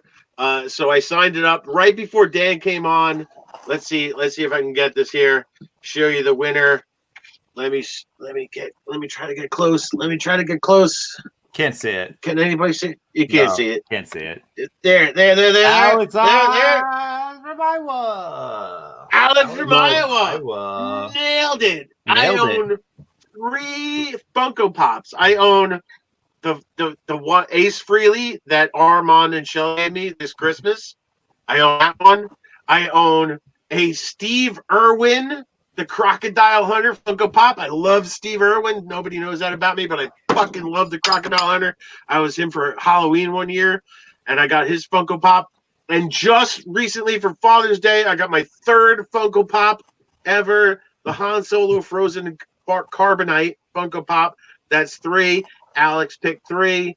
He wins cat coin. Alex, hit me up privately and give me your address, and I will send out this already signed, live on the air. If you look back, I was signing it for you live on Beers and Fears live event. Alex, hit me up. You win, brother. That's amazing. That is Let's talk about the amazing. important book now. Yeah, now the book that everybody came here to see and to talk about. Yeah, like what the fuck? Beers and Fears Flight Night. Look at this sexy cover, guys. Look at this sexy cover. Sexy That's a great cover. It's so good. I really love it. It's definitely better than whatever is written inside.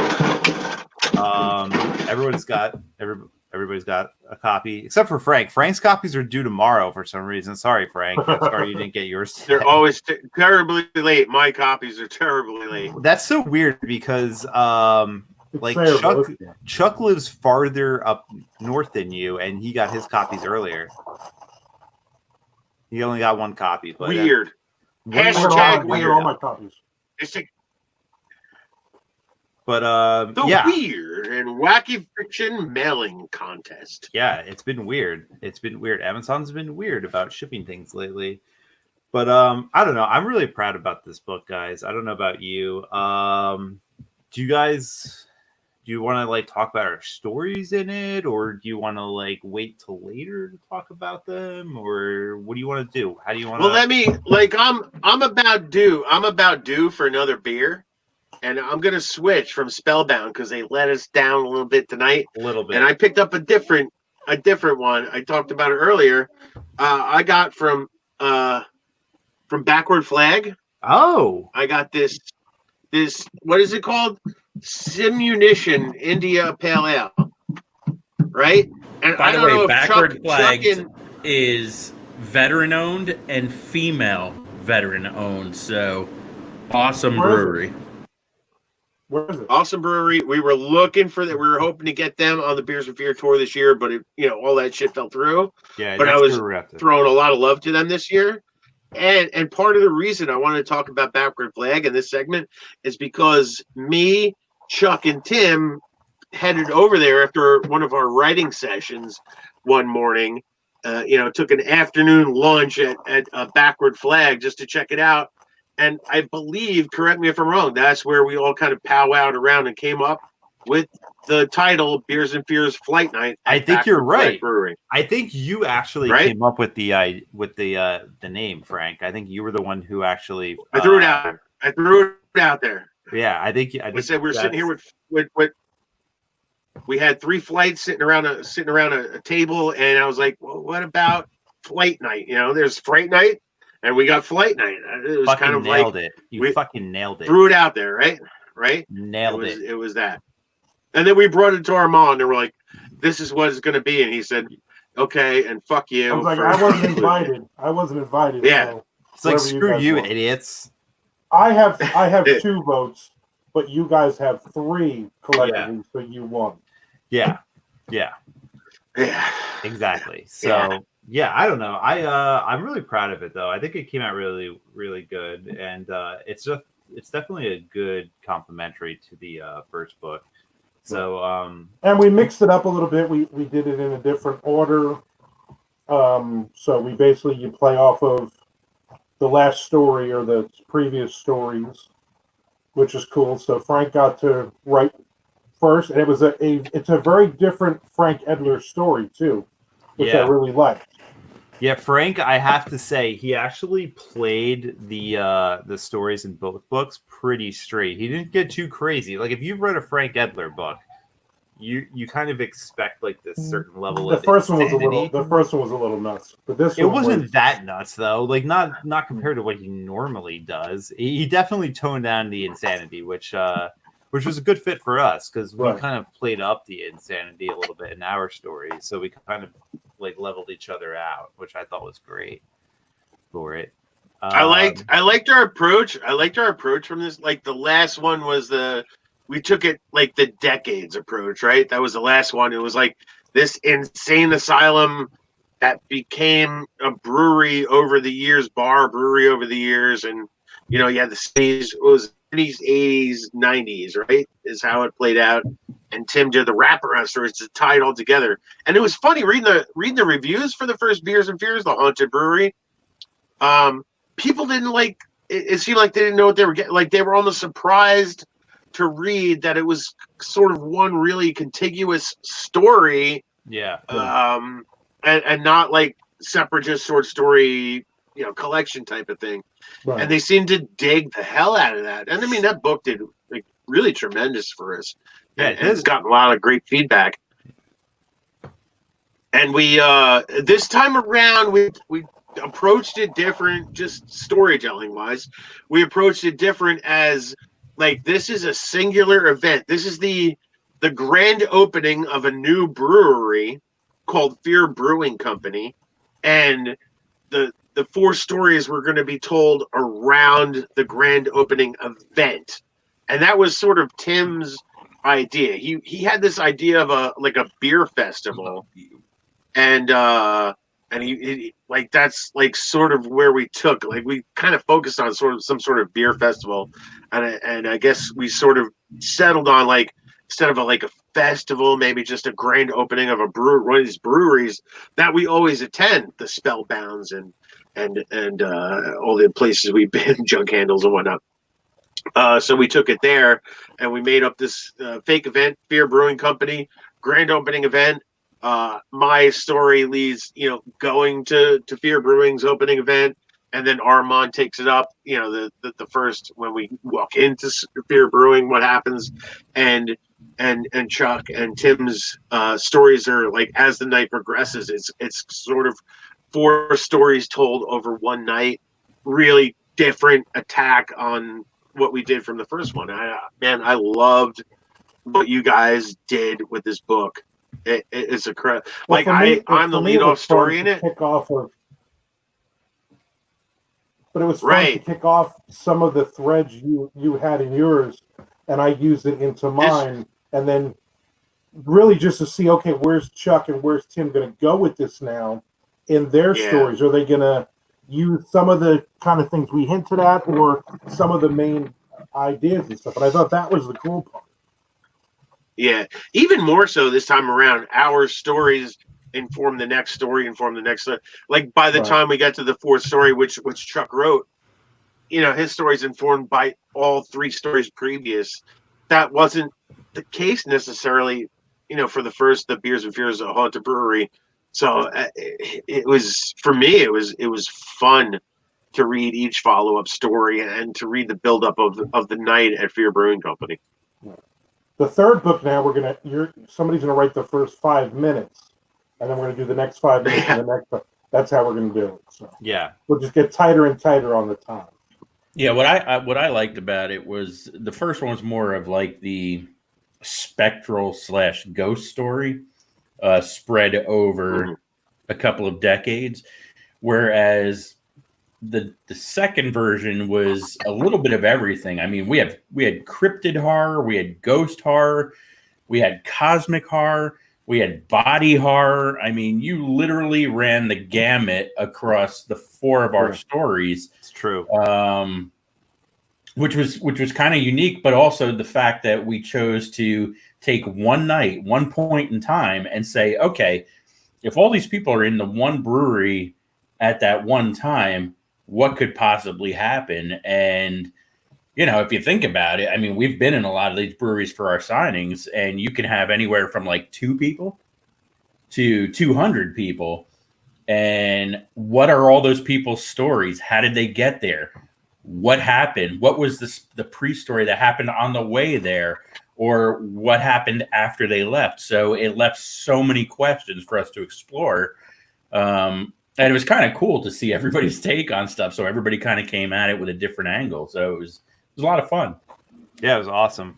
All right, our next guest is someone who we're very familiar with, obviously, Mr. Matt Minacchio. What's up, man? How's it going? Hello, can you guys hear me okay? Yeah, we can hear you fine. Wonderful. Tim, your hair is beautiful. That's the first thing I've got to say. Thanks, man. So long. It's getting outrageous. Yeah. It's great. I'm not wearing pants right now either, so it's all the better. That's disgusting. I'm sorry. Put some Good to pants see you on. guys. Hey, you're in New Jersey Matt too. did Is anyone- the Angry Eric with us. He was on our when we went to Angry Eric's. That was a Yep. Chuck representing. That was a very cool. How do we end up getting Matt? Was that Tim's pick? Because I know we always try to look for somebody new. Tim was up there too. That was up in Sussex County, right? In the Sussex area, right? Yeah. Yeah. Mm-hmm. Yep. Yeah. I mean, I'm gonna take. There we go. Matt and I, we hung out at Scares That Carry. We shared a table one year, so we were looking for someone who to fill a spot. And I was like, "Hey, this Matt Minacchio guy is really awesome. He's a great horror writer, and he writes thrillers too. So why not?" And he's a Jersey guy, so he's local. Yes. And you live like really close to Angry Eric's, right? Like not more than like a half hour. Yeah, if that's very close. So it just made sense for us to invite him along the tour, and it was great. We really enjoyed having you, and thank you. Yeah. So I'm not sure if you can actually go into breweries right now up in New Jersey unless it's outside. That's where we are in New Jersey. Yeah, I think it's only outside right now. Yeah. There's I think inside is pretty much not going to happen for a while. Yeah. Armand, are you allowed to leave the house now down in Florida, or is it? I know it's getting bad in certain parts of the state. It got bad again. Yeah, I said, they opened all the bars, and then Friday they closed them all again. Yeah, because it's just not that I'm leaving the house anyway, but it's really bad down here now. Not that Armand ever leaves the house. Yeah. No, I'm a recluse as it is. I just don't see them doing any organized sport. Like my book is about baseball. I don't see them having a baseball season, even though they're going to try to start it up in a month. I just don't see it happening. Yeah, I've been actually the last couple of days. Me and my wife have been talking to a lot of the players about the 60-man roster and all that, and they're basically telling them, don't get too comfortable. Basically, come to the extended spring training, but as soon as we get anything bad, everybody's basically going home. So yeah, before I think it was the Phillies, just in the last less than 2 weeks, I think it was down in Florida. They tried to have some kind of not even spring training, but just go there and just try to exercise, and 4 of them got sick. I mean, that doesn't mean they're going to die. It's just it's very been over 50 players and staff and everything already. I know a couple of the guys they haven't announced. I know who they are. Actually, guys that we know very well from the Marlins that got sick. So I just don't see it happen. Not just with baseball, but just with any league. I mean, even football, which sucks. I mean, I like watching football as much as anybody. I just can't see any organized sport right now doing this. So that makes sense. Oh well, it does. It does. So I think because there's so much money involved, though. Like I think they're gonna try to find a way to do it. Like even if it's risky, I think they're still gonna try to do it. which kind of sucks because it's people's health that are at concern. Yeah, I've just lost all, and it sucks because I love baseball. It's my favorite sport. I've lost all interest. I just can't really, It's bring hard. myself to care. Yeah, it is. Yeah. Now we're going in a couple of weeks. Me and my wife are going up to Savannah because they have Right. independent Savannah Bananas, and Okay. we actually got tickets. It's outdoors, and they have all these things. You have to wear a mask, and they have 25% capacity and all this other stuff. So we got tickets, which we normally you're on a waiting list for like 3 years for them. And I ended up getting tickets, and I'm like, we got to go, but we're going to go during the week. And it's an all you can eat, but there's so many rules. It's everything is cashless, and nobody can hand you anything. I mean, there's a ton of that. But for me, I'm like, well, we're going to see a baseball game. Yeah, like if it's outside, like I took my son and his friends to, we have some nice parks up here in New Jersey, and just a few weeks ago it was beautiful out. I'm not averse to like going to some place that's outdoors and keeping your distance. I think you'll be relatively safe, especially in Florida where it's very, very hot. That's supposed to, if you're outside, I think that can help keep the virus at bay, I hope. But yeah, just anything indoors though, I just, it's not looking good for the Tampa Bay Rays is what I'm getting at. I just don't see them playing ever again. But so how are you guys all doing? I'm doing well. Who was going to go to Scares the Cares this year? Tim, you weren't going this year, were you? No, I was going to take a year off. Me and Frank were going. Yeah, and hopefully me next and year. Armand. Yeah. Well, Frank, this is out of the blue. I could be completely wrong on this. Do you play Arena? Do you know what that is? MTG I Arena? fucking love Arena. Oh, game on, Matt Pinocchio. Where the fuck where do I meet you, motherfucker? Core 2021. This weekend, I'm going to take you down. White, blue, motherfucker, I'm taking you out. You gotta give me whatever your stream name is so I can like friend you on there. Yeah, I will. All right, Totally. cool. That's good. Yeah. That was our you guys don't know what that is. But, No idea what just happened right I now. don't know. no, because you're cool, Totally Tim, know. This is why my son is know. afraid to play him in know. Magic online. Yeah. Yeah, that's the reason. Okay. There's Yeah. other reasons we can't discuss right now. Oh, that's cool. Yeah, no, I'll definitely What are look you you doing? up. Yeah, look me up and I'll trounce you with my red, white village motherfucking deck. Kill you. Kill you. Just as long as it's not counter. I hate counter decks. I hate counter decks. I hate counter, but I got to play him, right? You got to play him. Yeah, you do. Yeah, you do. So I love just having them tap out. Look at the three of them tapped out, tapped out, tapped out, tapped yeah, out. that's tapped why out. we. Great. What are you talking about? Counter. Yeah, let's bring them back in. This is enough torture. But no, I thought I saw you on Facebook. Like, well, I think he played we're Arena. done. That's all right. Cool. Yeah. Awesome. I want to know about the new Matt Minacchio We'll connect book. on that, Matt. I want to know about the new it's Matt called- Minacchio book. It's called Close Call. It's about a pitcher who throws a perfect game, just like what happened with Armando Galarraga 10 years ago. It gets ruined on the last out of the game.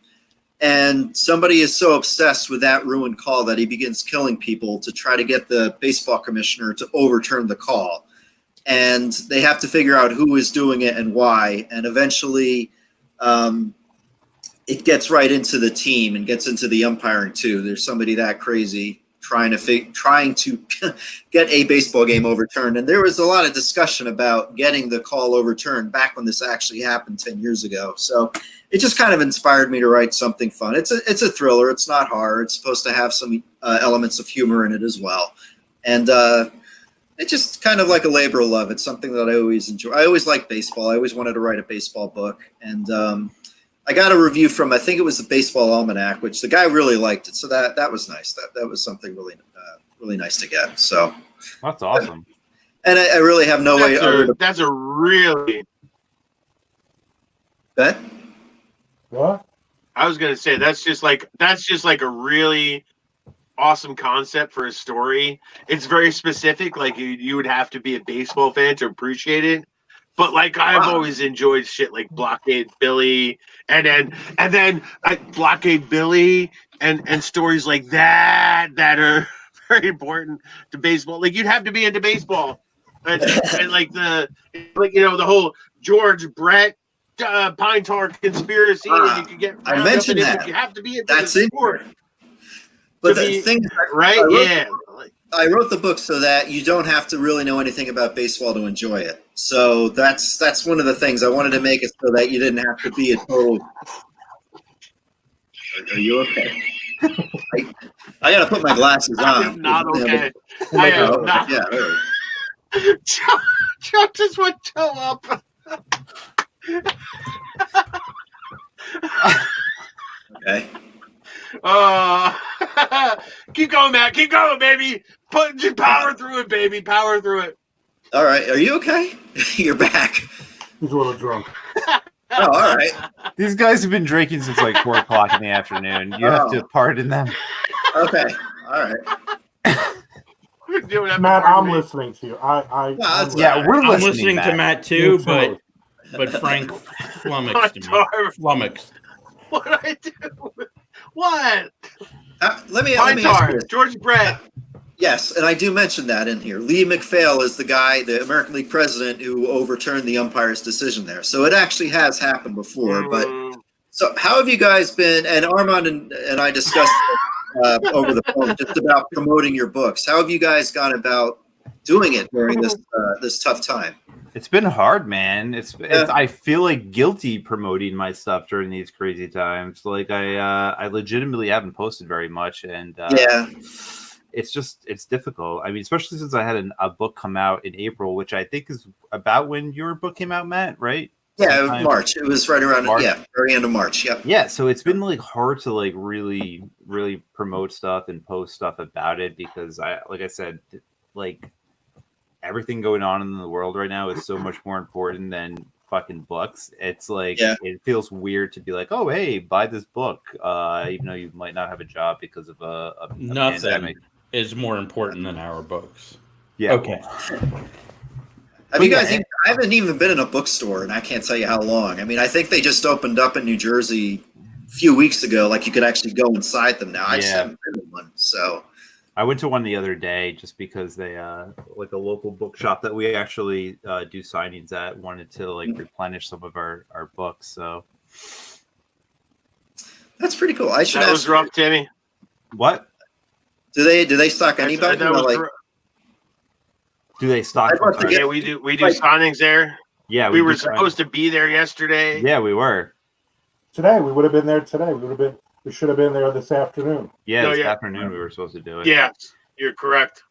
I'm sorry, Matt. Breaks my heart. What was your question? No, I'd love to try to get some of my stuff in that store if they'd have me. I mean, just to try to get my stuff out there. Again, if I can't, no big deal. But yeah, maybe I can talk to you about that offline. That's fine. I mean, hey, always like just message like your local bookstores, and I always tell people that just send a message to like small used bookstores or independent bookstores because a lot of them are thankful to have independent local authors sell their stuff in their shop. So yeah, I mean, I could send you their information, and then like any local bookshops by you, definitely take a look at. There's a few. There's a few used ones, kind of a couple of used bookstores that I think might be able to do it. So is everybody healthy and otherwise, Baron, I'm healthy.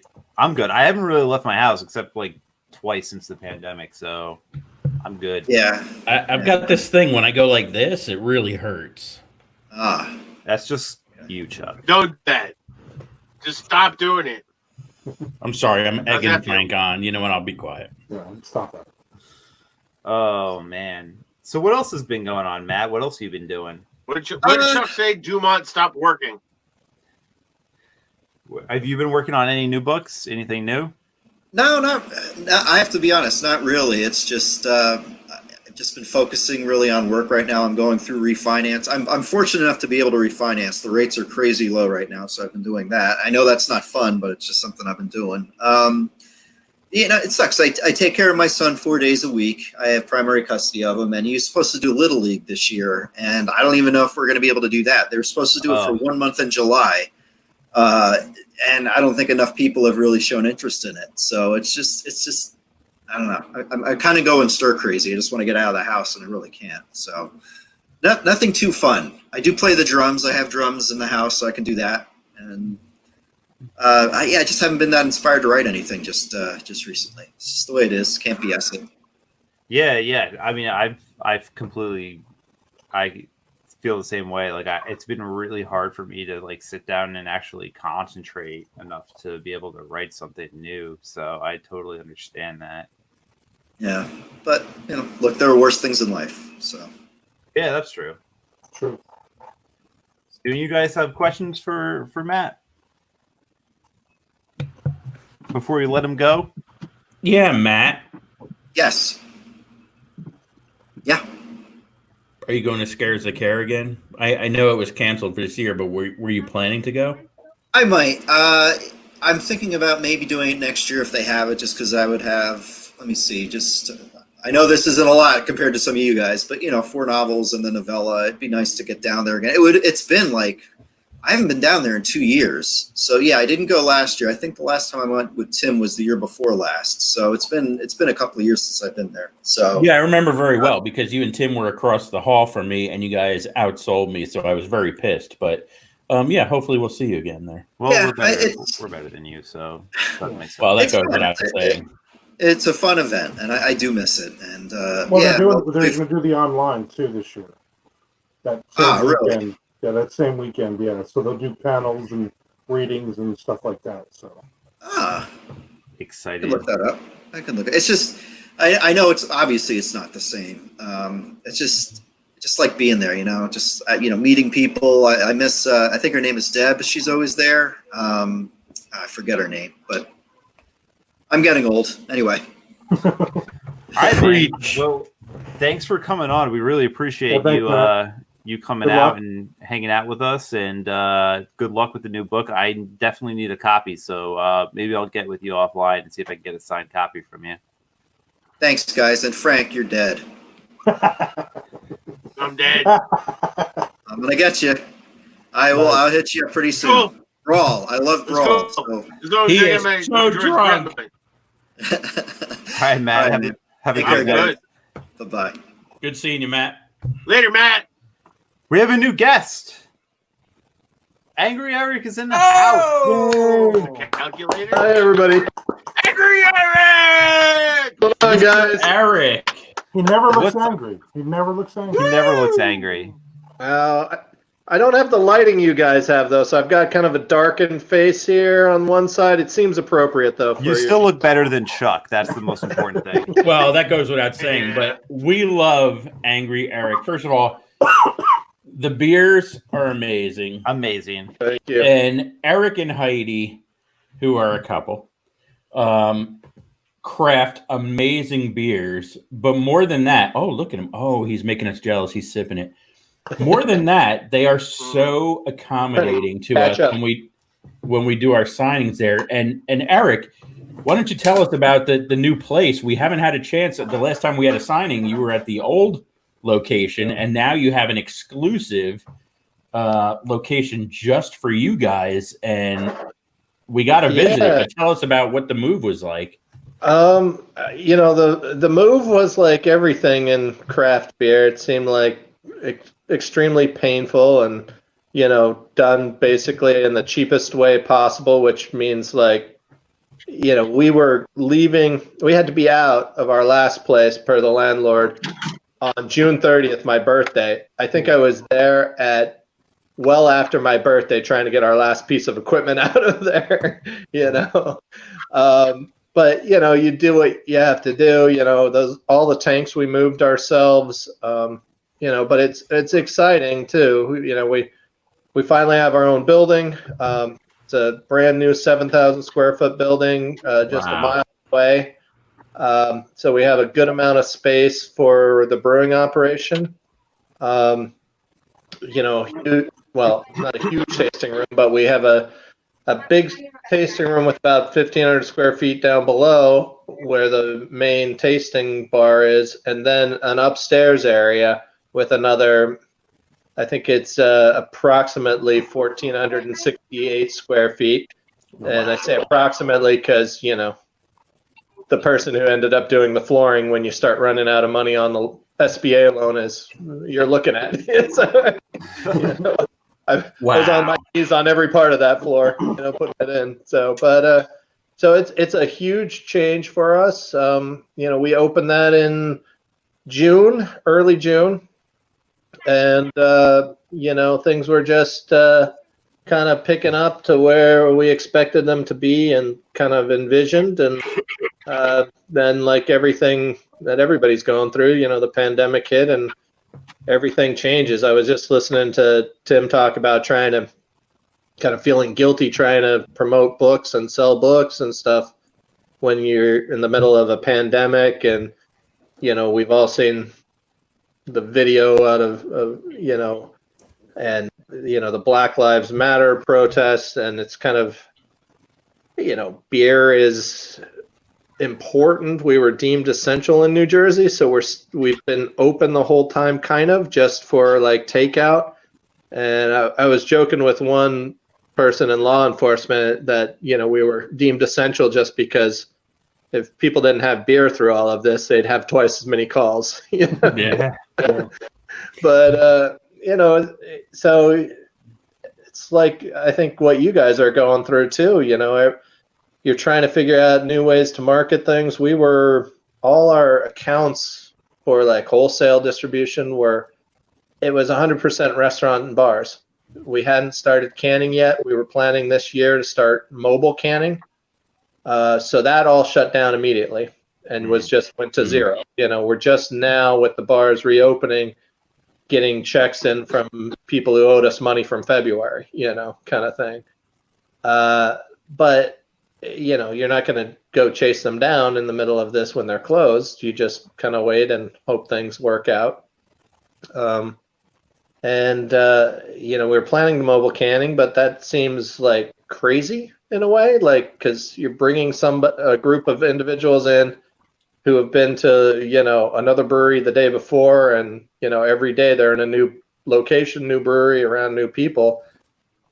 And it seemed difficult, if not irresponsible, to bring them in and have them around key employees and assume that they're not sick, they're in close contact working. So, now we've pulled the trigger and are buying a new canning line so that we can do it ourselves, which in the long run theoretically is good. In the short term, it kind of, when you already have a loan for the building, a huge loan, and we never had that before, and then now you're tacking on more for a canning line, you're kind of flying by the seat of your pants, And yeah, I think most of you guys understand what that's like when being an author is kind of the ultimate in kind of believing in yourself and crossing your fingers. We completely reinvest in ourselves all the time. I mean, Armand and I were talking the other day. We take what little profits we have and we reinvest them into like audiobooks, because the audiobooks have been taking off in this pandemic time. As people are stuck in their homes or they're walking locally, they're listening to audiobooks. So, it's all about kind of taking what profits you get and then reinvesting it into the business. And one of the things that there were a couple of reasons that we loved hanging out with you guys, with you and Heidi at Angry Eric's is, one is we were drawn, as you can see, I'm wearing your shirt. Oh, thank you. and drinking out of your glass. We were drawn simply because we're fans of Vikings and black metal and all that stuff and everything Norwegian. So we were like, hey, this is a great place to like check out. But then once we reached out to you guys and said, hey, we would like to do a book signing there for our Beers and Fears tour. Wow, how accommodating you guys were. I mean, thank you. You guys brought us in, you set us up. The beers are phenomenal. I love the elderberry beer.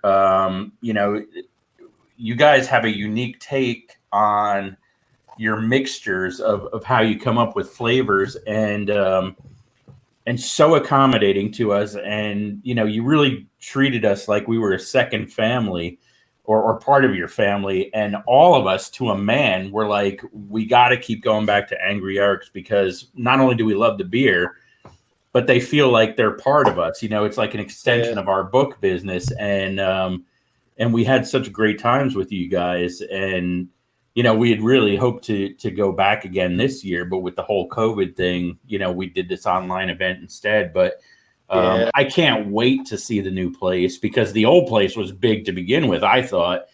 And the new place, I've checked out the pictures and everything online. It looks tremendous. I can't wait to go in there and visit it. And you really employ like the best staff. I mean, every time we're there, they're wearing our Beers and Fear shirts. They're taking care of us as if we're like part of the company. It's a tremendous culture, and really it goes to you and Heidi and the vision that you guys have for Angry Arcs beer.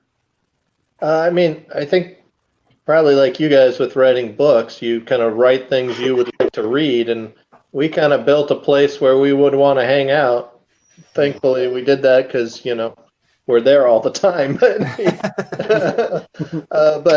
so we kind of, you build what you think you like and hope that other people will like it too. And we've been fortunate so far that it's, worked out, and we're kind of, through this whole pandemic, we're treading water like most people. You're not looking at this year as a big year to expand or anything, but you're just kind of looking to tread water and stay afloat. And we tried to keep all of our full-time employees on, and even our part-time, we ended up being able to keep all of them on if they were able to come work, but it's an adjustment, and it's, I think everybody's a little tired of everything, just a little exhausted. It's like, you do a lot of working from home and you feel like you're more tired, or, it's kind of need a vacation or whatever. Preach. Yeah, I have some friends that live in Hackettstown, and, they frequently visit Angry Eric's, and they didn't know about Angry Eric's until we had the book signing there. And once they were there and they tried the beers, they were like, wow, this place is great. Like, how did we not know about it before? I was like, it doesn't matter. What matters now is that you know where it is and you keep going. And they feel the same way that we do. When we're there, it's more like a family experience, like having a couple of beers with friends and family, as opposed to going to a brewery and sampling beers. So it's almost like second nature. So I don't know. I'll shut up. I'm doing all the talking. You guys can jump in and say what you think about Eric and Heidi. For us, when we put the tour together, it's to this point now where we just go, okay, Chuck, get in touch with Angry Eric, because we know that's like literally, right? That's like the first one we know we're going to go there. We know we're going to do the sign. So that's kind of our starting point of, okay, we know the couple of weekends, figure out which day works for those guys, and we build the tour around that. And that's really helped us, because we know we're going to go up there. We know we're going to have a great time. Yeah. I mean, that's important. Well, if you can't have a good time while you're working, then why are you doing it, right? Exactly. We actually have a question from somebody in Wisconsin, Eric, who wants to know what you're drinking right now. Nick Zinn is asking, what are you drinking right now? All right. So Heidi set me up so that I'd have plenty to talk about for drinking. So I was just drinking King Knut, which is brewed with maple syrup from New Jersey, from Sussex County. Wow. And that's farmed locally, right? Yeah, it's a maple nut brown.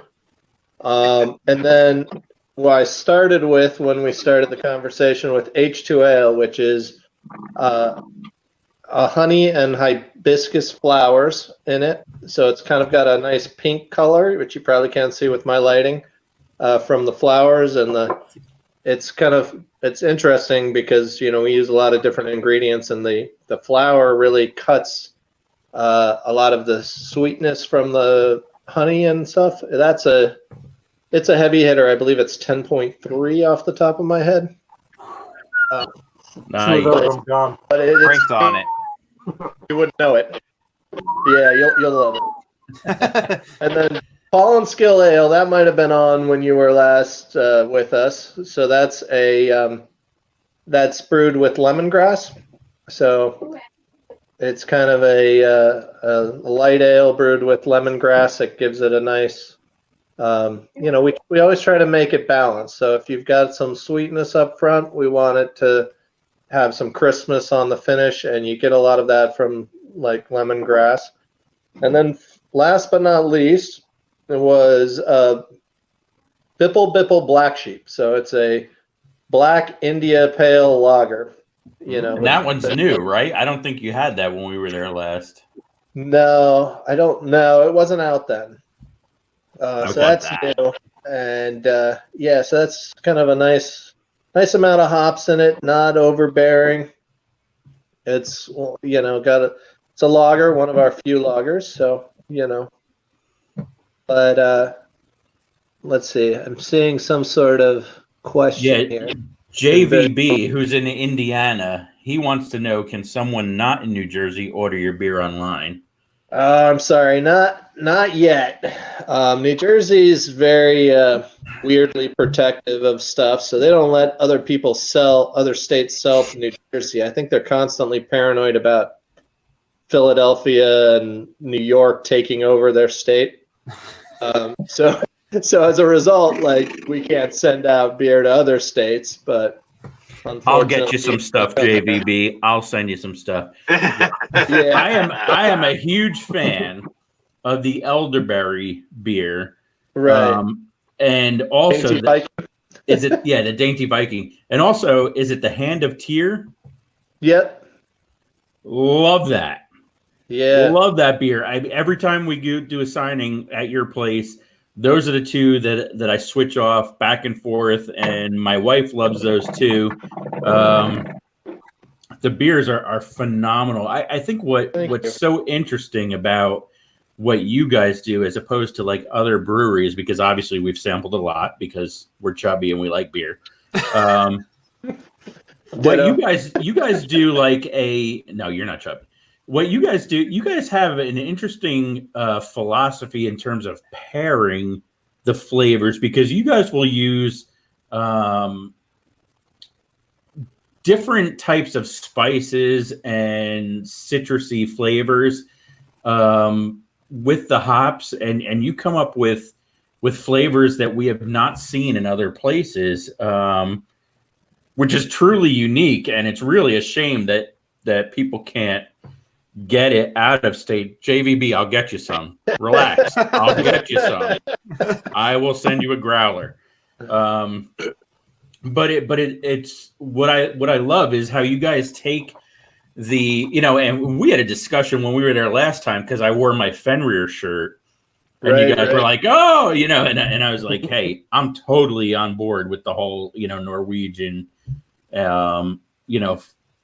culture and everything. But the way you guys pair some of those flavors, it's really a unique blend to the beers that I have not seen at other places. So how did you and Heidi, I guess, arrive at that, coming up with different flavors? I appreciate you saying you and Heidi, but really it's, she's the genius in terms of flavor. She was a trained chef, also a biochemist, and she's kind of just always had this great knack for whether it's cooking or beer, thinking about flavors, thinking about how they interact. I do a lot of taste testing with her, and I sometimes come up with an idea here or there, myself. But a lot of it's culinary inspired, like our 3-ball porter. That was because in Scandinavia, in Norway, when I was there, they made what were called bullen. They're basically like kind of a sweet roll, but not really like frosting on top. But they use cardamom in them, and so that's in 3-ball porter, and it just has this wonderful aroma that goes great with kind of a sweet bread, and a porter is nothing if not kind of a sweet bread, of a beer. And so you add that in, but I still remember in Norway, it was kind of a joke that in the neighborhood that you could not make those without making extra, because everybody would smell it from your kitchen and the kids would come over to your house and like expect that you would give them some, Sweet bread. Yeah. So, but that's just kind of an example of how we took like ideas in the culinary food world and applied them to beer, I was gonna say I have a quick question about the canning process. How far does your distribution go? Because like I'm in South Jersey, I love your beers. I honestly think that your beers are better than a lot of the local craft breweries by me, and I would love to have them. So this is kind of a selfish question, but like how far does your distribution go when you start? I have the same question. Okay. So the short answer is before all of this, our distribution was just in kegs. So it was just bars and restaurants, and we kind of self-distributed. So Route 78 was our cutoff, basically, where you travel too much further, it wasn't worth it. As we get the canning line up and running in the next month or two, we'll definitely be looking at expanding our footprint a little bit. And, because it's not easy to get into, especially self-distributing, getting into like bars and restaurants who've never heard of you. Yeah. And they've got 5 taps and you're asking to take one over,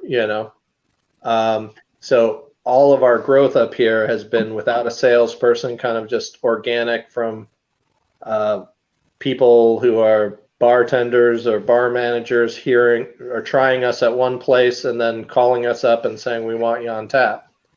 So as you get further from your home base, then, and start doing canning, then we'll hopefully expand into Southern Jersey and get on some shelves and, with the cans.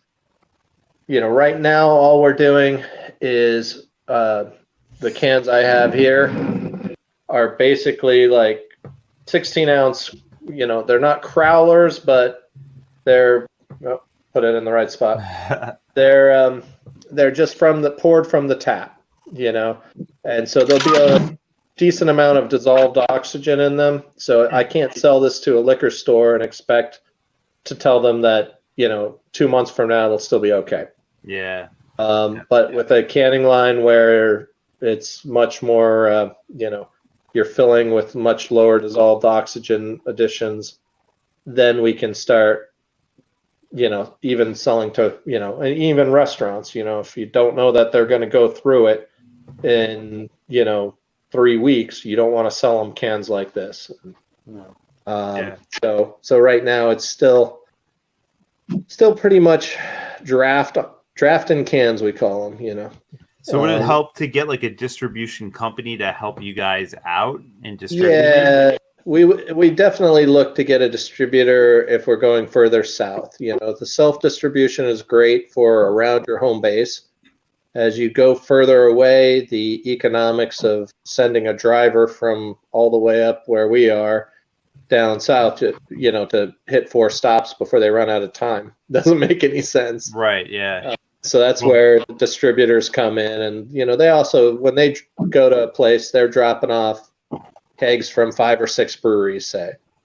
So it's a lot more per stop for them, So based on the comments we have people from Philadelphia, Indiana, and Wisconsin who are interested in trying your beer. So all right, I gotta drive my big Ford F-150 out to your new place, check it out, and pick up some 4-packs and start mailing them to some of my peeps out around the country, because they are definitely interested in trying Angry Eric's beers, which are phenomenal. I mean, drive some of those down here to Jacksonville too.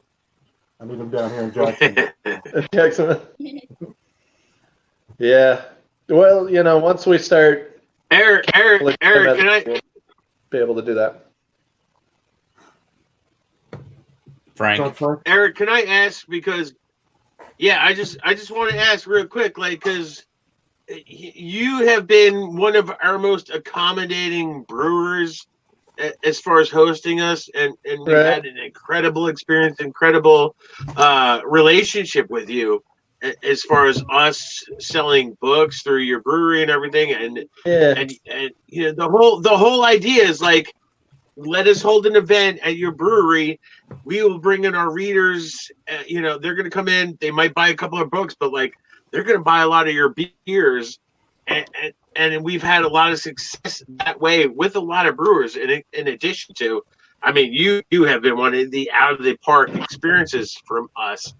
But I know with particularly New Jersey, it's a cuckoo experience because of the laws and the weird loopholes and everything. Right. How important is it to you to have people like us coming in and creating events for breweries in New Jersey in particular, where there's laws that make things weird and what we can promote, not, and everything. How important is it to you to have that like symbiosis relationship? It's extremely important. A lot of what we're not allowed to do are kind of things that you think of as a typical bar doing. Now, we've never been that. We've never wanted to put TVs on the wall and, have people swearing about whatever team is losing or why, because it stops being a place where you can bring your kids or your family and starts just becoming yet another sports bar. And there's plenty of those around. So, but I think what everybody loves about our place is you have a sense of community, a sense of family. We've had people who are, regulars who, when they first came to our place, they were new to the area. They didn't know anybody, had no friends. And, within a few months, they knew a whole bunch of people and had good friends that, they hang out with all the time today. So I think that's kind of, fostering community and helping out other small businesses, which you guys are the quintessential small business. It's a business of one. That's part and parcel to who we are, because that's what we are too. We're a small business trying to build a community, just like you're building readers one book at a time and making those friends and establishing those relationships when they meet you. We're doing the same thing, one beer at a time. Or in my case, 4 beers at a time in a very small glass. Not just at yours, at ours. I mean, we drink a lot when we go there. Yeah. We always laugh. We always laugh that, we have these beers and fears signings to sell books, but really it's just to hang out with each other and drink beer. As you can tell, we love to drink beer. And I think we definitely spend more in beer purchases than we do in book sales, but we're totally fine with that because we love the beer. We love the places that we go to, especially Angry Eric's, and we just love hanging out with each other. So, it's our mantra is kind of like, hey, we'll get together and sell and hang out and drink beer. And if we sell some books, great. It's really about hanging out and drinking beer. Yeah. Good beers, quality worst beer. Case scenario, you drink some beer and hang out with friends. So that's not a bad Friday, Saturday night anyway, right? That's all we could ask. And now I have, according to the comments, I have a lot of, I'm going to be heading out there soon, Eric, and visiting you guys and buying some beer to ship out. You might need to rent a trailer. I'm gonna ship out, quietly to Indiana, Wisconsin, Philadelphia, et cetera, et cetera. So it'll be bootlegging beer. You know what? It has to happen. It's just the way it is. So think you got to Yeah. label it as olive oil or something, you know. You know what? I'll put a book or two in there, and it's just books. So there It's you just go. books, So it's Good weight. Right. yeah, awesome. really appreciate everything that you do. Absolutely. Again, Yeah. so accommodating, such a family built business with you and Heidi, and please pass on our regards to Heidi and the rest of your staff. Tremendous I will. staff that you guys have hired. I mean, it's truly like a family experience every time we go there, and we can't wait to go to the new place because the old place was fantastic. I'm sure the new place is even better. So Can't wait to see you guys again and have you there, and you know, actually have a beer with you, whether it's with a mask on or not. You know, we'll do what we got to do. Absolutely. Cheers. we love you guys, and cheers to you. And Thank you. skull. Skull. Skol. Slancha. Thanks for being with us, man. We really Thank you. appreciate it. Appreciate it. Yeah. Thank you, definitely. Eric. Love you Yeah. guys. Thank Thank you, you. Eric. Take care, guys. You Have a too. good one. Have a good night. Wow. Time to, Isn't that what it's all about, girls? Wow. That's what it's all so, about right Dave, there. that was nice to wrap this up with a great interview with like that. 'Cause, Absolutely. That's- Hey, that's- before we go though, we have to close out. I know it's getting 10. It's already 10 o'clock, and we've reached our limit. But it's bedtime. It's bedtime. it's bedtime. But we have one book to give away. Yeah, whatever. Who wants it? Whoa. Past my Whoa. bedtime. I was thinking we've had a lot of people in the Who comments. hasn't read that?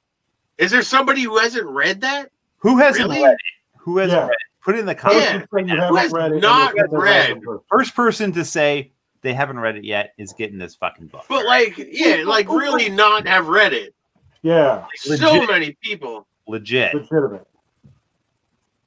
don't haven't read it, don't own it. We'll wait here till midnight. Hercules. Alex, you don't count. That doesn't count. Yeah, You Alex, already got you a own copy, it. you son of a Alex, bitch. Damn you. read the thing, goddammit. Yeah, I'm Damn not it. reading him a book. Read He's it. trying to replace me. Read it. You don't care if you read it. I mean, I hate reading it. Ugh. Oh, Chuck. JVB Sorry. said I read it. Read it. I don't know if that's proper English. I want to. Who has not read it? Who has not read it and does not Who own does it? not have a copy? Hard who has copy, not yeah. read it? Can't be that hard. Yeah, want you haven't read it, you don't own it Yeah. because you're gonna get We're trying to give away. not read it, not owned it. Trying to give it away. shamed. I'm saying Lots it on the of shame. internet. So I want to spoon God. JVB. I feel like the only four And Nick's Nice. in. nominated It's a and nice little right now pick by are Nick Zinn. I like that. They're both delicious. Jason Brandt hasn't read it yet because Armand's name's on it. So that's Yeah, I agree. Yeah, he could read it. Just, I don't blame him. Brant, Just don't read my part. do you're you want this copy? Yes or Jason no? Brandt. Yes or no? Right He's now. independently wealthy. Jason Yes, Brandt He is could own that cool. copy 3 times Yes or over. no? Do you want it? Yes or no? Son No, of a bitch. Yes or no? he's independently wealthy. God damn you, Jason. No. Jason Brandt is cool No. and he's sexy. All in one package. Independently Yeah. wealthy. What? Yeah. He's independently wealthy. Well, let me say what I'll do for him then, because I don't want to work anymore. All right. Nobody wants this book. We can't even give away a book, guys. That's He not said good. yes. He said yes. He said yes. All right, Brant. Okay, he wants it. Brant, you're getting the fucking book. I'm gonna send Whether it to you you. have I'll to reach read out. Brand's getting the book. Brant, Oh, get the book. Tim, rip everything Yeah. out of it. But my I'm cross just everything out, but my I'm gonna but my spit part. on every page. No, I'm not gonna do that. I'm not gonna do that. Let me tell you That's something. only 7 pages, right? Lance hasn't read it either. He said. Who's Lance? Oh, Lance has a great name. It's like You know what? totally Viking, you know? you know what? I have like I want- 50 copies of this Give book. Lance and Lance, and you get a give Lance fucking a book copy. too, Lance. Lance, reach out to Lance us. gets a copy. Jason Lance gets a copy. Everybody Whoa, gets whoa, a card. God damn it! So I don't know What? what's going on anymore. So Lance is getting a copy, and Brant's getting a copy, and that's it. That's all I got. That's all you got. So, Alex from AI gets cat coin. it's true. It's true. Does And anybody else have any? You know what Jason said? Give it to JVB Lance. gets Jason, you're copy close of- to me. You're across the bridge. I'll come drink with you. What's that? Sorry, Armand. Chelsea Avenue. Let's go. Chelsea No, Avenue. forget That's a that. delicious You just stomped book. all over me. you I'm son of a- sorry. That's a great book. Please Chelsea promote Avenue, it. JVB. Great book. JVB, email me your address. 5 stars. Guys, Really? You gave it 5 Who stars? bought- I don't believe that shit. I think he gave it 4 stars. Who bought Flight Night tonight? I want to know who bought Flight Night tonight. Nobody Yeah, bought if you bought it, let us know. Thank you, Chuck. Thank you, Armand. I have 12 copies of it. Thank you, Armand. I had a lot of fun, guys. I got one copy. Excited. I had a lot of fun too. I thought this was a lot of fun. We'll have to do this Guys, again. Hopefully, we'll get is it time to go to the diner? Yeah, right. Yeah, Everybody go to your local We're diner. diner. We need Everybody text salad. Shelly. Huh? Everybody text Shelly. Shelly Right. will tell you what diner we're going to meet up Right. at Exactly. in fucking Shelley half has to- hour. Shelly will tell you. Shelley If got it. tells the right people. Yeah, she's only going to tell the right people. Just text Shelly. Shelly knows where we're going in What- a half hour, Check All this right, out. wherever we're at now. guys, I think we've reached the end of this Yes, broadcast. we have. Everybody, really seriously, we had like Chuck a has not couple worked hundred on that people on. poll. Appreciate it. Right, shut up. All right, Couple everyone. hundred, that easy. I love you Holy all. shit. Guys, Love you guys. Love you. All right. Hope to see you guys soon. Here's to the hang out. tears. Flight Have a night. great night. You too. I salute you. Flight night. Flight night.